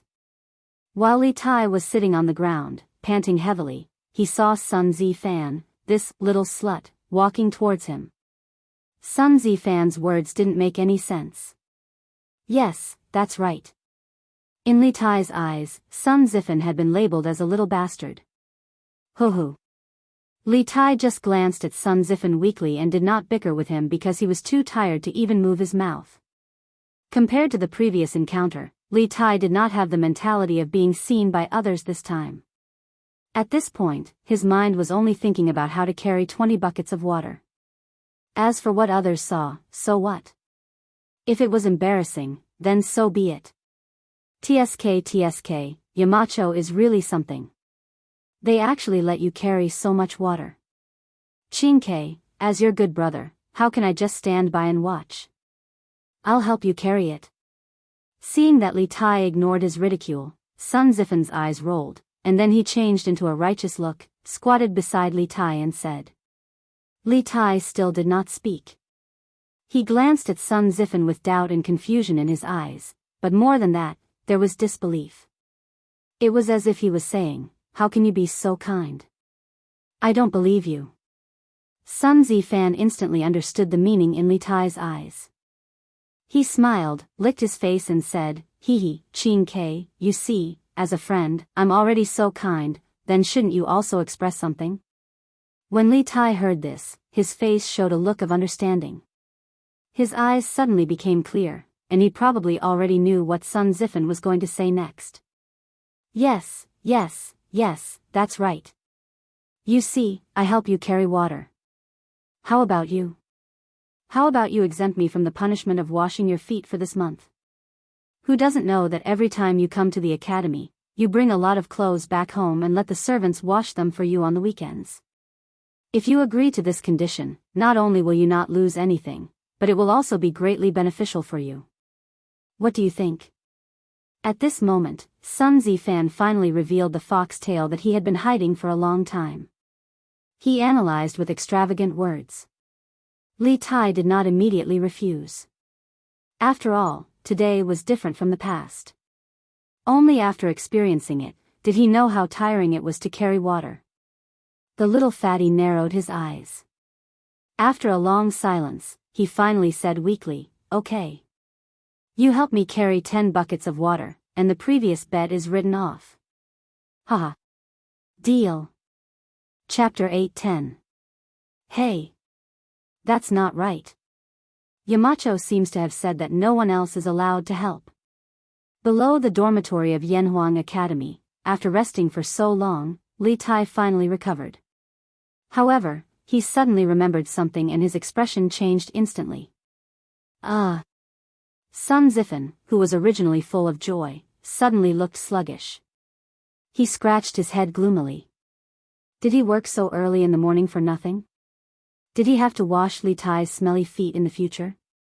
He couldn't accept it, he couldn't accept it. No, Chinkei, think about it carefully again. What did Yamacho say at that time? Did he say that no one else is allowed to help, or did he say that no servants in your mansion are allowed to help? Sun Zifan scratched his ears and cheeks for a long time, then turned his head and asked Li Tai unwillingly. Li Tai, who was originally dejected, heard Sun Zifan's words, and his eyes suddenly lit up. He patted his head and thought seriously. After a moment, he suddenly shouted excitedly, "I remember now.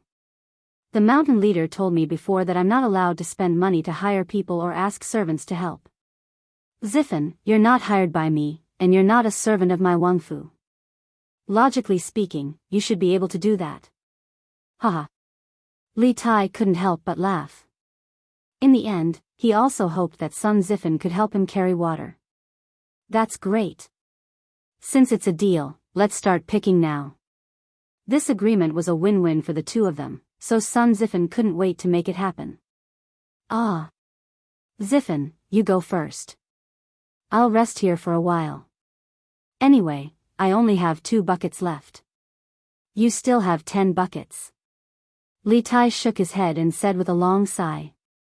When Sun Zifan heard this, although he felt a little uncomfortable, in order to not have to wash smelly socks in the future, he would suffer a little loss. Okay. Chinkei, you rest first. I'll go get the buckets from the dorm manager. Hee, go. Li Tai smiled and waved his hand. Sun Zifan didn't say anything else and turned to leave. Li Tai leaned against the wall and looked at his back. He suddenly felt that something was wrong. He heard Sun Zifan mutter to himself, F***ck. If we were to seriously calculate this matter, both Sun Zifan and I were at a disadvantage. Not only did they not get anything, but each of them also had to carry 10 buckets of water.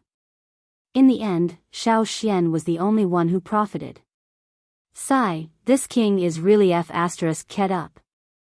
Sun Zifan and I have been fighting for so long, but it was all for nothing. In the end, the academy has benefited. At this point, little fatty finally reacted. After all this time, neither he nor Sun Zifan had gained any advantage. They had all been tricked by Li Zishuan. But now that things had come to this, what could he say? He could only swallow this loss in silence. Sigh, the facts have proven that little Xian is a fraud. I can't trust him so easily in the future. Li Tai silently labeled Li Zishuan as a fraud in his heart. When it was almost noon, the eastern and western districts of Chang and city officially opened for business. All the shops, restaurants, and tea houses opened their doors to welcome customers. Even Drunken Immortal Restaurant opened its doors. Yo! Boss Feng, long time no see. I heard that you have been conferred the title of Righteous Merchant by His Majesty. Congratulations. Shopkeeper Lu smiled like a Maitreya Buddha as he spoke to Feng Zhihua who had just entered.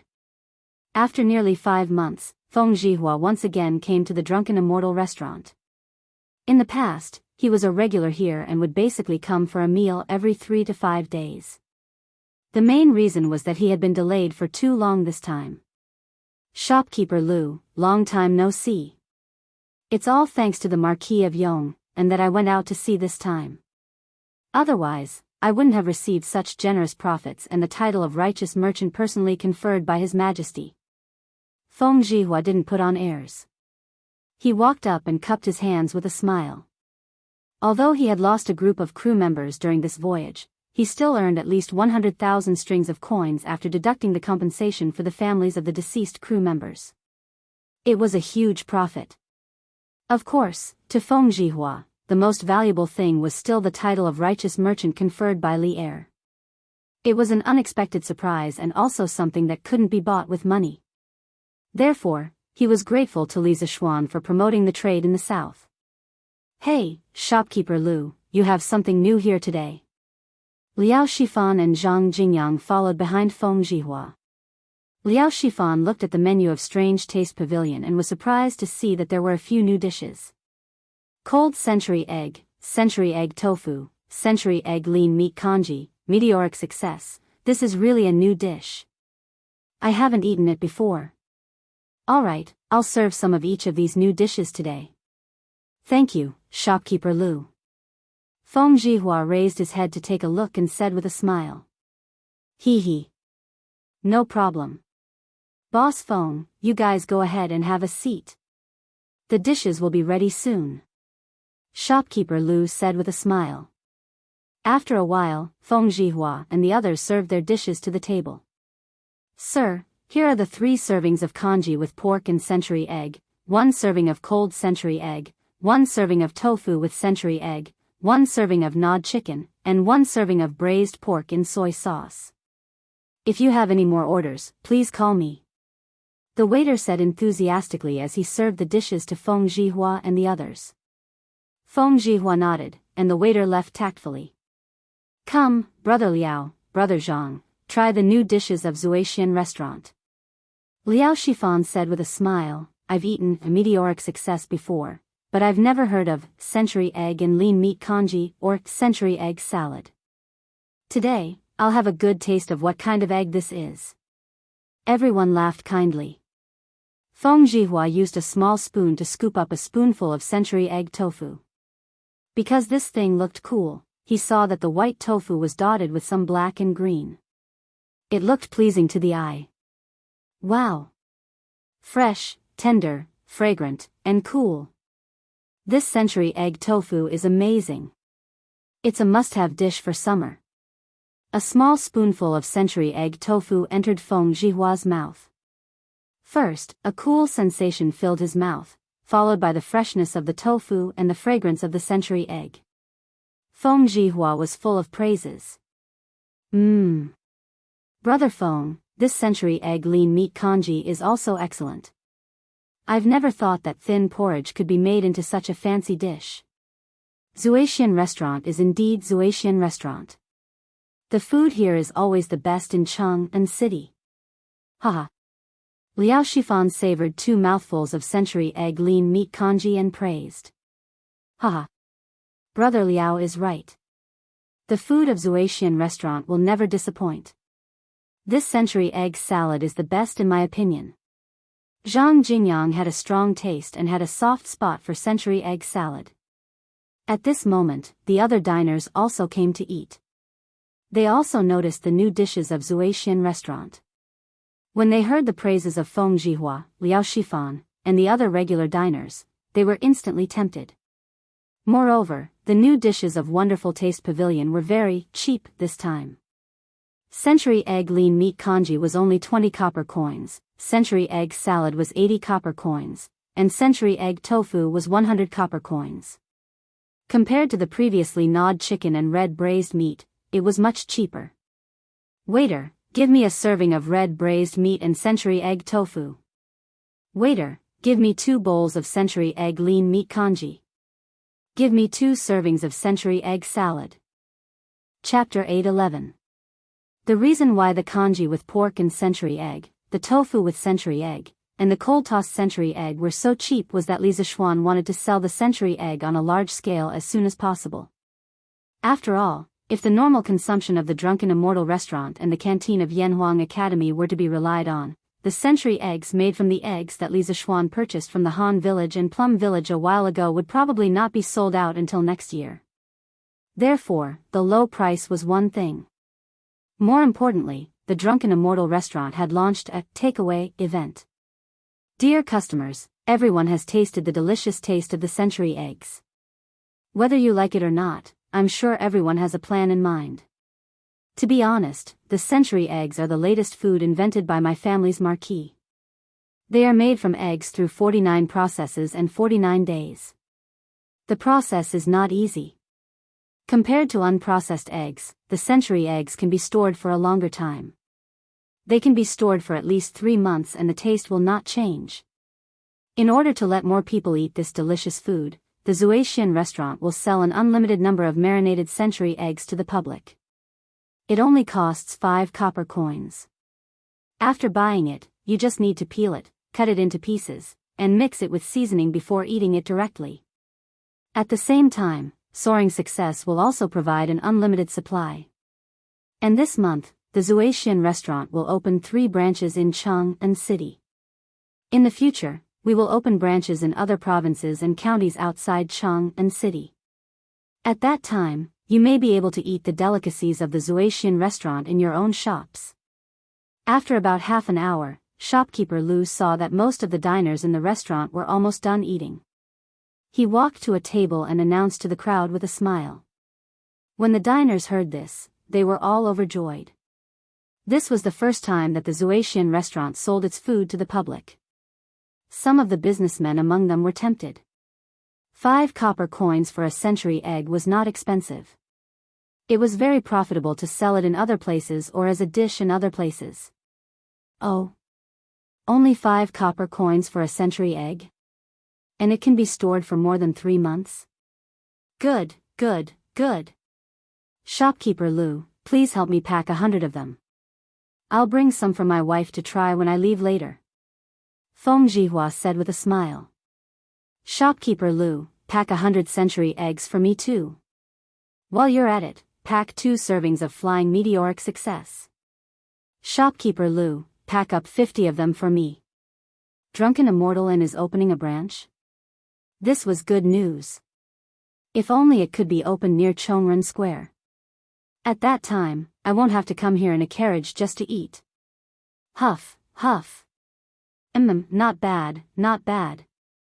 The congee with pork and century egg that Xiao Xian made was really good. Madam, let's make our porridge like this in the future. This kind of salty porridge is more enjoyable. Qing Residence, lunchtime. Qing Yaojin finished a bowl of congee with pork and century egg in no time. He wiped his mouth and said with satisfaction.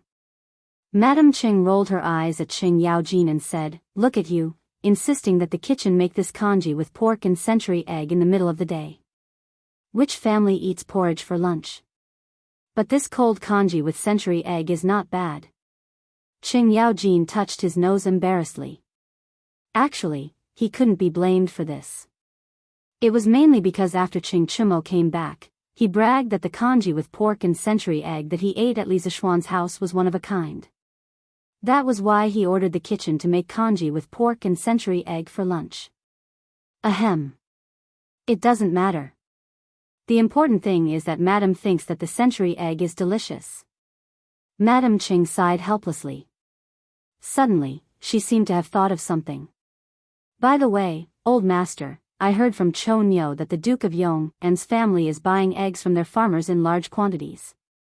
I guess they're using them to make century eggs, right? Qing Yaojin stroked his beard and nodded. I heard Xiao Xian mention it at the academy. It was mainly because there were so many eggs in Cheng'an City that they couldn't sell them. No one bought one for 2 copper coins. The farmers of his 2 farms had accumulated a lot of eggs. Seeing that they were going to spoil soon, Xiao Xian thought of a way to find a way out for the farmers. I have to say that this child is really resourceful. He actually came up with such an idea. Besides, this century egg is to my liking. Cho Nyo, after we finish eating, pick a few dozen century eggs and send them to the Chin family. Ching Chimo's mouth was still stuffed with century egg and tofu. When he heard this, he directly spoke with a lisp. Father, there's no need. Xiao Xian has already sent them door to door. I reckon that even His Majesty is eating his century eggs now. Qing Yaojin was stunned. Then, he came back to his senses and couldn't help but laugh. This kid is really good at doing business. He's even got ideas on His Majesty. In this entire imperial court, only that old man Wei Jing can compare with him in terms of guts. Madame Qing smiled and didn't reply. She hesitated for a while and said, I just don't know how this child made the century eggs with eggs. They can actually be preserved for such a long time. Old master, the farmers of our farms also have a lot of eggs that they can't sell. Why don't we ask the Duke of Yong and how to make century eggs? When Qing Yaojin heard this, his expression suddenly changed. He sternly scolded, Nonsense. Foolish. This method of making century eggs is Xiaoshuan's secret recipe. As elders, how can we snatch something from the younger generation? If this gets out, where will I, Qing Jijia, put my old face? You're scheming for a source of wealth. Seeing Qing Yaojin throw a rare tantrum, Qing Chimo and Qing Chuliang at the dining table quickly put down their chopsticks and quietly sat on the stools without saying a word. Madame Qing, who was used to being domineering, didn't dare to talk back at this moment.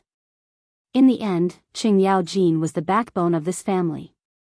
Usually, Qing Yaojin wouldn't haggle with her over small matters and would go along with her wishes. However, when it came to major issues, no one in this family dared to refute Qing Yaojin's opinions.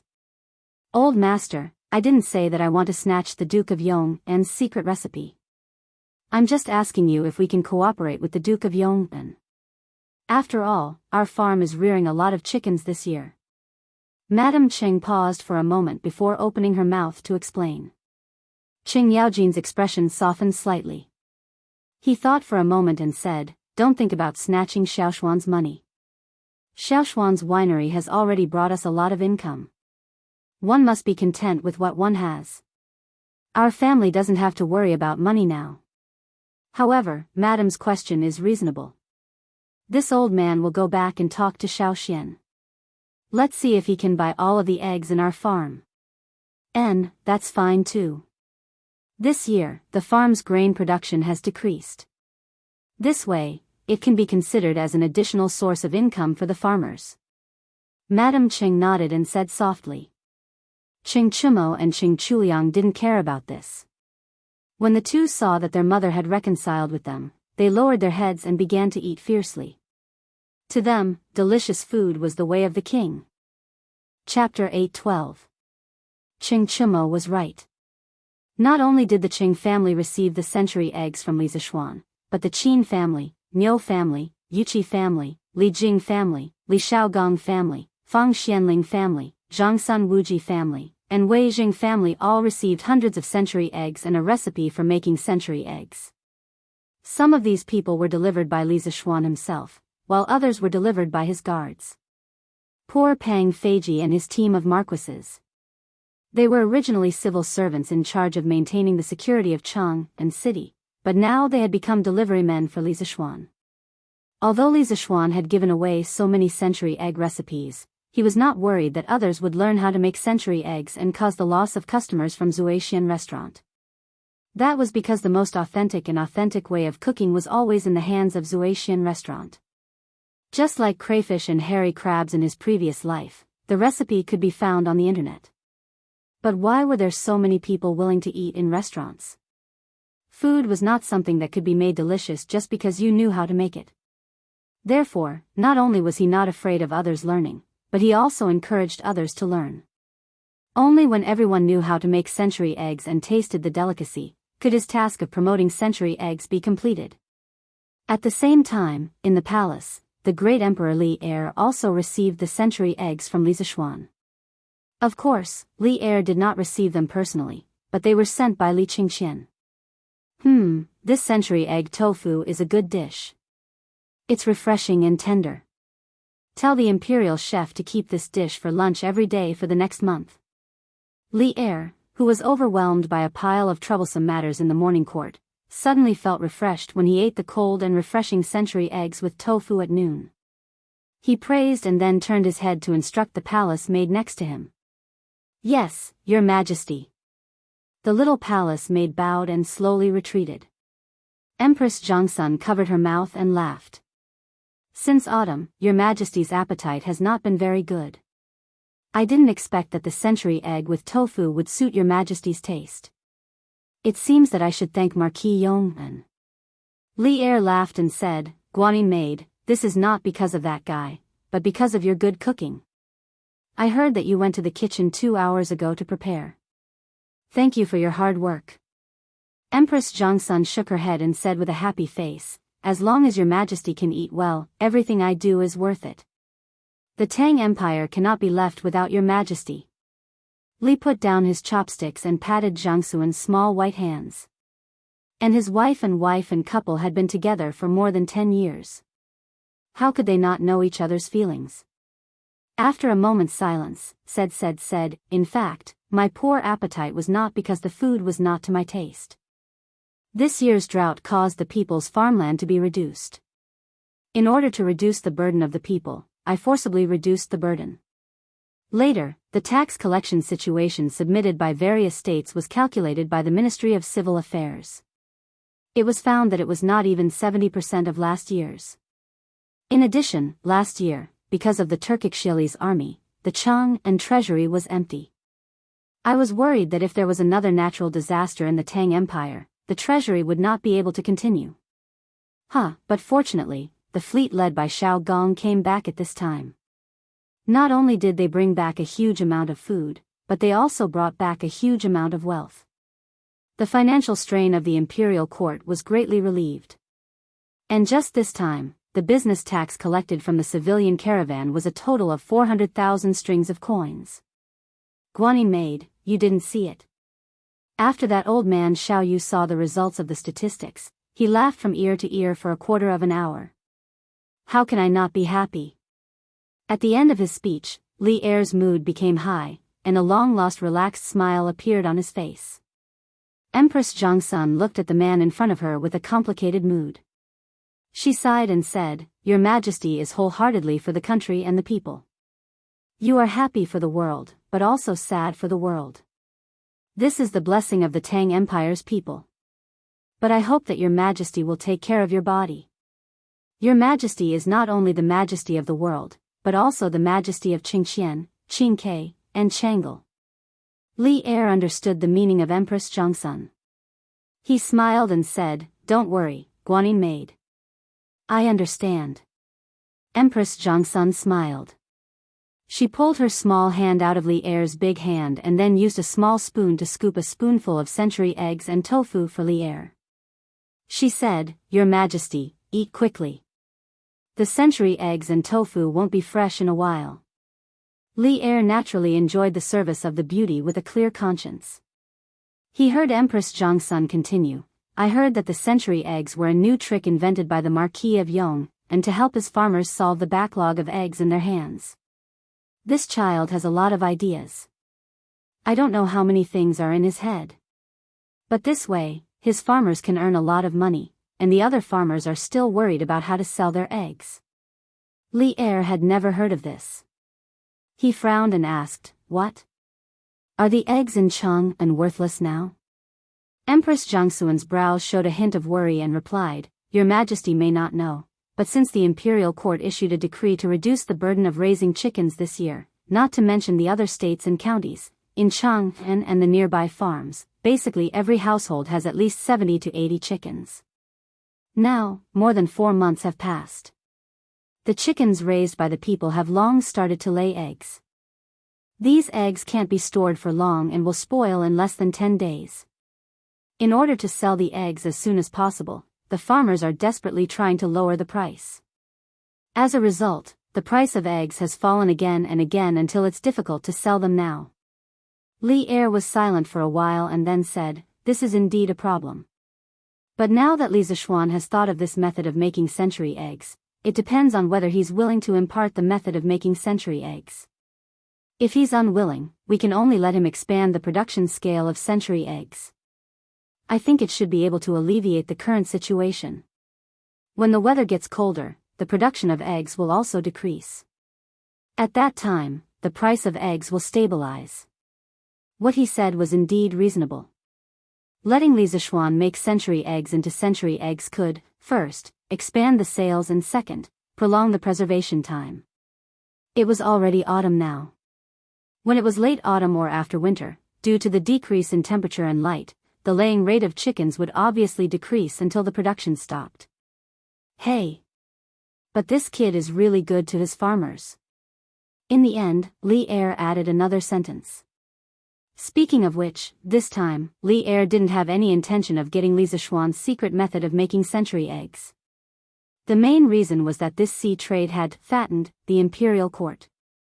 Old Li was now a rich man, and the small amount of money he earned from making century eggs was not enough for Li Er. Chapter 8:13. Your Majesty is right.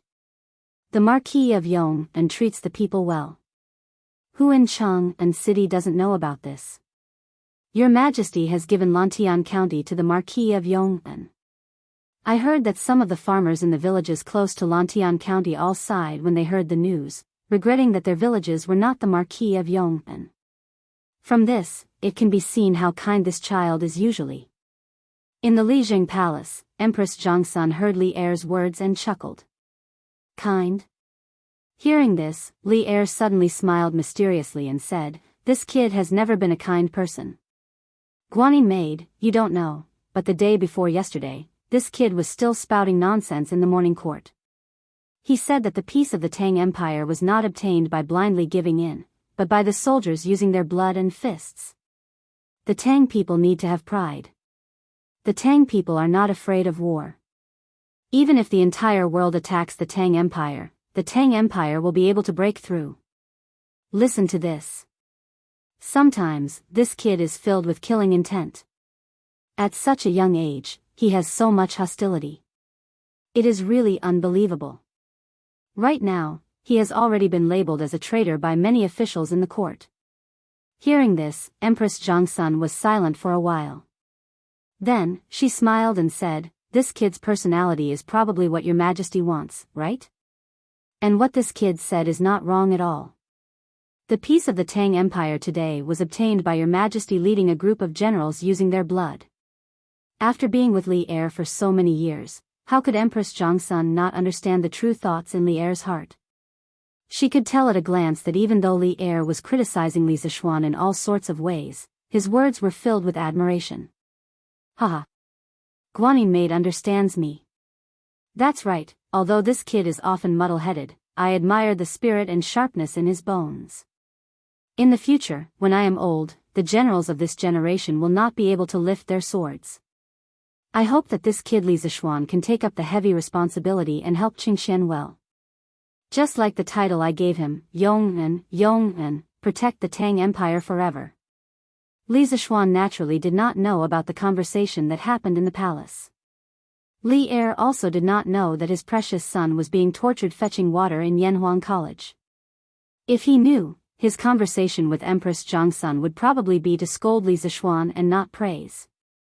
Speaking of which, Li Zishuan was busy going to Chang'an City in the morning to send gifts to the big shots. In order to keep smiling, his face was a little stiff from smiling, Anson. And then, he went to the workshop to teach Faubert's rubber ants. Unexpectedly, just as he was about to leave, an uninvited guest came. An uninvited guest with unprecedented strength. It was a middle-aged man who was nearly 7 feet tall, which was over 2 meters. He had a 3-inch beard on his chin, which looked like it had not been tidied in a long time. It was messy and a bit disgusting. His appearance was ugly, and there was a scar on his face. Although his facial features were sharp and angular, no matter how you looked at it, he looked like the reincarnation of an evil spirit. He was abnormally ferocious. Children would probably be scared to tears if they saw his face. These were not important. The most important thing was that Li Zixuan felt a very majestic and turbulent power of flesh and blood from this man, indicating that this man's physical cultivation had reached a very terrifying realm. In his impression, only the golden body of Arhat of the Shaolin Temple could be comparable to it. What was worse was that the moment this man stood there, Li Zixuan felt an extremely heavy pressure. This meant that this person's martial arts realm was far above his. If they were to compare, even Zhao Song at his peak would not be a match for this man. At first glance, Li Zixuan determined that the man was a master at the peak of the master stage, or even a half step into the great master stage. His strength was not inferior to his martial uncles in Longhu Mountain. If they were to fight to the death, perhaps only his genius youngest martial uncle would be able to fight him. Wouldn't you be nervous if a ferocious-looking man with terrifying strength was blocking your door? The true qi in Li Zixuan's body quickly began to revolve, and he raised his guard to 120%. If this person really wanted to attack him, he should be able to escape with all his strength, but could he escape? No. Behind him were his father, mother, wife, and sister. Not far from where he was, there were hundreds of teachers and students from Yanhuang College. If such a powerful devil was allowed to wreak havoc, no one in Yunshan would be able to keep him in check. When did a monster with such a terrifying cultivation appear in Chang'an City? Did this man come with ill intentions, or was he looking for something? Li Zixuan's heart was filled with vigilance and doubts. Senior, may I know your honorific name? Why have you come to Yunshan? Li Zixuan stepped forward slowly, saluted and cupped his fists. Previously, Li Zixuan was sizing up the man. In fact, the man was also sizing up Li Zixuan. At this moment, when he saw Li Zixuan step forward and salute, he narrowed his eyes and smiled instead of answering. You are Li Zixuan, right? The last disciple of Taoist Ling Su of Celestial Master Sect in Longhu Mountain? Not bad, not bad. Little boy, you have guts. You have not disgraced the name of Spiritual Master Ling Su. Li Zixuan's heart moved slightly. This man knew his master. This should be easy to handle. Generally speaking, as long as someone knew his master, they would give him some face. He had to admit that the name of Spiritual Master Ling Su was very useful. Senior, since you know my master, then you are an old friend. Please come in and have some tea. Li Zixuan smiled and tried to get close to the man. After all, it would be best to be friends with such a powerful person. Who knew that when the man heard this, he would actually pull out the 4-foot-long broadsword on his back. He casually waved the broadsword and then gently placed it on the ground. The hard cement floor was actually cut open like a piece of tofu. The man laughed loudly and said, "Ha! Junior, I am not here to drink tea. I am here to compete with you. I want to see how much of Spiritual Master Ling Su's teachings you have. If you can win against me, that's fine. If you lose..." This is, husband. Coincidentally, at this moment, Han Yushi came out with Madame Li, followed by Li Jingma and Lan They must have heard the commotion in the front yard and ran out. Hee hee, little boy, if you lose, it means that your skills are not good enough. I will clean up the house for Spiritual Master Ling Su. Don't even think about leaving a single person in your yard alive. The curly-bearded man pointed at the people behind Li Zixuan and said with a ferocious expression. He came with ill intentions. As expected, he came with ill intentions. Now that the situation had developed in the worst direction, Li Zixuan's complexion suddenly changed greatly. His heart also sank. This old bastard with extremely high martial arts was actually here to pick a fight. Chapter 8:14. Yunshan Villa. Li Zixuan didn't hesitate when he saw that the bearded man didn't come with good intentions. He turned around and said anxiously, "Wife, help father and mother back to the house. Lan you go back too. Don't worry, I'll be fine." Husband, brother, Li Zixuan said solemnly, "Don't talk nonsense. Go back quickly." Then he whispered to Han Yushi, "I'll lure this person away in a while. You guys take the opportunity to leave quickly.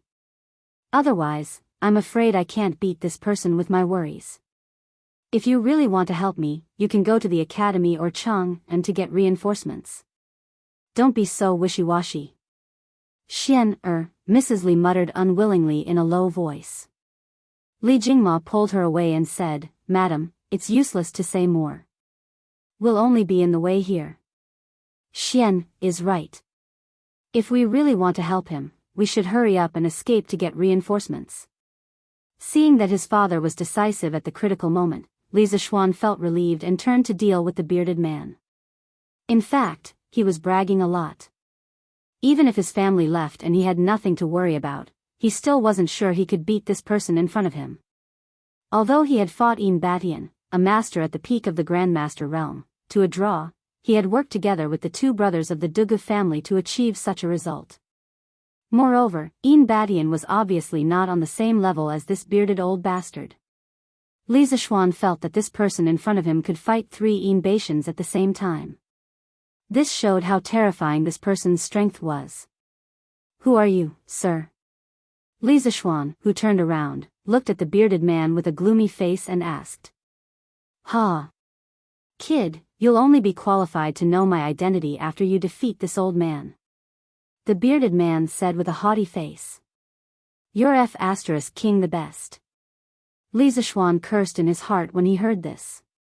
Although this old fart in front of him was indeed quite awesome, no matter how awesome he was, could he be as awesome as his master? I have no enmity with you, but you have come here to threaten me with your life. I have to say that you are really daring. The Cloud Mountain is a sacred place of learning set up by the imperial court. How dare you behave so atrociously here? At this point, there was no room for reconciliation. How could Li Zishuan still be willing to address this person as senior? It was already good enough that he didn't call him old bastard. There was no need for him to be polite. The man grinned and said with a smile, are you angry from embarrassment? Enough idle chatter, this old man is not here to bicker with you. If you want to live, quickly take out your true skills and fight with this old man. Li Zishuan knew that this battle was unavoidable, so he pretended to look at the burly man with contempt and snorted, since you want to fight, then this marquis will accompany you to the end. However, since you came to Cloud Mountain to cause trouble, you better think about the consequences. Haha. There's no need for you to say that. This old man knows what to do. The bearded man chuckled nonchalantly. Li Zishuan said in a deep voice, in that case, you wait here. I'll go get the sword. A quarter of an hour later, Li Zishuan brought the burly man to a forest in the south of the Cloud Mountain courtyard. The two stood face to face, and a bleak atmosphere began to fill the forest. Both of them were accumulating power at this moment. Boy, show me what you've got. This old man won't bully you. I'll suppress my realm to the early stage of the Supreme Power realm and fight with you. If you can beat me, then everything will be fine. If you can't, The bearded man stood about 30 meters in front of Li Zishuan with his hands behind his back and said with a smile. This old man wants to suppress his realm to fight with me? This was really a surprise, because if this old man went all out, he really had no chance of winning. However, if they were at the same realm, then it was hard to say. After hearing the second half of the old man's words, Li Zishuan's heart sank again.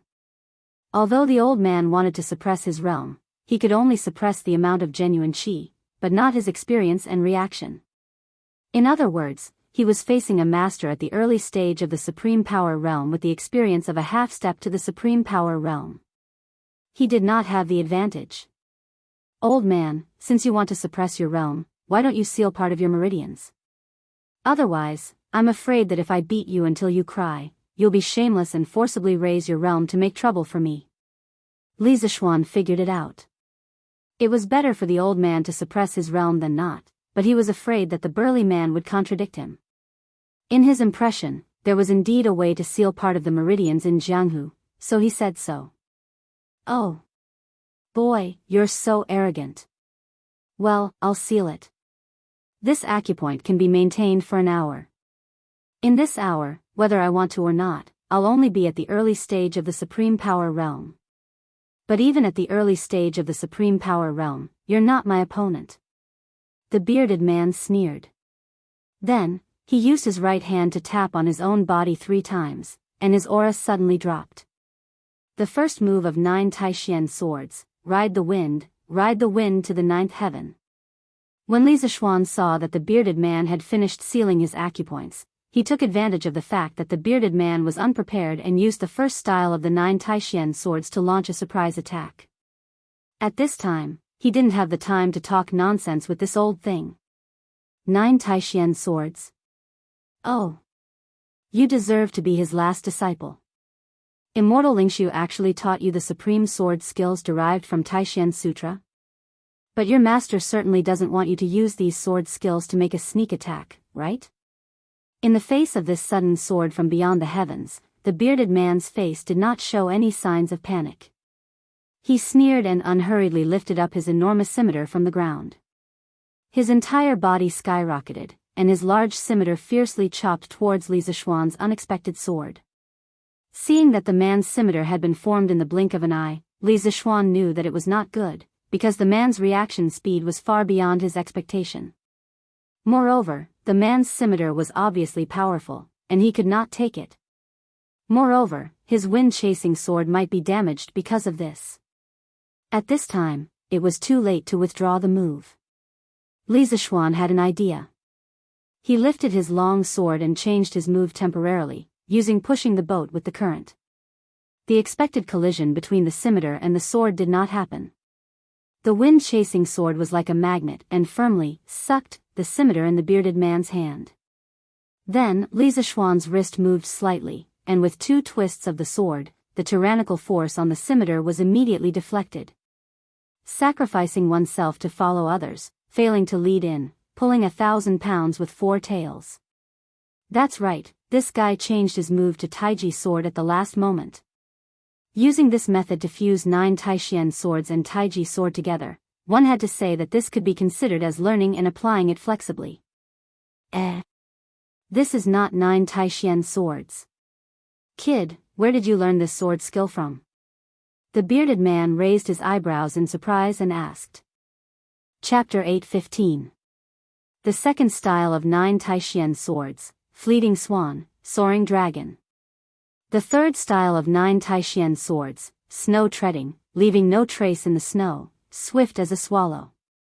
The fourth style of 9 Taishian swords, Wave Breaker, Overlord Sea Thunderous Fury. The fifth style of 9 Taishian swords, Pairing Dust, Sword Pairing Dust, Bleak and Cold. Li Zishuan didn't pay any attention to the curly-bearded burly man's question at all. He directly used a quadruple annihilation, unleashing 4 moves in unison and meeting him head-on. In his opinion, the old man in front of him was here to destroy his entire family. In a battle of life and death, he would not hold back. As long as he could defeat the old man, he was willing to use more despicable means, let alone a sneak attack. By now, he had mastered the first 5 styles of 9 Taishian swords. The 4 styles in front of him were more than 40% more powerful than before. Ordinary grandmasters would not dare to underestimate them. They had to take them seriously, or they would be injured by the superimposed 4 styles in an instant. Unfortunately, this bearded man was not an ordinary master stage expert. This time, the man did not take the initiative to charge forward. Facing this extremely powerful sword that had been enhanced by the consecutive moves, he closed his eyes. Then, he suddenly took 3 steps to the left and turned around abruptly. He raised his broadsword and placed it in front of his forehead. Clang! The fifth style of 9 Taishian swords, Pairing Dust, had been enhanced by the power of the first 4 moves. Its speed and strength were naturally extraordinary. The most prominent feature of this sword was its explosive power. When the tip of wind-chasing sword came into contact with the bearded man's saber, sparks flew from the intense collision. However, the man's lower body was extremely stable, as though he was a huge tree rooted in the ground, not moving at all. However, due to the inertia of the wind-chasing sword, it was still advancing towards the man's face. The entire sword immediately bent into an arc. The saber in the man's hand also began to deform from the violent collision. If this continued, it would be hard to tell if the saber or the sword would break first. Ha! The power can be superimposed. This 9 Taishian swords is indeed something. The bearded man laughed softly. Then, his 2 hands held the 2 ends of the broadsword. Then, he took the initiative to bend the broadsword inwards, gradually turning it into a reverse bow. F***ck, this is bad.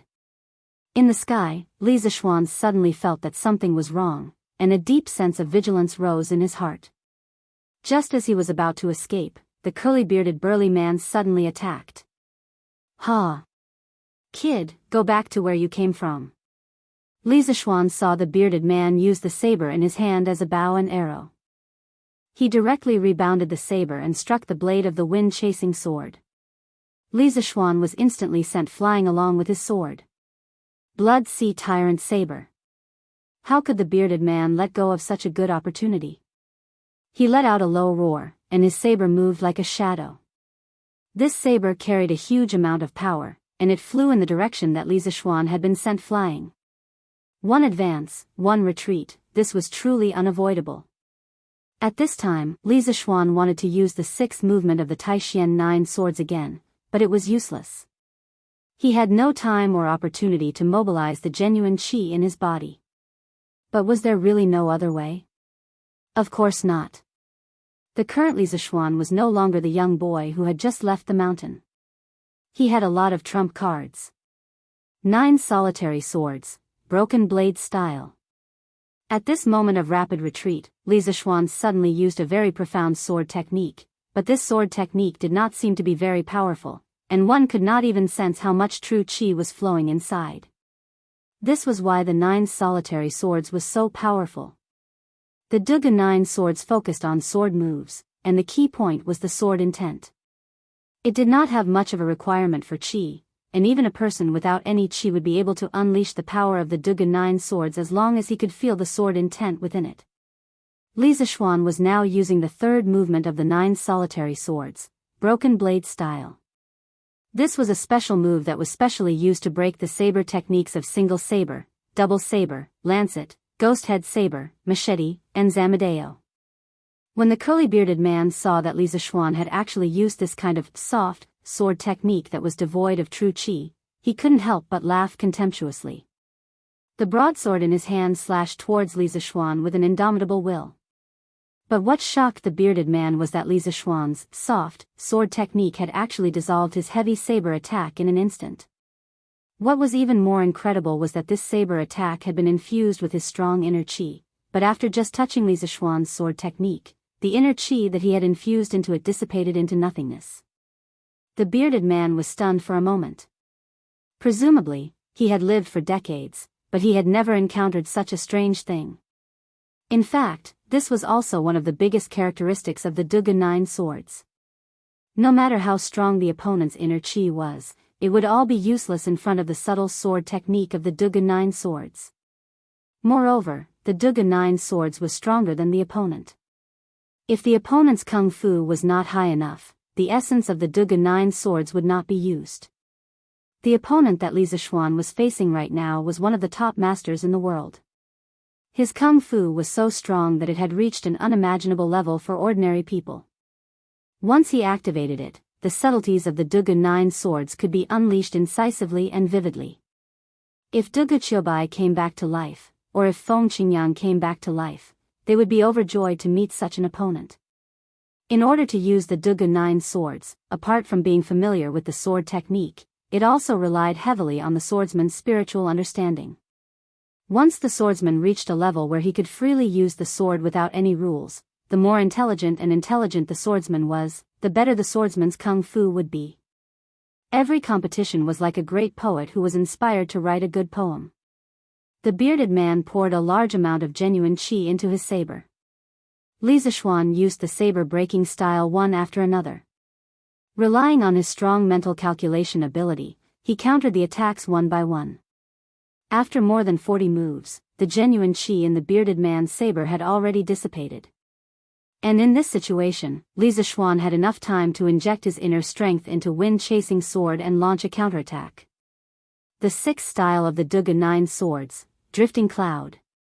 The drifting cloud is broken and drifting cloud is never returned. Once the sword was launched, there was a faint sound of wind and thunder. This sword not only carried the power of the previous few moves, but also the momentum of the bearded man's saber-breaking style that was countered by the saber-breaking style. Its power was so great that it was the most powerful attack that Li Zishuan had ever launched in so many years. It had to be said that this guy was really a genius. He had just combined the Duga 9 swords and the Taiji sword together to counter the bearded man's counterattack. Now, he had combined the Duga 9 swords and borrowed the momentum to launch a fatal attack on the bearded man. Fast. This extremely fast sword instantly arrived in front of the curly-bearded burly man. The curly-bearded man's pupils constricted abruptly. He actually felt the threat of death from this sword strike. Chapter 8:16. Roar. Seeing Li Zishuan's flowing cloud sword whistling towards his heart, the bearded man first controlled his body to lean back slightly and then let out a loud roar. A fallen leaf just happened to fall between the tip of the wind-chasing sword and the bearded man's face. What was strange was that this roar seemed to carry a huge amount of energy, causing the falling leaf to suddenly change its direction and fly directly towards Li Zishuan. The leaves were already like this, so how could Li Zishuan, a living person, not be affected? Almost in an instant, he felt as if his eardrums were about to burst. His face felt as if it had been scraped by a fierce wind, and it hurt a little. At the same time, his sword momentum also strangely stagnated for a moment. Lion's roar? Li Zishuan was a little shocked. Wasn't this lion's roar a unique skill of the Shaolin Temple? How could this old bastard know it? Could it be that he was a monk of the Shaolin Temple in the past? Damn it, a monk who had returned to the secular world actually dared to behave atrociously in Yunshan. However, even though Li Zishuan was extremely shocked, he didn't have the time to continue letting his imagination run wild. This was because the bearded man had seized the moment when the wind-chasing sword's momentum stagnated. Roar. Another loud roar, and the intensity of the roar was even louder than before. Tsunami Emperor Fist. At this moment, the bearded man, who was leaning back slightly, abandoned his saber and used his fists. This was because the angle of his body couldn't condense saber momentum in a short period of time. He first formed a fist seal, and then his sleeves exploded with a bang. His arms and fists turned bronze in color, and the veins on his arms bulged. His hair fluttered even though there was no wind, and he looked like a mad demon. Tsunami Emperor Fist. When Li Zishuan heard the name of this fist technique, his heart suddenly jolted. He thought to himself, just where did this curly-bearded burly man come from? Emperor Fist, Emperor Fist. In this era where imperial power reigned supreme, to dare to add the word emperor to a technique was like lighting a lamp in the toilet, courting death. Why did this curly-bearded man dare to give his fist technique such a tyrannical name? The bearded man definitely didn't know what Li Zishuan was thinking. He snorted and his aura suddenly changed. Then, he waved his fists and charged towards Li Zishuan's sword. The wind-chasing sword was spiritual master Ling Su's personal sword. It was forged by the world's #1 swordsmith, Zhang Yujiu, using extraterrestrial iron. Its sharpness could cut through iron like mud. Moreover, the wind-chasing sword was reinforced with large amounts of internal energy from Li Zishuan. It wasn't an exaggeration to say that this sword could pierce a hole in the city wall. At this moment, the bearded man was actually using his fists to catch the sword. No matter how one looked at it, he seemed to be seeking death. However, Li Zishuan didn't think so. He suddenly realized that something was wrong, but he couldn't figure out what it was. In this split second, the burly man's fists had already collided with the tip of the wind-chasing sword. However, the scene of the sword piercing into his body did not occur. On the contrary, the collision of the fists and the sword produced an illogical sound of metal clashing. Clang! With a boom, the enormous amount of internal energy that Li Zishuan had poured into the wind-chasing sword was completely repelled. The enormous internal energy backlashed and sent him flying. He crashed into a tree with a bang, but this tree couldn't stop him from retreating. With a kacha sound, the thick tree cracked and broke. Li Zixuan's body then crashed into a second tree and landed heavily on the ground. Pooh! After receiving such a large impact, Li Zixuan's body instantly fractured in several places. A heart-wrenching pain came from his wrists and back. What was worse was that this enormous internal energy backlashing caused him to spit out a mouthful of blood. Moreover, his internal energy started to become chaotic. It would be difficult for him to have the strength to fight again in a short period of time. F***ck, you old bastard. You actually broke through your acupoints on your own.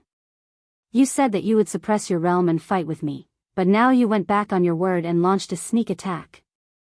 Are you still king man?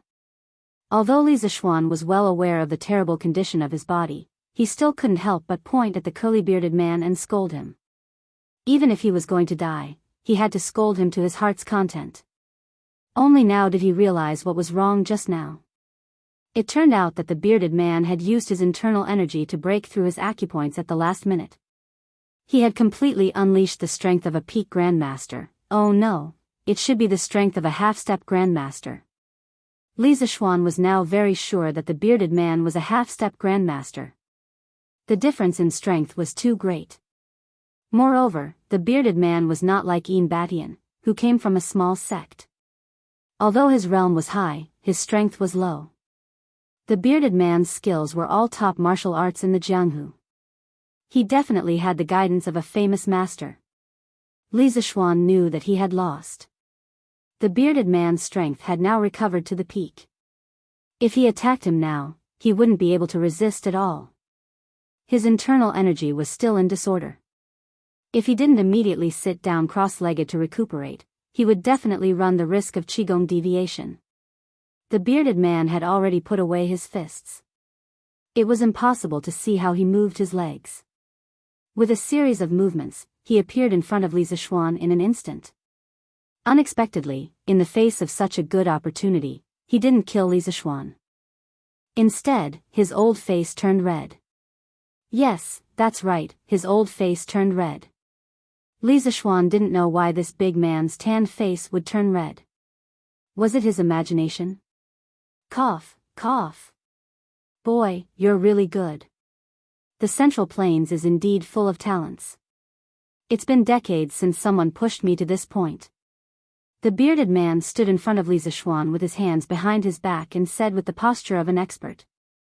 It was just that there was a hidden awkwardness under his expression. It was just that others couldn't detect it. Bah! Old bastard. With your cultivation, you actually went back on your words. King have an unfair advantage. Cough, cough. The man coughed twice again. He didn't answer Li Zixuan's words. Instead, he asked calmly, Boy, the sword techniques you used just now, it seems that the 9 Taishian swords is not the only sword technique, right? There seem to be 2 other sword techniques mixed in with it. Hurry up and tell me. Li Zixuan didn't know what kind of medicine this old bastard had taken, but he was actually dawdling with him. Li Zixuan simply sat cross-legged on the ground and began to regulate his breathing. In any case, he couldn't beat him. If this old bastard wanted to fight, then let him fight. At this time, when he heard the question, he couldn't help but open his eyes. He rolled his eyes and said coldly, You want to know? Of course. The bearded man nodded. You want to know? Call me Grandpa and I'll tell you. Chapter 8:17. Grandpa? Regardless of whether this curly-bearded man had the intention to kill Li Zixuan or not, after hearing these words, he couldn't help but fly into a rage. Bastard Junior, this old man is already someone of your grandfather's generation, yet you are so disgraceful. Li Zixuan continued to scold, Hey! Who was the one who called me Grandpa just now? Was it you? Regardless of whether he was going to die today, he had to be mischievous before he died. Who asked his big brother to be the Leather Knight? Humph. Little kid, you're so stubborn. I wanted to talk to you nicely, but you refused a toast only to be forced to drink a forfeit. Don't blame me for being rude. Even a clay figurine had some temper, let alone a peerless expert like the bearded man. Hearing Li Zixuan's rude remarks again and again, he finally flew into a rage. Which scoundrel dares to be so presumptuous in Cloud Mountain? At this moment, a loud shout came from the forest. The man's movements couldn't help but pause. Then, he saw a black-robed elder come over with a sword and slash directly at him. Faced with this sudden attack, the man didn't dare to be careless. He took 2 steps back and then tilted his body slightly, dodging the black-robed elder's aggressive sword. Ink Snow Sword cry, only the heart remains unmoved, harmony of the world. Ink Snow Sword, you're actually the master of the MO family? The bearded man looked at the broad-bladed sword in the black-robed elder's hand and frowned for a long time before asking in disbelief. That's right, the person who came was the 15th generation master of the MO family, MOY. Previously, Li Zishuan had fused 3 types of sword intense and used an unparalleled might to beat the bearded man into a fluster. At that time, Li Jingma had secretly brought Madame Li, Lan, and Han Yushi out of the courtyard. It was unknown whether the bearded man had deliberately pretended not to notice or if he really hadn't noticed, but he had actually let Li Zishuan's family leave just like that.